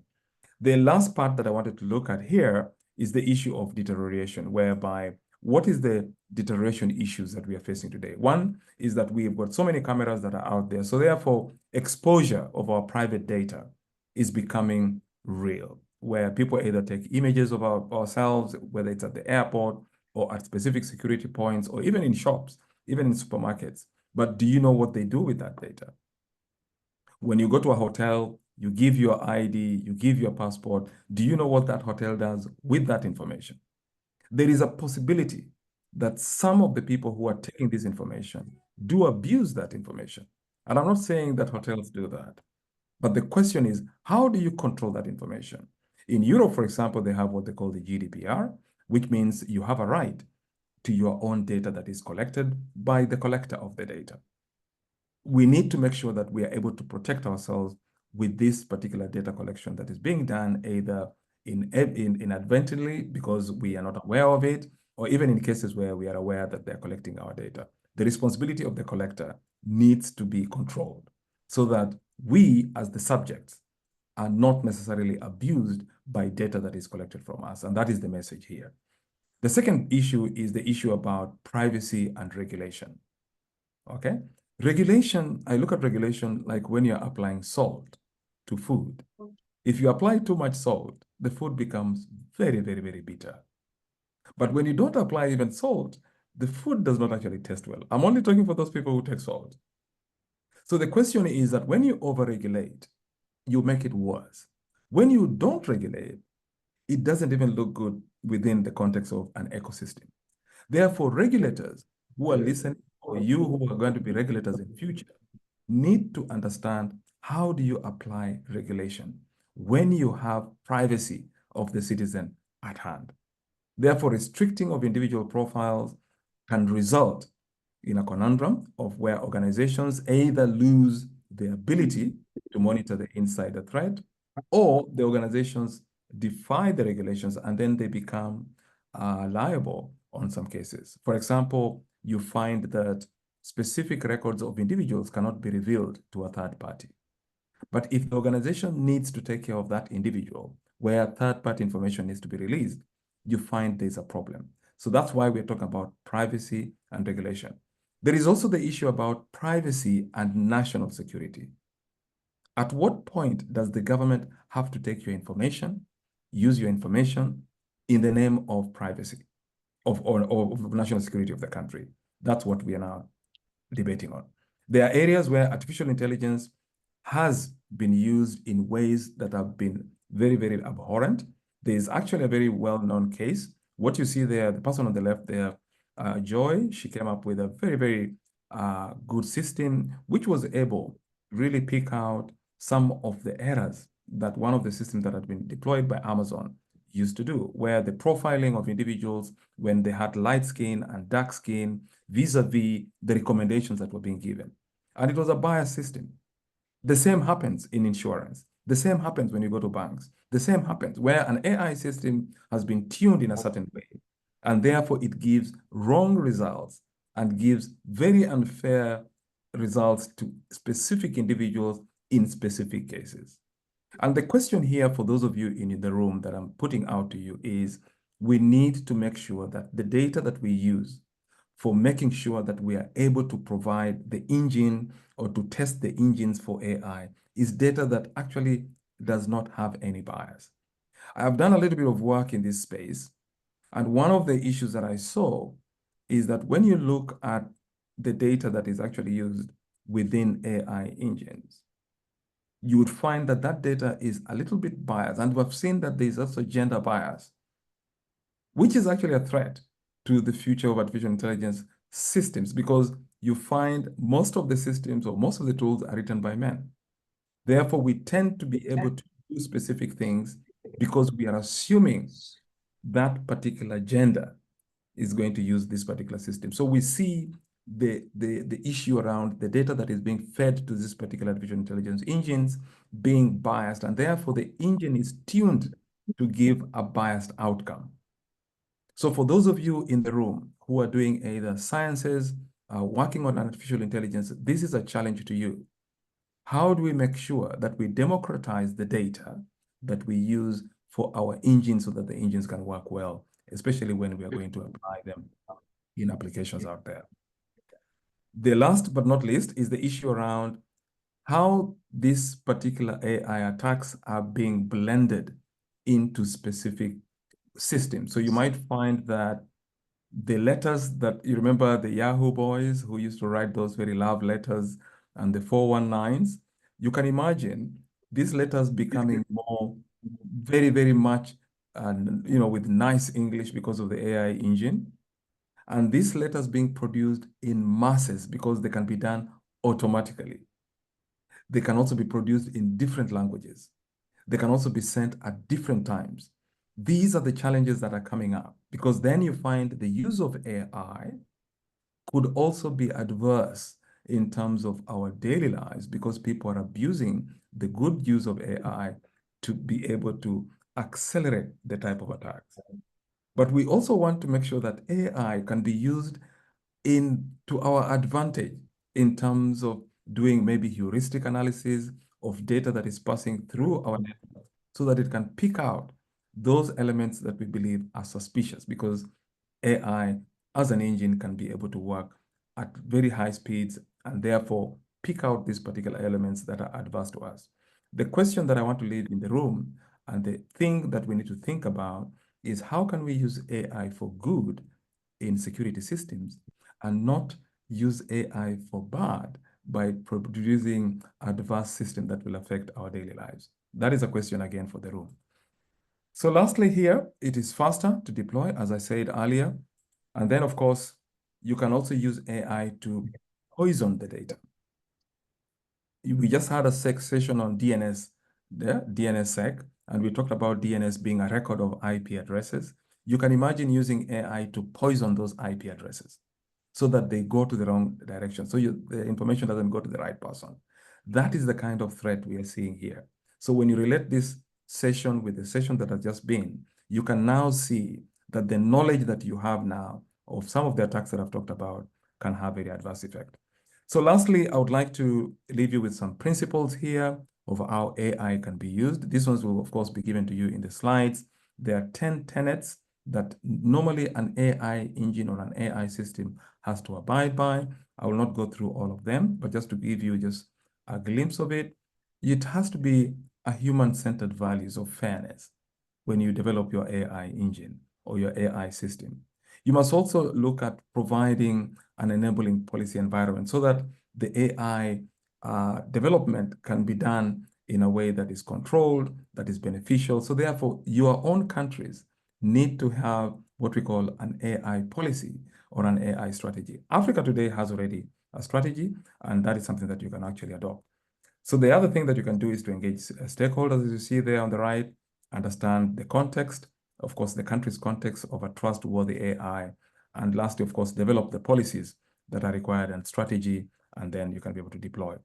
This is just a list of countries that have actually done a little bit more in AI. I think this list is now bigger as we talk today, because many countries have now seen AI, its threat, and even at the UN level, it's being taken more seriously. Lastly, it's just a conclusion of what we've covered, because I know time is of the essence and we might not have enough time. We've talked about the 3 distortions. I've talked about the area of distortion, disruption, and deterioration. We've talked about attacks against critical infrastructure, which we looked at, ransomware, supply chain, inside attacks. That is something that you have to remember that is very disruptive and it's difficult to control. The other is the issue of misinformation, of fake news, and how you can subvert information using various emerging technologies like blockchains. We've talked about deterioration, where you have privacy and regulation, surveillance of laws, and also artificial intelligence. Lastly, I wanted to leave you with some guideline. These guidelines are actually out there where you can go and have a look on how you can develop a national cybersecurity strategy. As I said earlier, we will talk about national security strategy at a certain point because of time and just the way we've structured this. It might not be fair to go into the full stage and try and look at national cybersecurity strategy formation and so forth. But I want to give you with this guideline. I was actually very privileged to be part of the team that developed this guideline. It's an ITU guideline that is online. You can go and access it. There is actually another version that has come out, and this is actually the released version, the new one, which came out in 2021. So those, if you can have your phone, you can actually look at those particular links. And if you go to those links, you can have the French version and the English version of this. Lastly, just to finish off, I would like to leave you with the following takeaways. What we've seen is that there is a need to understand cybersecurity, especially the stature and posture of your country. It's important to understand cybersecurity, both in details and to understand what it is that we are looking at, especially when it comes to developing the strategy, policy, and so forth. The second issue is that the impact of COVID was real. And therefore, many of us have now seen most of these threats that have come up are threats that actually, most of them actually were proliferated more after the period of COVID and so forth when we came out of it. We see critical information infrastructure still remains significant. That's something that we need to take care of. You can imagine when you lose access to your ATM on the wall of a bank just because there's no power, and therefore the ATM goes down. You can imagine not being able to communicate just because there's no power, or not being able to be operated on in a hospital because of no power. So the critical infrastructure is important. And then ransomware attacks are real, and we need to find a way of how we can protect that. Smart regulation is recommended. Over-regulation is not good, and not regulating is equally not good. Therefore, we need smart regulation. And then lastly, we need to implement legal frameworks that do work, and of course, have data protection and privacy in order to be able to safeguard our data and those of the citizens. I will stop there for now because I know time is not there, but we've tried to cover as much as we could within this particular period of time. I want to thank you for listening to me, and I might take just a few questions depending on the moderator, and then I'll be able to finish this presentation. Thank you. Thank you very much, Doctor. Thank you very much. So two people, I'll just take one set of questions. One set. So how many people want to ask questions? 1, 2, 3, 4. So let's raise our hands up. Now, if you have questions, comments, or concerns, just raise your hand up so that I can. 1, 2, 3, 4, 5, 6, 7, 8, 9, 10. Like, wow. So just one of. Okay, go ahead.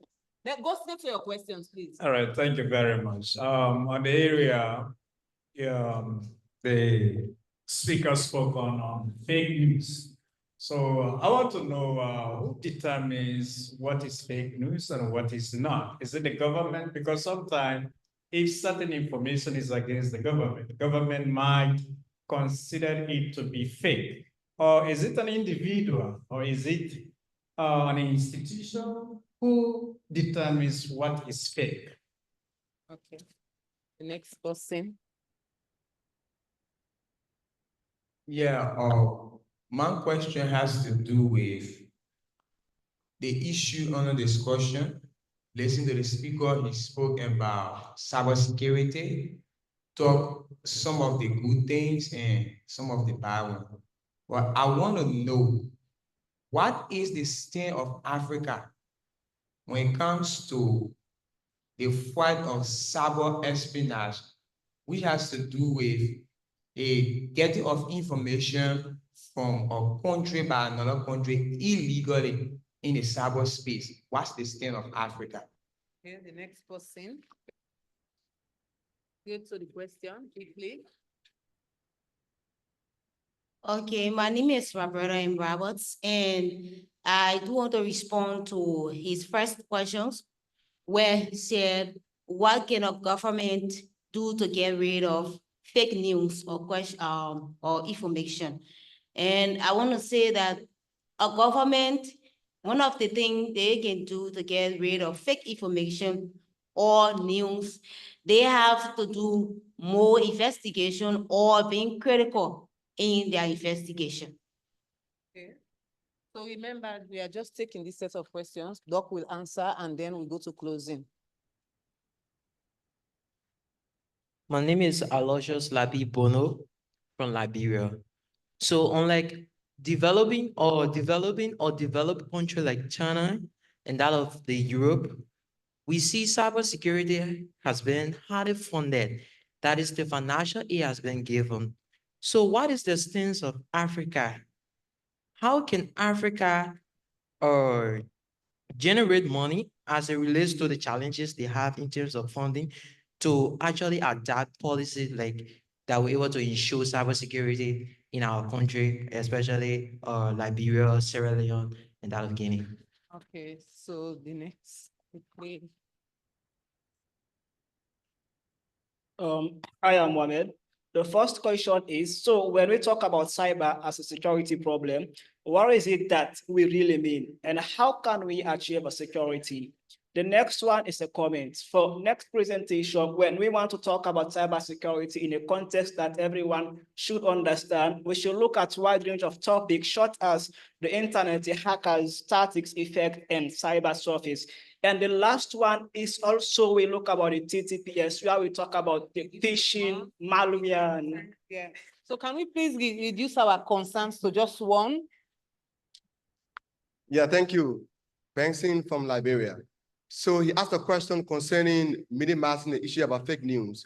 So there is an organization in Liberia called Local Voices. They are doing their best where they educate people on the issue about fast checking. So I think it helped, but it's not really sufficient. So what I think the government can do to help to provide more funding, that school-going children and citizens of the country can get more educated on the issue about fake news, disinformation, and misinformation. Thank you.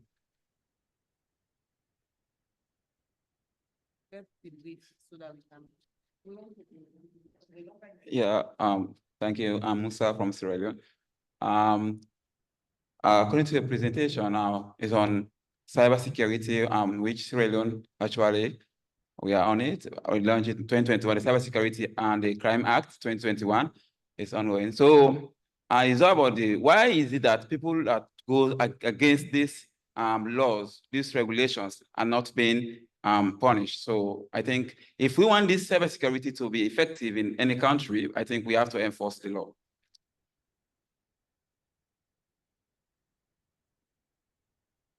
Hello, sir. This is Amara Kago from Sierra Leone.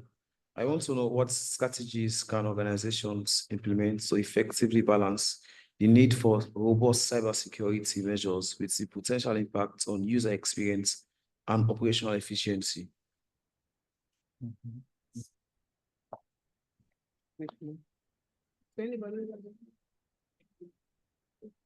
Go ahead. Yeah, so thank you for the presentation. It's always good having you. I can remember during the Liberian Internet Governance Forum, you also did a presentation there. It was nice. But my question is, what do you think is holding back African leaders in terms of making policy in the issue of cybersecurity? It is because we don't have the trained expertise or the individual to handle the issue of cybersecurity in Africa with an extension to the Mano River Union. Thank you. Okay, so we take 3 rights. One question each. Yeah, thank you for your presentation. Under the take home or takeaways, you mentioned certain things we should realize, especially the last one, which was key to me in terms of a framework of strategies development to ensure that data protection and cybersecurity is enhanced. In Sierra Leone, we have a cybersecurity law. And over the last 2 years, we have been campaigning and advocating to have a data protection, a privacy bill, and its or their regulations. We haven't achieved that. So how can we ensure effective data protection amidst cybersecurity? in this country. Yes, madam. Yeah, I want to know the advantage and disadvantage of cybersecurity because a lot of people are abusing the internet. So I want to know what is the advantage and disadvantage of the cybersecurity. Your name. So we take the very last.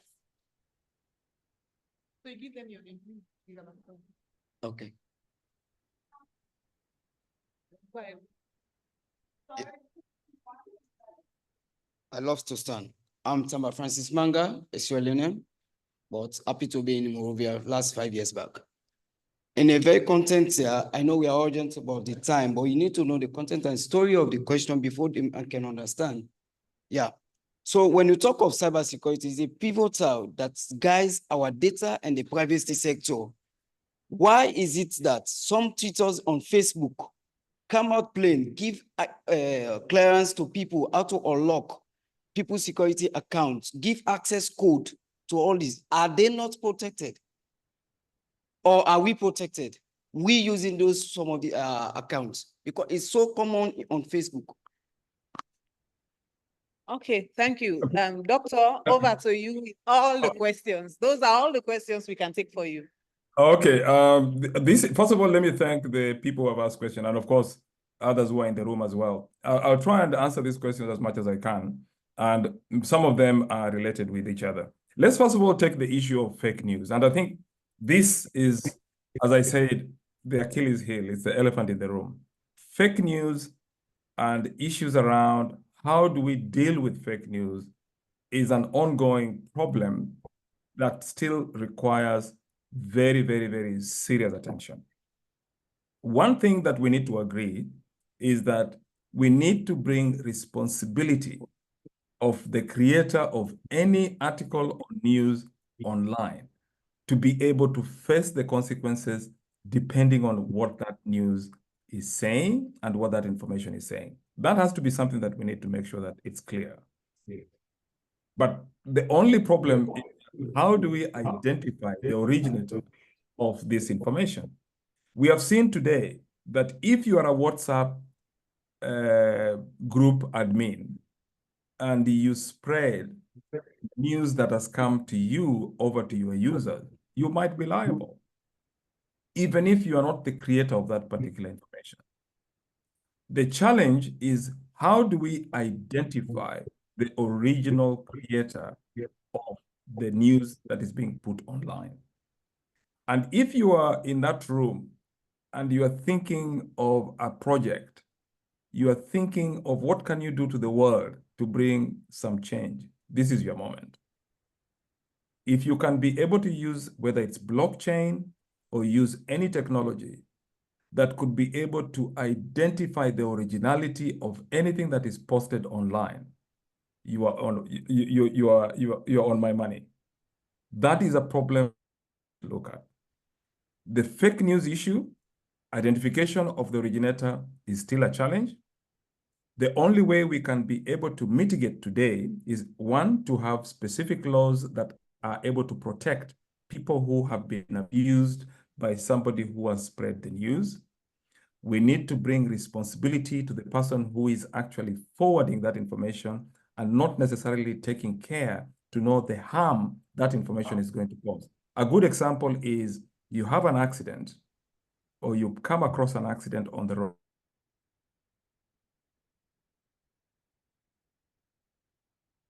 Or even telling the family of the members.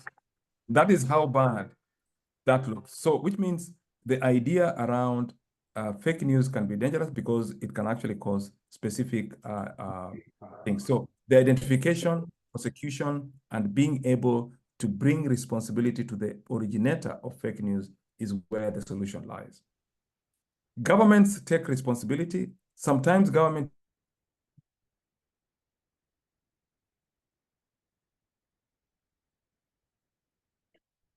within probably in the wrong way in order to get somebody to think in a different way. But I wouldn't want to say that governments do that deliberately. But we've seen cases where government to government attack specific government or influence elections in another government by being able to spread specific fake news. And we've seen that in the US election, there's evidence to show that there was specific websites that were spewing what we call hatred between specific individuals or even specific cultures, so that you could actually do what we call the limiting the voters to go and vote. And this is, we saw it very widely done, especially in the Black and the minority areas.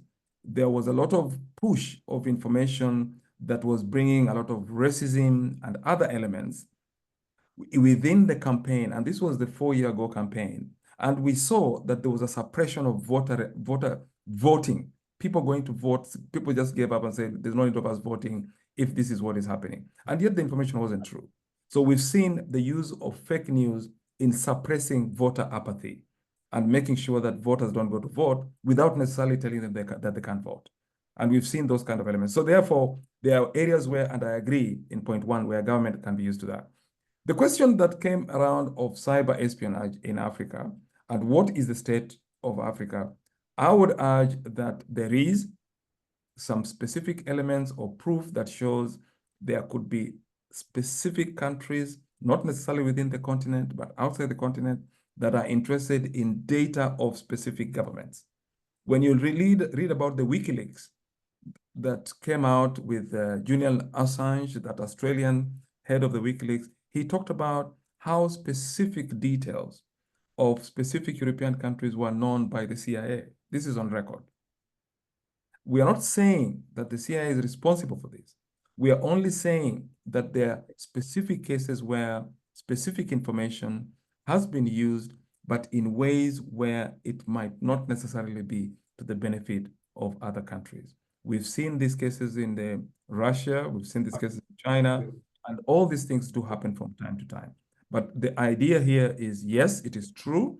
There is a possibility that data could be used from one country by another country for specific purposes. The solution here is to have what we call cyber diplomacy. So for those of you in the room who are thinking of having a career in cybersecurity, I would urge you to look at cyber diplomacy as a career. It's important. We need more of you out there to go and be cyber diplomats, people who can be able to understand the nature of cyber espionage, the nature of country to country attacking each other because of cyber. And that career path is still open. There's a big gap in that area. Excuse me. So therefore, cyber espionage is a problem. So number three, what the government should do in terms of investigation. Number one is to create the laws. Someone raised the issue about the data protection and privacy in Sierra Leone. I've also seen there is an issue. I think Sierra Leone is one, Guinea-Bissau, and I believe in my assessment, there's one more country, I think within the Mano River, that still needs to do a data protection and privacy law passed. The reason is because when you have laws, then you can implement specific policies. You can be able to prosecute specific people. So the government should be able to, first of all, invest in passing the laws. The second thing is the investigation has to be thorough. The legal system has to understand digital crime. There are cases where the magistrate does not understand the digital crime, it is too complex, and therefore they might not necessarily use or rather charge this particular person adequately because there is no law that they can use or base it on in terms of prosecution. And then the other thing is enforcement. The enforcers must be able to enforce. The issue around people abusing other people on social media, they're not being prosecuted, like somebody pointed out, they're not being put to jail, or the sentences are not even punitive enough. That shouldn't be the case. So the enforcement by the law enforcing officers or the sort of like the forces that are supposed, the people who are responsible for that, starting with the courts up to the prosecution level, and then enforcing it and doing right investigation is what encompasses good practice that the government should be able to do. So for that third question, what should the government do is put the laws, make sure that we understand how you can prosecute digital crime by even having, I know Sierra Leone, you have sort of like a forensic lab or something that you're building, and I think that's a good way to do it, understanding what forensic mean, and then being able to prosecute accurately and then enforcing the law. That is important. The fourth question was developed countries, cybersecurity is highly funded. How do we generate and how do we fund cybersecurity? Number one, I know many countries depend on donor funding. They depend on maybe bilateral agreement with other countries in order to fund cybersecurity. My argument is that your own government must start investing in cyber. Cybersecurity or cyber is no longer just that piece of room or that room in that office where this guy of IT would come out when the network is down and repair everything. No, we are now saying that ICT is an enabler in our development and in our digital transformation. ICT is an enabler. Therefore, there has to be a budget that is put by the government to be able to fund the ICT activities. Ministries are supposed to put aside a budget. So should the ministry that is responsible for ICT in the country. India does the same, where a ministries actually put up about 10% of their budget for ICT, including the money that is given to the Ministry of ICT. And there's nothing wrong in our governments rationalizing around health, around education, around areas of military or security with investment in cyber. So number one is the investment in cyber. Number two is we need to make cybersecurity a business. I'm arguing this because we've got young people in the room there in front of me, I can imagine. You all want good jobs, but let's make sure that the next person who can produce an antivirus comes from that room. That person can be able to create an industry that can help other people to be able to get employment. Just the same way we talk of Kaspersky, we talk of other specific household names that have made antiviruses all over the world. We need to start looking at cybersecurity as a business. And let's also make our own solutions within the continent that can be able to solve the problems that we understand best, so that we don't depend on other products that are coming. And that is one way of generating capital. The other thing also is we need to avoid the issue of duplicating tasks. For example, if there's a project that has taken place in your country where you have had funding for a specific organization to do that project, the outcome of that project should be sustainable. We should be able to sustain those projects. We should be able to make sure that the value that that project has been maybe created is realized by the citizens. The next thing we need to avoid is duplication, because it is wastage of resources. So therefore, the duplication of specific projects, the wastage of resources also wastes a lot of our money that could have been used to other areas. But it also depends on how we run our government. So that would really urge that we make sure we put the funding, we make sure that we collaborate among ourselves to make cybersecurity a business so that we can be able to create investment. And then bring investors to start investing in our startups, in our countries, in the area of cybersecurity. There was a question around the issue about the cyber as security, internet aware. So the idea around cybersecurity, we need to start looking at developing applications or solutions out there with a cyber component as a solution. So built-in security. You ensure that systems are secure from the word go. It's also advisable that we ensure that people online understand the area of cybersecurity. And I think that is what the question was talking about. How do we make sure that the internet is more safer? We make sure that people understand what their responsibilities are when you go online. Just the same way when you go onto the road, you have to understand the code of the road, drive carefully so that you don't get an accident. It's also the same thing when you're on the cyberspace. And then there was a question around cyber as security. No, this one was actually something to do with the local passes. I think it was something fact checking. Yes, the idea around fact checking, ensuring that, and I think this was a local solution that someone talked about. It's important that we use those kind of solutions to help people to fact check what the information they're reading or they're trying to access. There is also this campaign of ensuring that the information that is being posted, especially by media houses, has something that identifies the source. And that is where we are fighting. So if you find even the information that is being posted on social media, it's just because people don't have their names. They don't have their identity as part of the registration. They use pseudonyms. We know some of us, we enter specific chat rooms with our pseudo names and therefore nobody can know who we are.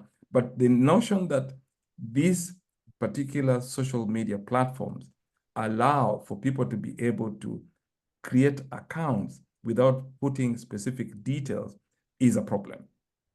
We are now seeing legislation coming up, I think in the UK and also in Australia, where they're talking of really making sure that actually Instagram is thinking of introducing an Instagram version for young people so that you can be taken up. If you are young and you're below a certain age, they'll move you to what we call the young people type of account. And that account, you cannot have another one if you've already registered yourself, and you'll be given that account to use. Something like that. But we know that most of the people do cheat within saying their age is not the right age, and therefore they get these accounts and they open the account and use different names. But that is something that, again, the platforms are being pushed to be more responsible for that. It also depends on the regulation that is within that particular country. The recent debacle that everyone knows is that Twitter has been banned in Brazil. That is the latest. So therefore, countries are taking steps which are actually adverse. But I wouldn't advise that, because then the citizens lose because they can't be able to join this particular platform. But that's, again, a question that you in the room, we need to think about it in this particular time. There's a question around Sierra Leone, why people are not being punished. It's related to the second issue that I talked about, where the laws have to be enforced, and then the punishment must be subjective, so that it actually measures to the risks that this person has brought.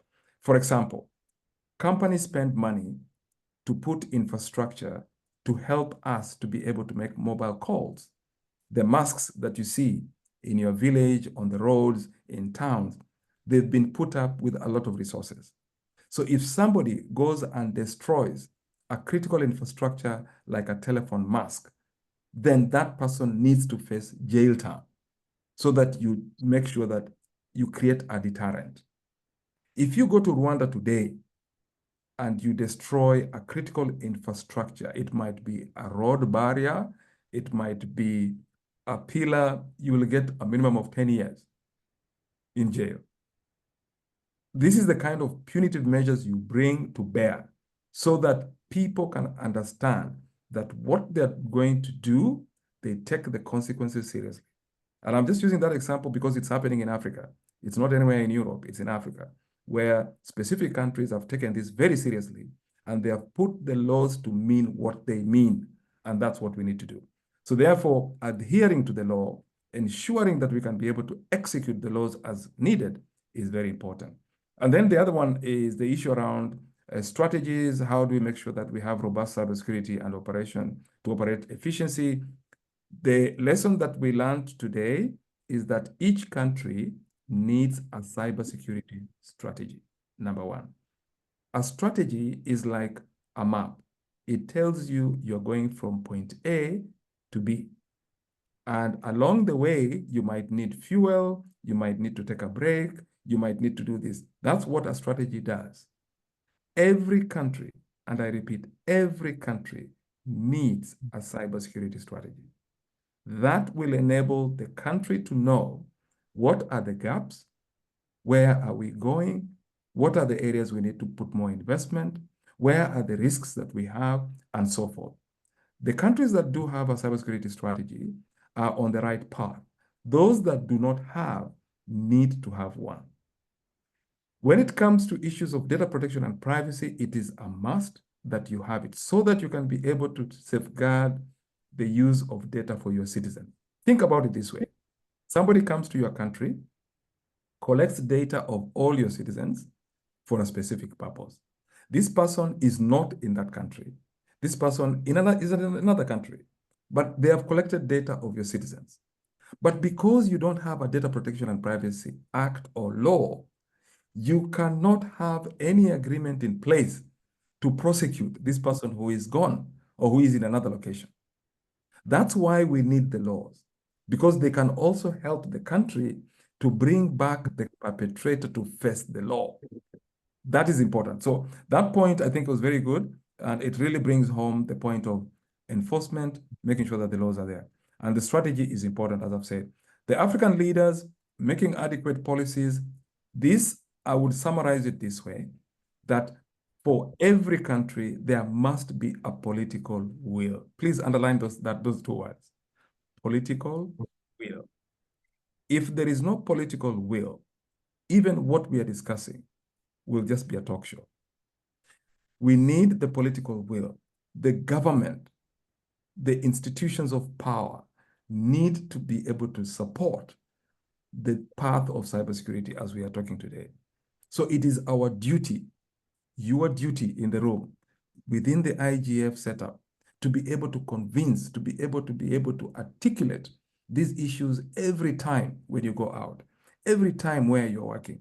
Make sure that you sensitize your ministers, you sensitize your member of parliament, you sensitize your parliamentary committees, you sensitize the policymakers, you sensitize the people who take decisions on our behalf because we have voted them in, to understand the need to have cybersecurity to the level that we are discussing. So again, it is back to us to be able to evangelize, to be able to talk about these issues.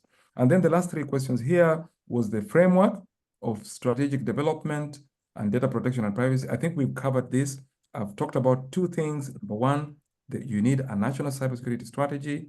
You need also these other ones like data protection and privacy law. You need the cybersecurity law so that you can be able to assist with the enforcement of the law where possible. You can be able to provide the guidance and the regulation that is required by all players to play on the same playing field. Think about it this way. You have, I thought I was listening in to the discussion earlier around the issues on infrastructure, especially in Sierra Leone and so forth. We've got many players. So you've got mobile phone providers who come in. We need to make sure that the ecosystem is conducive. So for Sierra Leone's purposes, for those who understand Sierra Leone, you've got NATCOM. They do a good job. They regulate the environment. They make sure that everybody plays in the right playing field. The reason they're able to do that is because there are laws. But if you don't have laws or specific regulations that are put in place, then we have a problem. So it's important that those areas are covered. The last two questions was advantage and disadvantage of cybersecurity. There is an advantage, and we've talked about the advantages. It means you can implement specific measures that can protect the citizens because you are talking about cybersecurity. You cannot lose data, for example. Your citizens will be secure online. Your children and other people who are using the internet today will be secure. And therefore, the whole cyberspace can be safer for everybody. We know that is not the case. But cybersecurity helps us to be able to save on our resources, our investments, and even the economy of the country. Okay?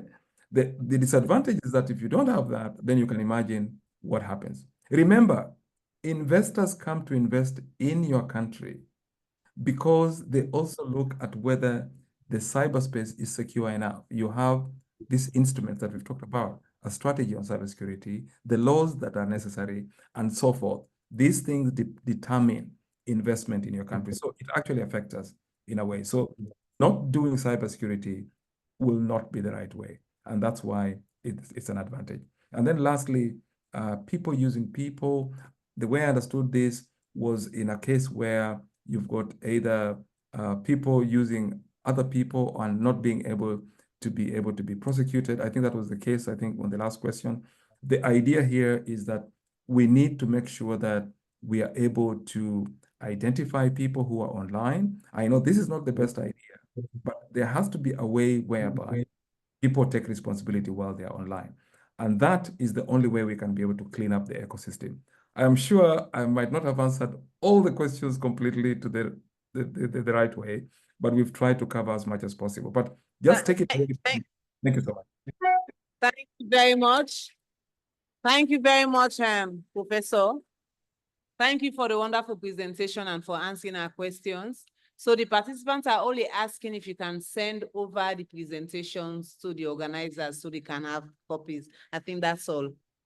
That's fine. We will do. But thank you so much for giving me this opportunity, and I wish you well for your IGF as you go along. Thank you so much. Thank you. You are most welcome. Thank you, Professor. Merci beaucoup. Bye-bye. Merci beaucoup. Okay, thanks. Thank you. So now we now move to closing, and we will be having C Squad Liberia, Mr. Samuel Yeboah from Group CTO, C Squad. Oh, he's not around. Okay. So, Peter, can you give a closing remarks? So Peter, can you give us a closing remarks? Thank you so much. Thank you so much for taking time to be here today. For we are going to be time to set out the events.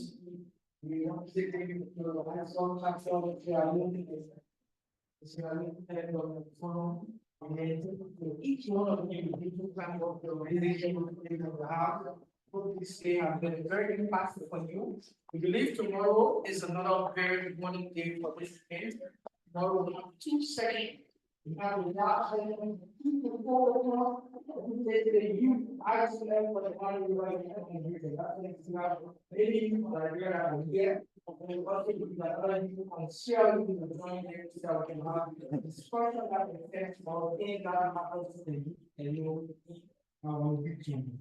Tomorrow we start at exactly 9 o'clock. If you don't come on time, don't be because it is going to be very, very important that you take time off and come on time.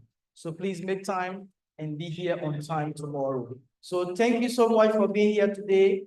We are very, very happy that we have everyone, our brother from Guinea, from far off, he has to come and he's here with us today. Thank to all our rapporteurs at the back there. Tomorrow we'll have another very big session. Thank you, safe journey, and see you tomorrow. No.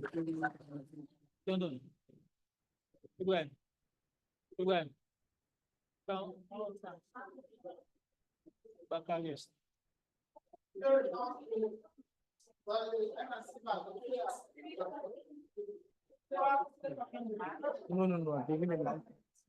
When I give, I beg, put out. Thank you so much for the recognition. And we will. Sego.